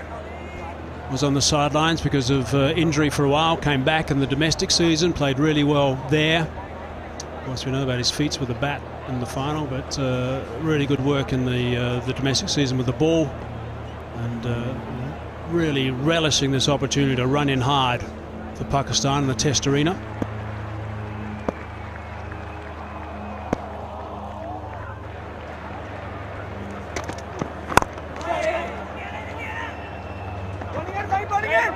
To come back and retain the strike, Mulder.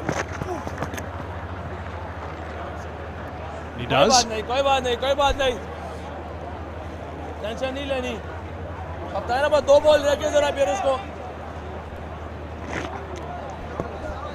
Scurries in. That's probably the best way to describe him. You don't need to be the quickest or the tallest or swing the ball the most, but that sort of attitude, often batsmen, you can unsettle them. Constantly at them. You feel that intensity as a batsman. I think it's worth having a bit of a... Oh, that's at the middle of the bat of Maharaj at the non-strikers then. I think it's worth having a look at his five for, actually. Here's the wickets he got. That was a beauty. That was first up this morning. That was soon after, Faf to Pasi. That was after the lunch break. First ball for the cock. And that's the last to go. Really good work. 5 and 5 equals 10.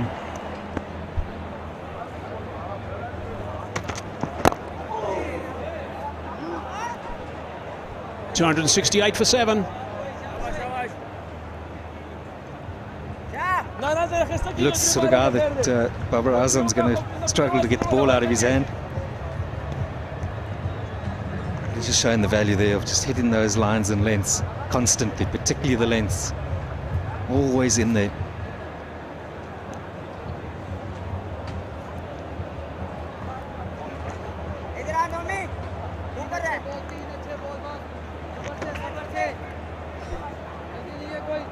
So, 90 gone, 268 for 7. Mulder on 16, and Maharaj yet to get off the mark. So it's going to be Maharaj on strike, short leg in place. Gully. So let's expect Afridi to attack him with a short ball, you would think, and then just get him 1 or 2 to go across him.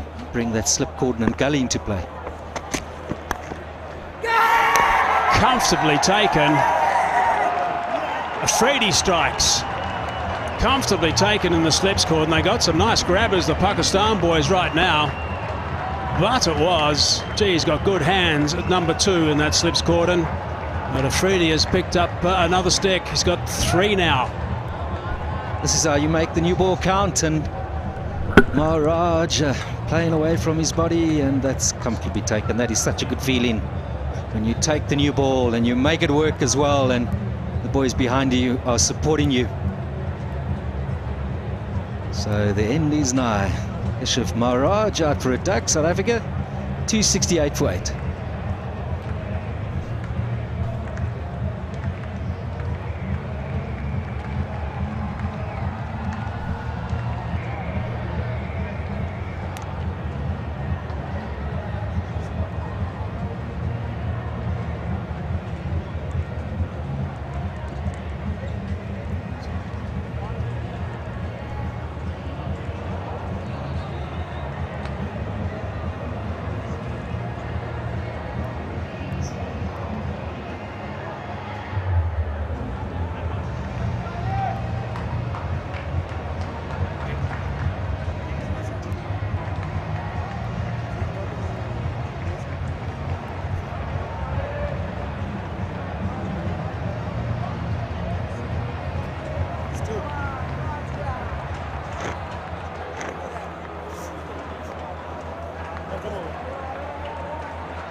Rabada at number 10.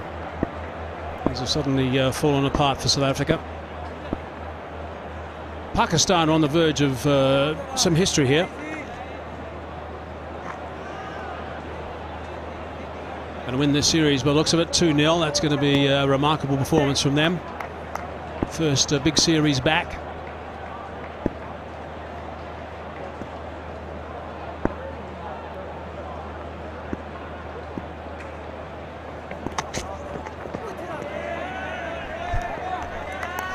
Dish it back time.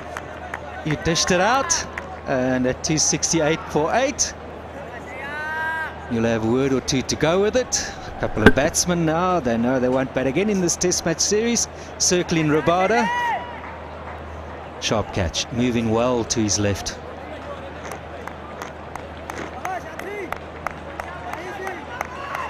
Plenty of noise with Rabada on strike. The life of a quick bowler.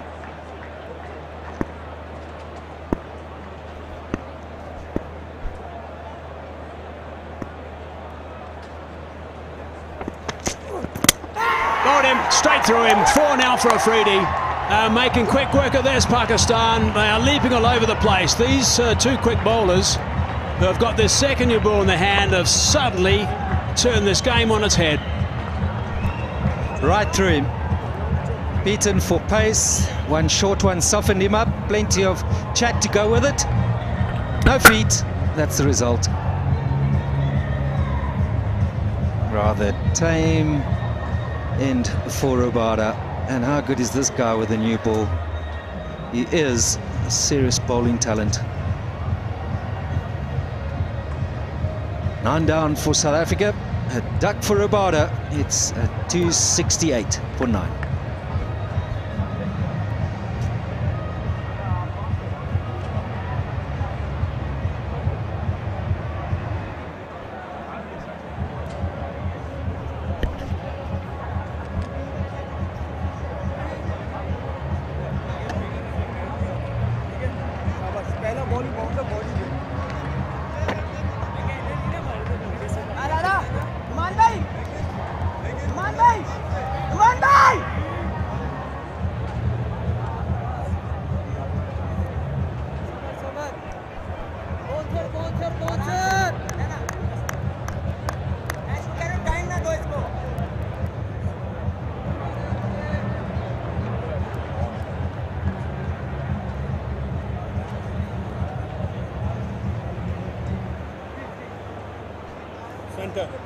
Center.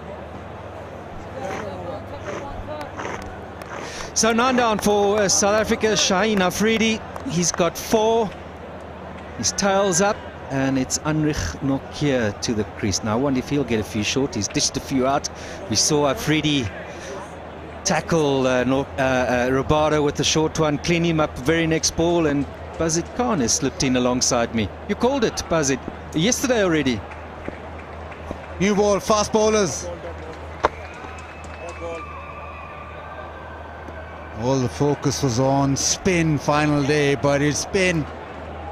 Bowlers banging it in. Sovereign up, in swing, beaten for pace, nowhere near that. Shaheen Shah Afridi's bowled with pace throughout the game, but this spell with the second new ball from Hassan and Shaheen is propelling Pakistan to a famous victory.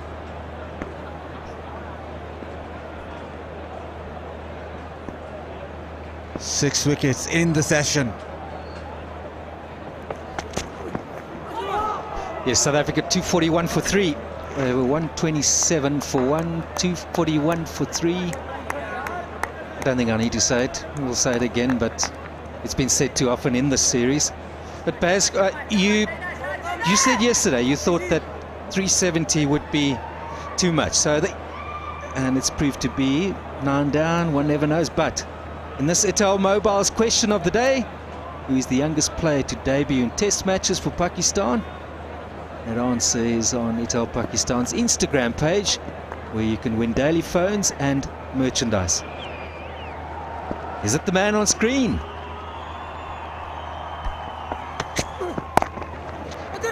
Defended and squeezes that out.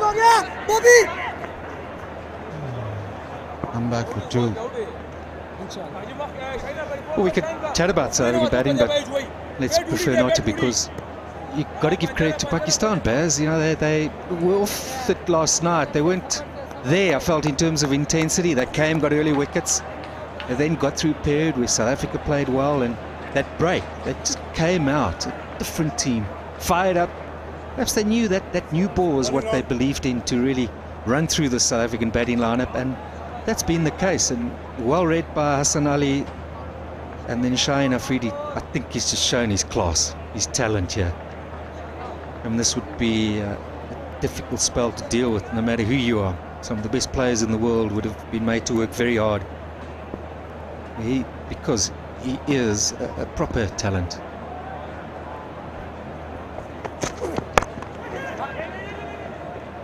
Yorker squeezed out well. Ola wants to strike. It's 270 for 9.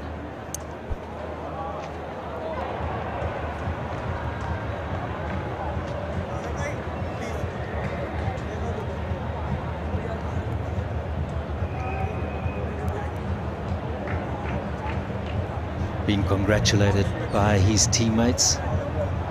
Young at 20 years old and very athletic.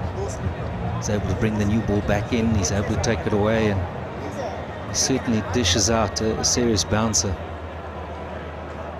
So for any batsman you're having to deal with that at 88, 90, 92 miles an hour, particularly if you're a right-hander, just attacking that blind spot, it's never easy.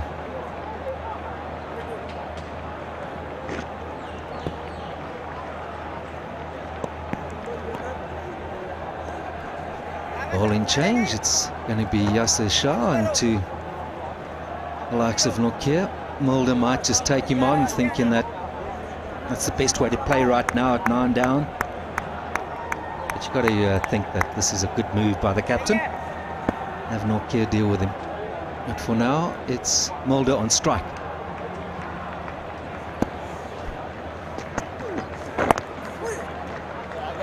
Will Mulder, though, accept anything?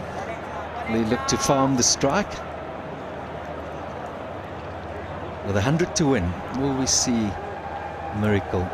My clairvoyant friend, what do you think? Short and punished. Well, he's on the right track. He's middled that and placed it beautifully. It's a good opportunity for Mulder just to show some class and play his game. So that's what's remaining for South Africa to win 96. What a nice time for him to just get a few runs. He's allowed to.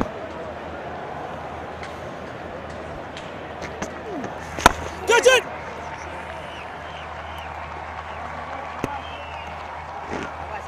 He's a player that will be back in time to the subcontinent, you'd think, Fionn Mulder.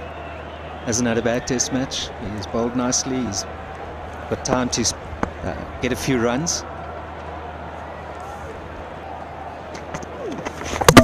Yasir Shah knocks him over. He went for the big hit, and Pakistan overpowers South Africa with a historic series victory.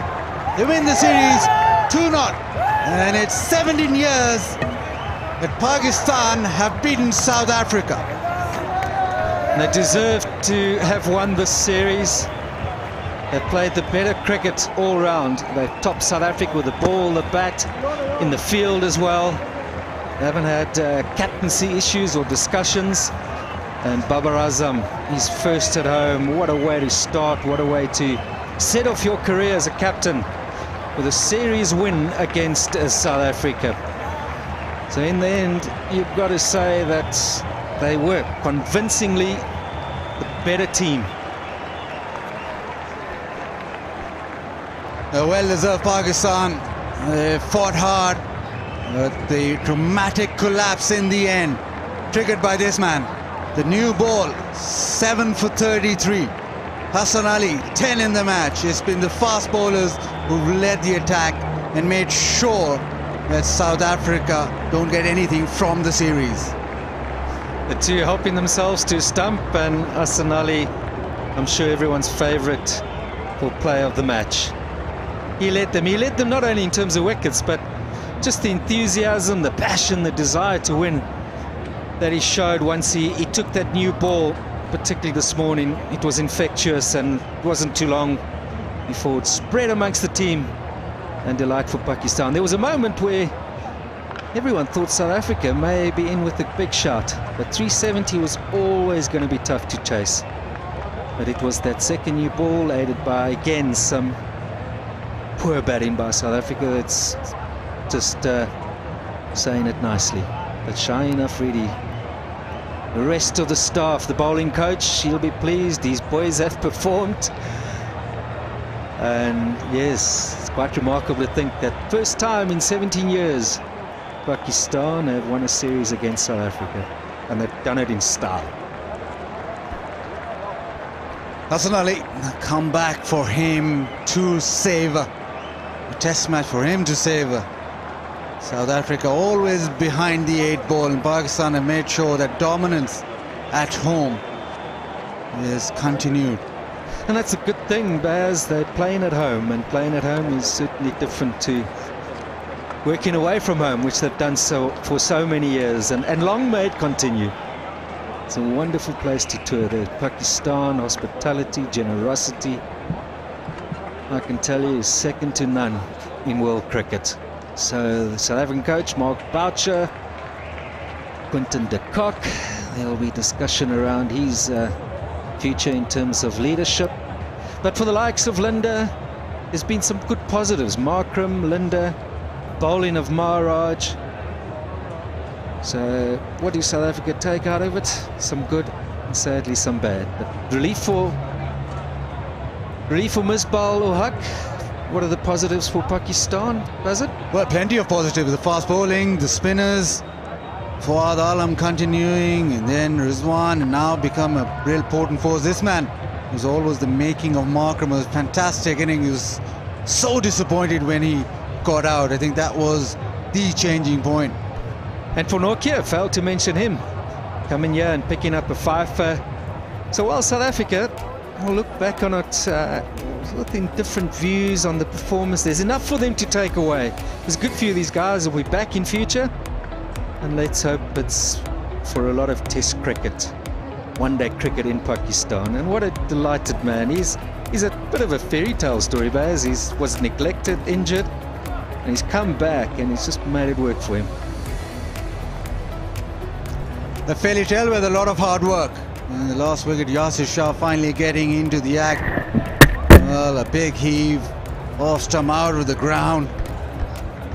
Yasir Shah gets the final wicket, but he's been helped along by the fast bowlers. Pakistan delighted, and they've turned it around after having a poor tour of New Zealand. Babar Azam, his first series, and what a joyous series he's had. Man of the moment though, Hassan Ali and Shaheen Shah Afridi with that new ball. It was always going to be a difficult task chasing 369 in the final innings, and Pakistan may well celebrate as they've been the better side over the two test matches, and they've found answers every time. Well, they needed today to find some answers, and they responded absolutely beautifully. So for South Africa, there was promise whilst Markram and Van der Dussen were at the crease. And eventually it was Hassan Ali who made the breakthrough, and then du Plessis was to follow. Pavuma tried his heart out, he played nicely, he kept Markram company, but once that new ball was taken, it pretty much was the end for South Africa. Only Mulder, a bit of resistance, but South Africa found themselves in the end, after looking as if they might just do the impossible, well short.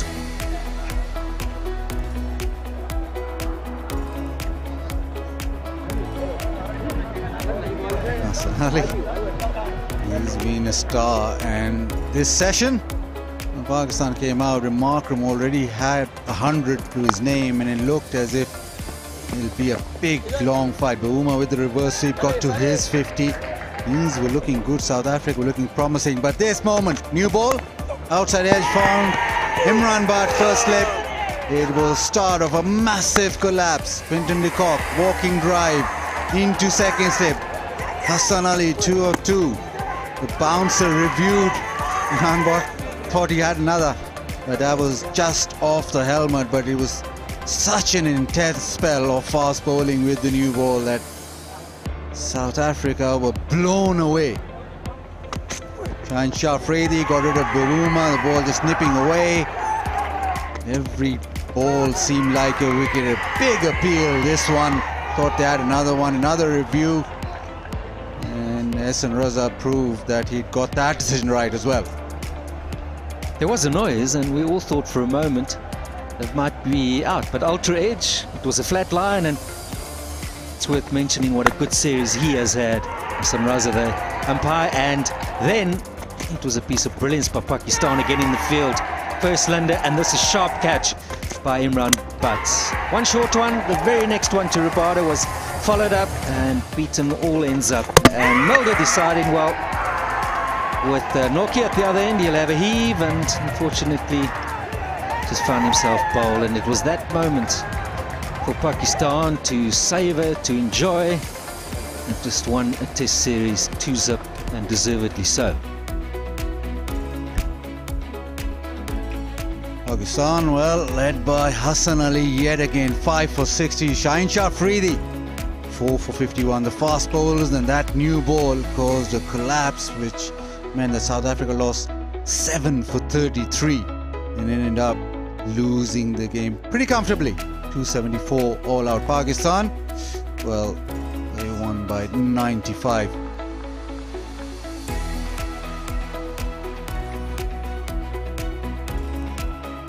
Well, Pakistan, first test match won by 7 wickets, second test match won by 95 runs. So the test series done, is 2-0. Now we turn our attention to Lahore. We have 3 T20s where there'll be another series of note in Pakistan. Well, they'll be happy right now celebrating. We'll take a short break and then we'll be back with the post-match presentation.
Welcome to post-match presentation. Bank Alfla presents Brighter Paints Pakistan versus South Africa. It was a tremendous series for Pakistan. They won this 2-0. Before we introduce the guests, PCB would like to thank the sponsors, local administration, security agencies and all other departments who have extended their massive support for putting on this spectacular cricket match. Right, now on to the guests. Mr. Khaja Atif Riaz Sikka, Director Sales, Brighter Paints, is here with us, looking extremely fit. Mr. Sarmad Ijaz Ewan, Business Head, Retail, North Bank Alfla, and Mr. Umar Moin Malik, Head of Easy Pesa, is here with us as well. Right, there's PCB awards to be given away before we actually get into the business part of this presentation. Emerging Cricketer of 2020. Ruhail Nazir has received this award.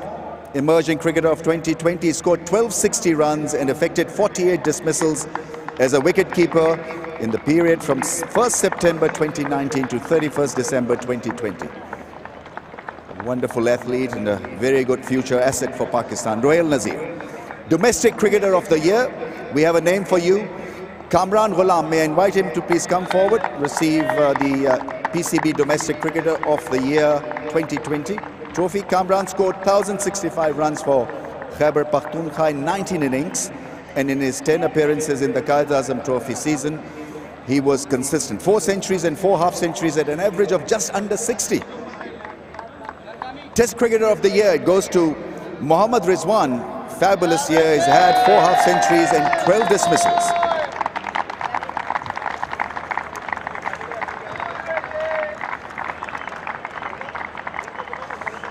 Very fulfilling year for Mohammad Rizwan.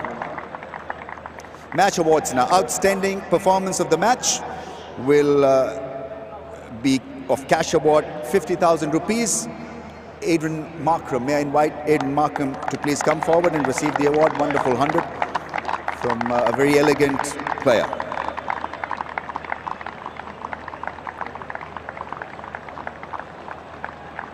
May I invite Mohammad Rizwan to please collect the Easy Pesa Best Batsman of the Match award of 50,000. His first Test match 100.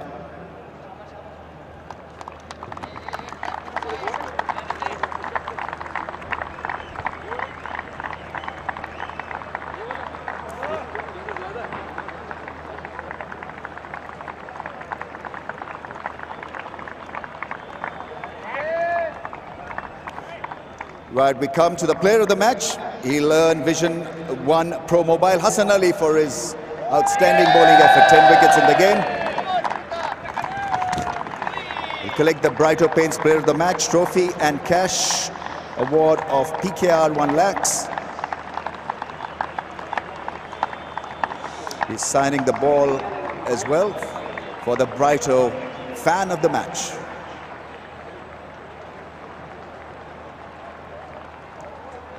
Hasan साहब थोड़ी सी गुफ्तगू करेंगे.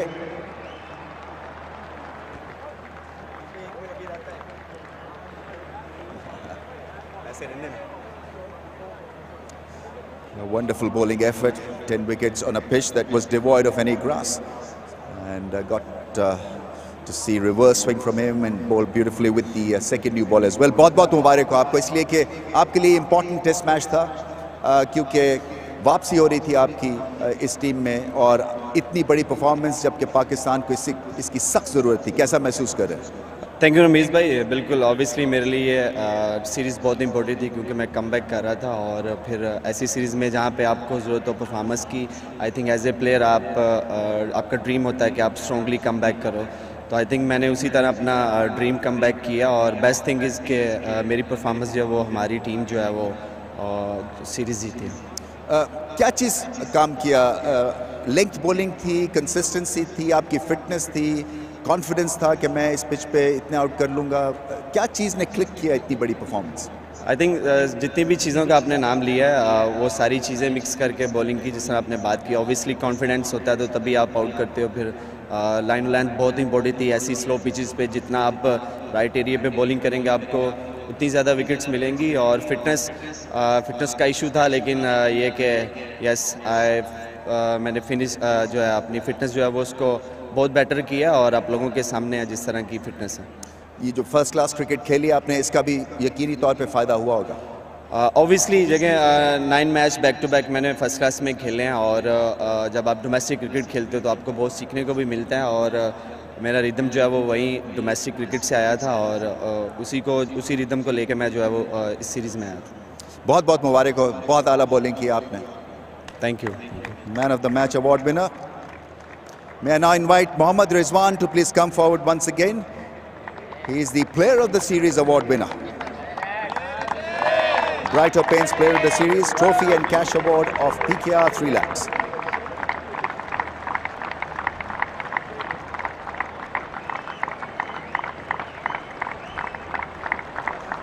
बहुत बहुत मुबारक हो रिजवान आपको। एक तो कीपिंग, फिर बैटिंग, फिर टेल एंडर्स के साथ बैटिंग और फिर कंसिस्टेंसी, कितनी सारी चीज़ें आप बहुत आराम से कर गए। सबसे पहले तो अल्लाह पाक का शुक्र है जिन्होंने ये अवार्ड दिया और बेसिकली रमीज़ भाई जब भी ये टीम प्लानिंग होती है और आप प्लान पे उतरने की कोशिश करते तो आपके लिए सारी चीज़ ईजी हो जाती है। तो मुझे कप्तान और कोच की तरफ से यही प्लानिंग मिली हुई थी जिसको मैं कोशिश कर रहा था कि उसी तरह डिलीवर करूँ, तो उसी तरह होता रहा और अल्लाह पाक ने एक बड़ी इनिंग्स करा दी। इनिंग्स की तो अभी बाद में बात करेंगे, पहले कीपिंग की बात करें, इसलिए कि न्यूजीलैंड की पिचेस से यहाँ आके एडजस्ट करना इन पिचेस पे जहाँ पता नहीं गेंद पहुँचेगा या नहीं पहुँचेगा, कितना टफ था?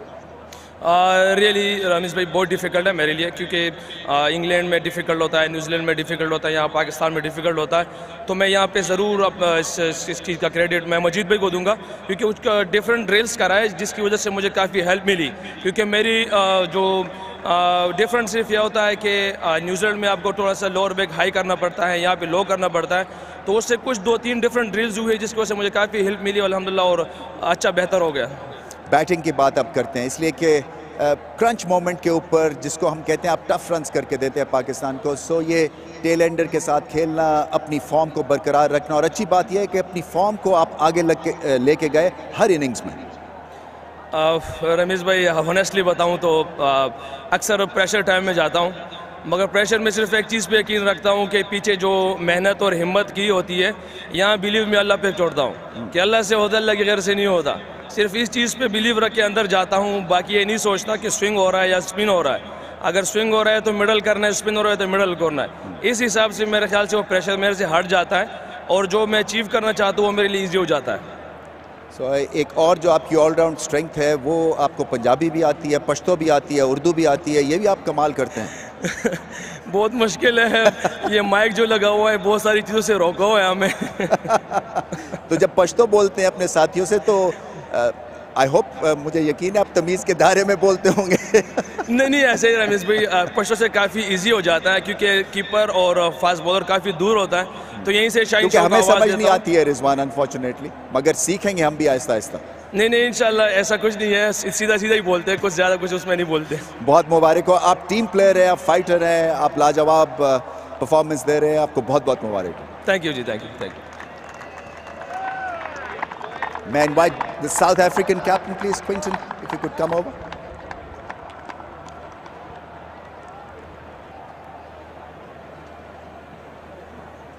Well, Quinton, bad luck because you were competitive on most days in this test match.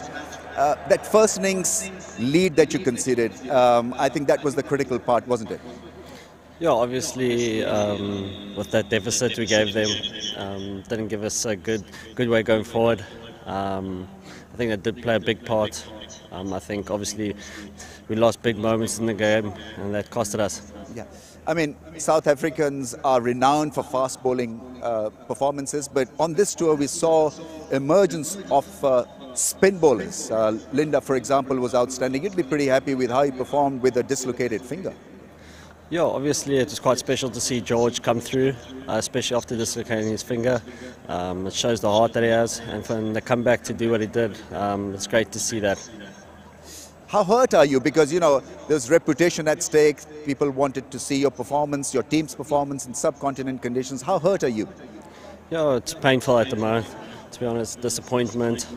But, you know, it's something we are going to have to, when we get back home, have a look at our performances, the way we went about things, and we have to get back home and improve on the way going forward.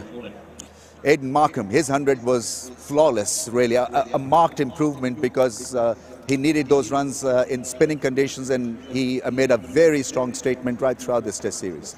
Yeah, obviously Aiden had a question mark in the subcontinent, obviously from the past, and to come in to perform the way he did these last 2 Test matches, it shows the fight that he has, the pride he has in his performance, and it's good to see that in a guy like him.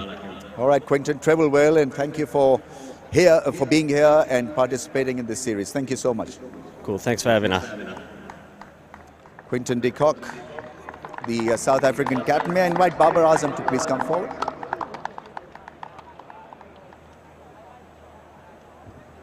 Babar, आप trophy तो इस interview के बाद receive कर ही लेंगे।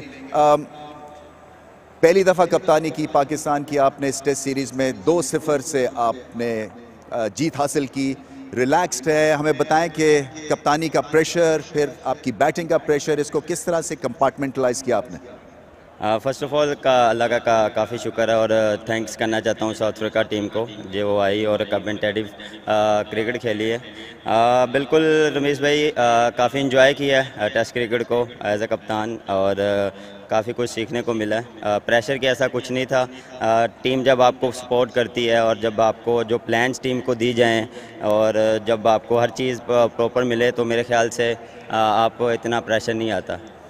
आपने south Africa के साथ वो कर दिया जो साउथ अफ्रीका एशियन टीम्स के साथ करते हैं, फास्ट बॉलिंग के थ्रू उनको लिटा दिया आपने। हाँ बिल्कुल रमेश भाई, देखें आज जैसे शहीन ने स्टार्ट किया था, हसन अली का कम बैक हुआ, उसने आउटस्टैंडिंग कम बैक किया।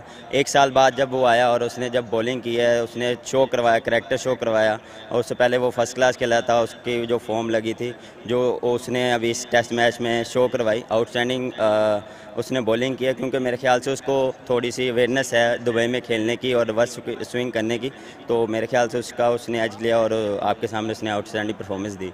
नए प्लेयर्स भी इंट्रोड्यूस हुए इस सीरीज़ में और बात करूंगा इमरान भट्ट की क्योंकि लाजवाब स्लिप कैचिंग दिखी उनकी तरफ से। बिल्कुल रमेश भाई, आप नए लड़के ट्राई करते रहते हैं, सीनियर जूनियर का कम्बिनेशन ट्राई करते हैं, तो वही हमने ट्राई किया था और जैसे आपके सामने देखें स्लिप कॉर्नर जो हमारा थोड़ा सा वीक था वो इस बारी आपको काफ़ी इम्प्रूव नज़र आया, हमारी फील्डिंग काफ़ी इम्प्रूव नज़र आई है और इससे हमें काफ़ी फ़ायदा हुआ है। देखें ये छोटी छोटी चीज़ें हम इस चीज़ को देख रहे हैं और चीज़ें ठीक कर रहे हैं और आहिस्ता आहिस्ता जो मिस्टेक कर रहे हैं हम उसको इम्प्रूव करने की कोशिश कर रहे हैं। न्यूजीलैंड के बाद ये सीरीज़ जीतनी एक तरह से इम्पोर्टेंट थी आपके लिए और आपने जीता ये, सो कितना हौसला मिलता है घर में इस तरह की परफॉर्मेंस के बाद? रमेश भाई, काफ़ी कॉन्फिडेंस मिलता है। इतनी अच्छी टीम के अगेंस्ट आप सीरीज़ जीतते हैं, क्लीन स्वीप करते हैं, तो मेरे ख्याल से एज अ टीम पूरा ग्रुप को काफ़ी कॉन्फिडेंस आता है। आपको आगे क्रिकेट जो आ रही है उसके लिए आप काफ़ी कॉन्फिडेंस होते हैं कि आपने इतनी अच्छी सी परफॉर्मेंस दी है। एक टाइम पे ऐसा लग रहा था कि ऊपर नीचे हो सकता है मैच, लेकिन क्रेडिट दूंगा यहाँ पे मार्करन को भी और बुमा को जो उन्होंने इंग्लिश खेली, लेकिन हमारा बिलीव था कि हमें एक विकेट मिल जाएगी तो हम कम बैक कर सकते हैं और जो हमने नया बॉल लिया उसके बाद जो दोनों फास्ट बॉलर्स ने बॉलिंग की आउटस्टैंडिंग की और उसके बाद हम कम बैक पे आए। बहुत बहुत मुबारक हो आपको, आपका बहुत शुक्रिया, लाजवाब क्रिकेट खेले आप और अब आप अपनी ट्रॉफी जो है वो उठा सकते हैं। Thank you. Bank Alfla presents Bright Paints Pakistan versus South Africa Series 2021. Winning trophy goes to Babar Azam and Pakistan.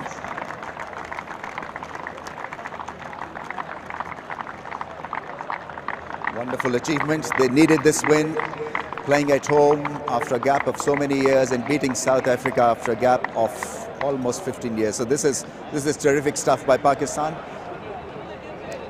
And that also ends our post-match presentation ceremony.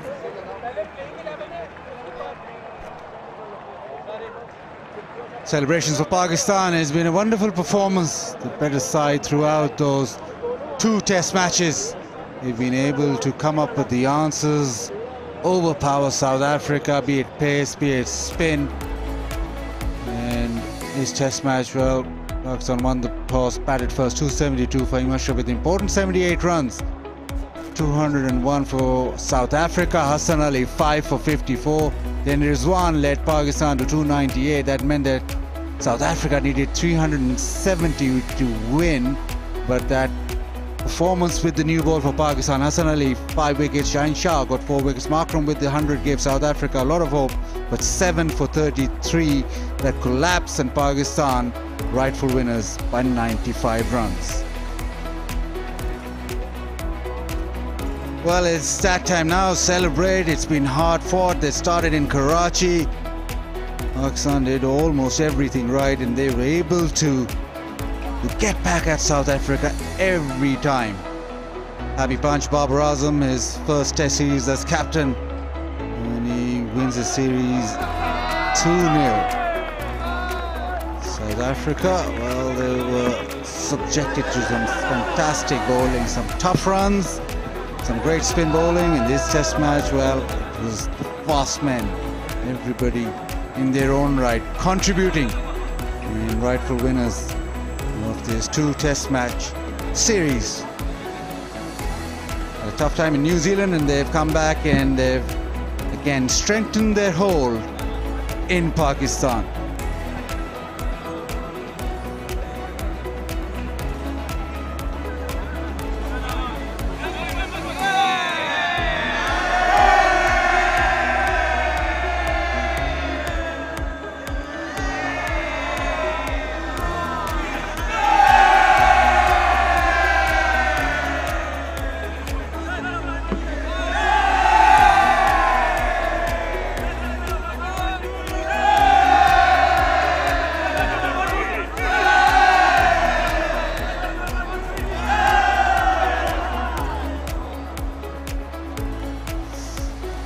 So the test series done, and Pakistan runaway winners. They won the test series 2-0. Now focus shifts to Lahore. We've got 11th February, 13th and 14th, the 3 T20Is. And that's it. After a fascinating test match at Rawalpindi. Hope you'll join us again.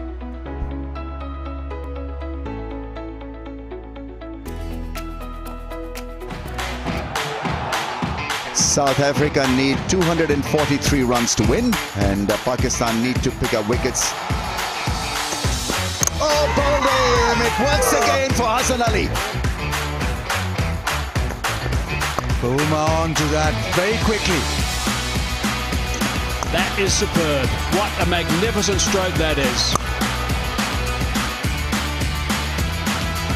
Magnificent ton from Aiden Markram. Brilliant start from Babuma. That brings up his 50. Caught behind, gone. That's a very good catch. That is 10 wickets now for Hassan Ali. Comfortably taken. Pakistan overpowers South Africa with a historic series victory.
Well, what a win for Pakistan, an emphatic victory all round for them, and they've won the series against South Africa after more than a decade, courtesy some wonderful bowling performances. Hassan Ali taking 5 wickets in that last innings, also taking 5 wickets in that first innings as well. Overall 10 wickets for him. Aiden Markram kind of set things up for South Africa, but in the end it was the pacers who did the trick for Pakistan. Pakistan winning the match by 95 runs, and they won the series 2-0. Many congratulations to them. And there was a lot of talk around spinners and how they will be important on the day 5 pitch, but it was the pacers in the end that did the trick for Pakistan. So I'm sure they're a happy camp all round, and I think I've got a very happy Wasim Akram alongside with me as well. Daryl Cullinan joins us too. I think everybody's just generally happy that Pakistan has won a test series after quite some while, and that too against South Africa. The way they've gone about it as well after lunch, it's been spectacular to watch. Yes, congratulations to Babar Azam and his team, and of course to the whole country. South Africans have a very good record in Pakistan against Pakistan. So winning from the way they won today, Hassan Ali performed beautifully, and that showed if you perform in first-class cricket, you can make a comeback, or you can come to Pakistan team. Noman Ali, you know, all these guys. And for me, I think the most exciting thing was winning the series. Amazing job by Pakistan team. The slip fielding. We finally found one guy in Imran Butt who can actually catch in slip, and consistently, constant, not just one off. You know, he took 3 to 4 catches today, and they were all difficult ones, especially on low and slow wickets. So over and all, I think it'll do well. It'll serve well to Pakistan cricket in future as well. This will give boys a confidence too. As a fast bowler, I'm sure that you're just genuinely happy to see that it's the fast bowling that has won Pakistan the match. Yeah, I mean, and also Shaheen Afridi, the way he bowled that spell after lunch. I mean, Hassan Ali got the wickets, early wickets, and Shaheen just ran in. I enjoyed their bowling. They were both sprinting in. They looked in good rhythm, and of course they were generating a bit of pace. I mean, 90 miles an hour is not an easy task. Daryl, disappointing result for South Africa. You know, perhaps time for a lot of soul searching after this for them. Well, there will be. All too familiar collapse in their lower order. It's been problematic for some time now. So they need to look at why that is happening. Is it the way the players have been taught at first-class level, at academy level? Let's remember, international cricket is not a finishing school. You need to arrive here with certain skills in place.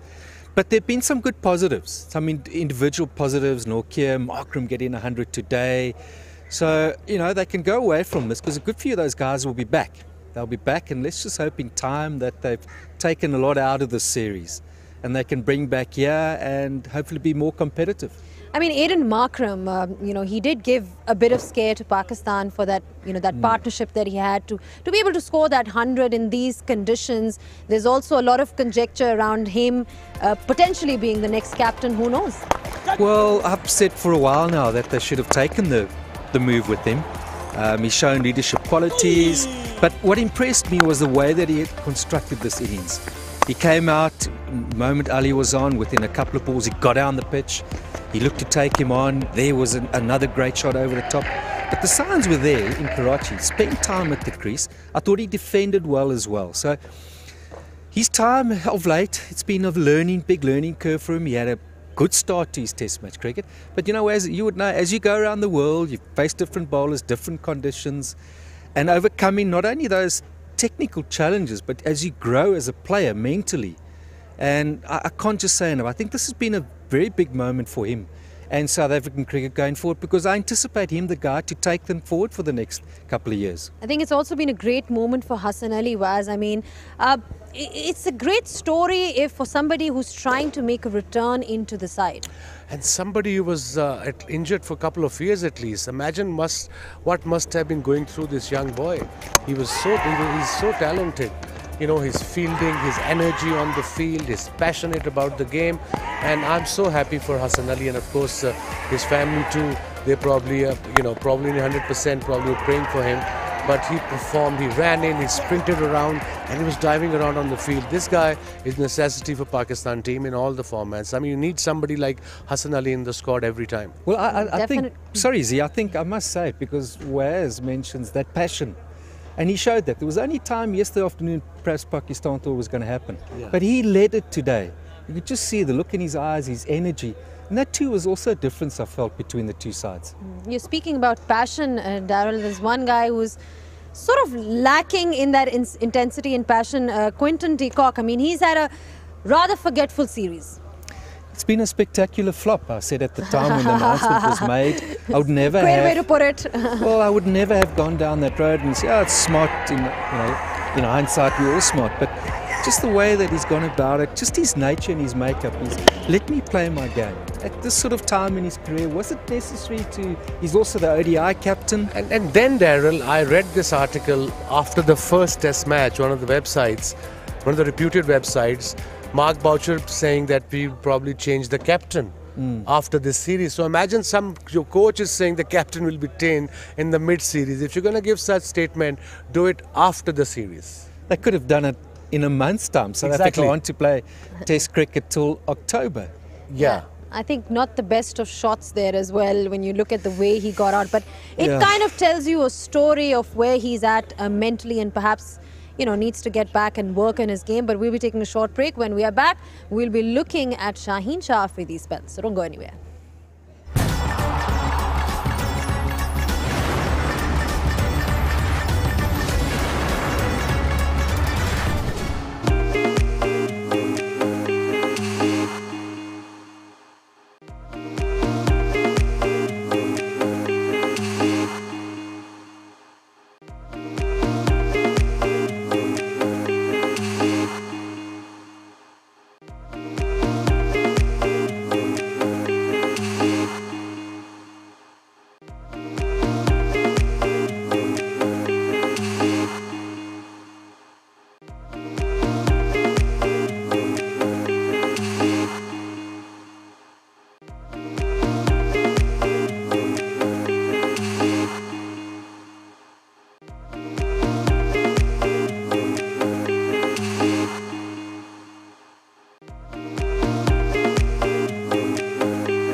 Well, there's always something fascinating about watching a left-arm fast bowler run through a batting lineup, and who would know better than the guy sitting next to me, Waz? I mean, Shaheen Shah Afridi, you know, there was talks about why he's unable to get wickets or why he's not swinging it.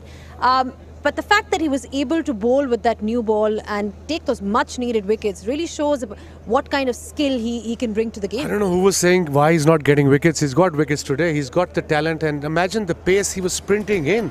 Imagine you're facing a guy like Shaheen who's sprinting in. You'll be on a kind of a back foot, doesn't even matter. Well, absolutely was. It's the first time I've watched him bowl live at a ground, and he's been so impressive. And what you're saying there, and for a right-hander, you don't really want to be dealing with this because it's always at you, that sort of height in your blind spot. So he's very impressive. I mean, what a future he does have. What has impressed you the most about Shaheen? I think the way he ran in, because sometimes if you don't get wickets in any innings, I suppose, in second innings in this test match, you kind of say, okay, I'm not getting any wickets, let's not try. But Shaheen tried after lunch with a second new ball, and he was bowling 90 miles per hour consistent. And that shows he's in good rhythm, that shows he's injury free, and that's a great sign for future of Pakistan fast bowling with Hassan, him, and you know, Fahim again. We didn't mention Fahim in this test match, in this series, the way he batted. I mean, his bowling will improve, but everything is working for Pakistan at this stage.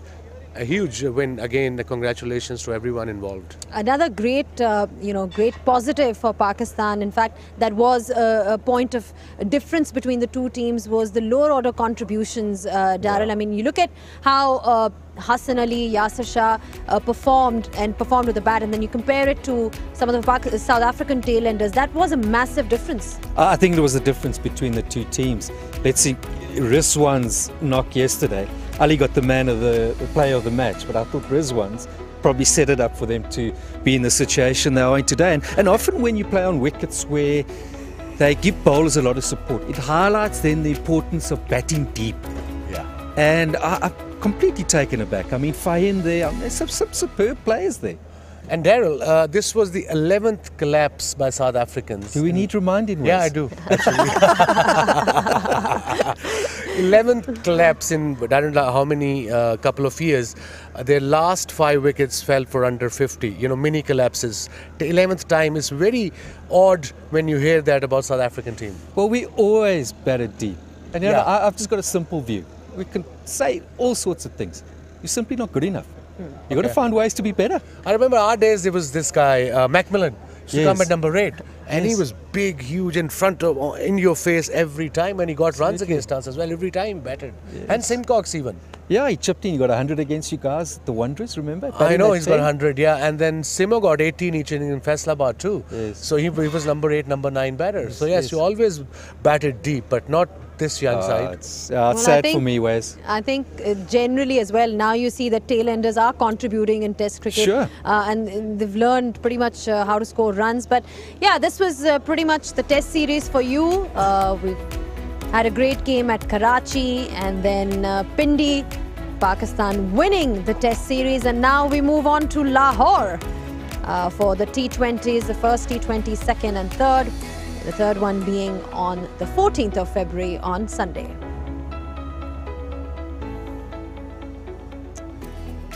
Yeah, I think that it's a great celebration time for Pakistan as well. When you look at how they've performed today, they're going to be a happy camp for sure. And it's been a great win for them after a while. Struggled in New Zealand. But I think, Waz, even in terms of, we're talking about the importance of this victory. Lost against New Zealand. They were under the pump. So much criticism all round. So this is going to give them generally a lot of confidence as a team. Yeah, as a team or as an individual, the only way to answer back to your critics are to perform. And that's what exactly they did. There is no other way around it. Prove them wrong, perform well, and that's what Pakistan did. So well done, guys. Daryl, what about South Africa? I mean, what can they take from this series? Where do they go now from here? They'll have to go home, as I said, they play Test cricket till October. So it's going to give them a period to reassess everything, look at who potentially the players are, and then key focus would be their batting. They've just somehow got to start a process, identifying better talent or improving the talent that you have here. Well, Daryl, I think on that note, thank you so much for your time. Waz, special thanks to you as well. You'll be joining the bubble. Good luck with PSL, with Karachi Kings as well. It's been wonderful working with you as always. No, thank you very much, everyone. Really had a good time. Daryl, Mikey, safe travels to Lahore. Enjoy my city. And good luck. Good luck for the PSL. Thank you. Yeah, it's been a wonderful series, a fascinating series to watch. You saw the pacers in action, the spinners in action as well. Some wonderful innings by Mohammad Rizwan, Aiden Markram. We've really enjoyed giving you this coverage, and we'll be seeing you in Lahore for the T20s.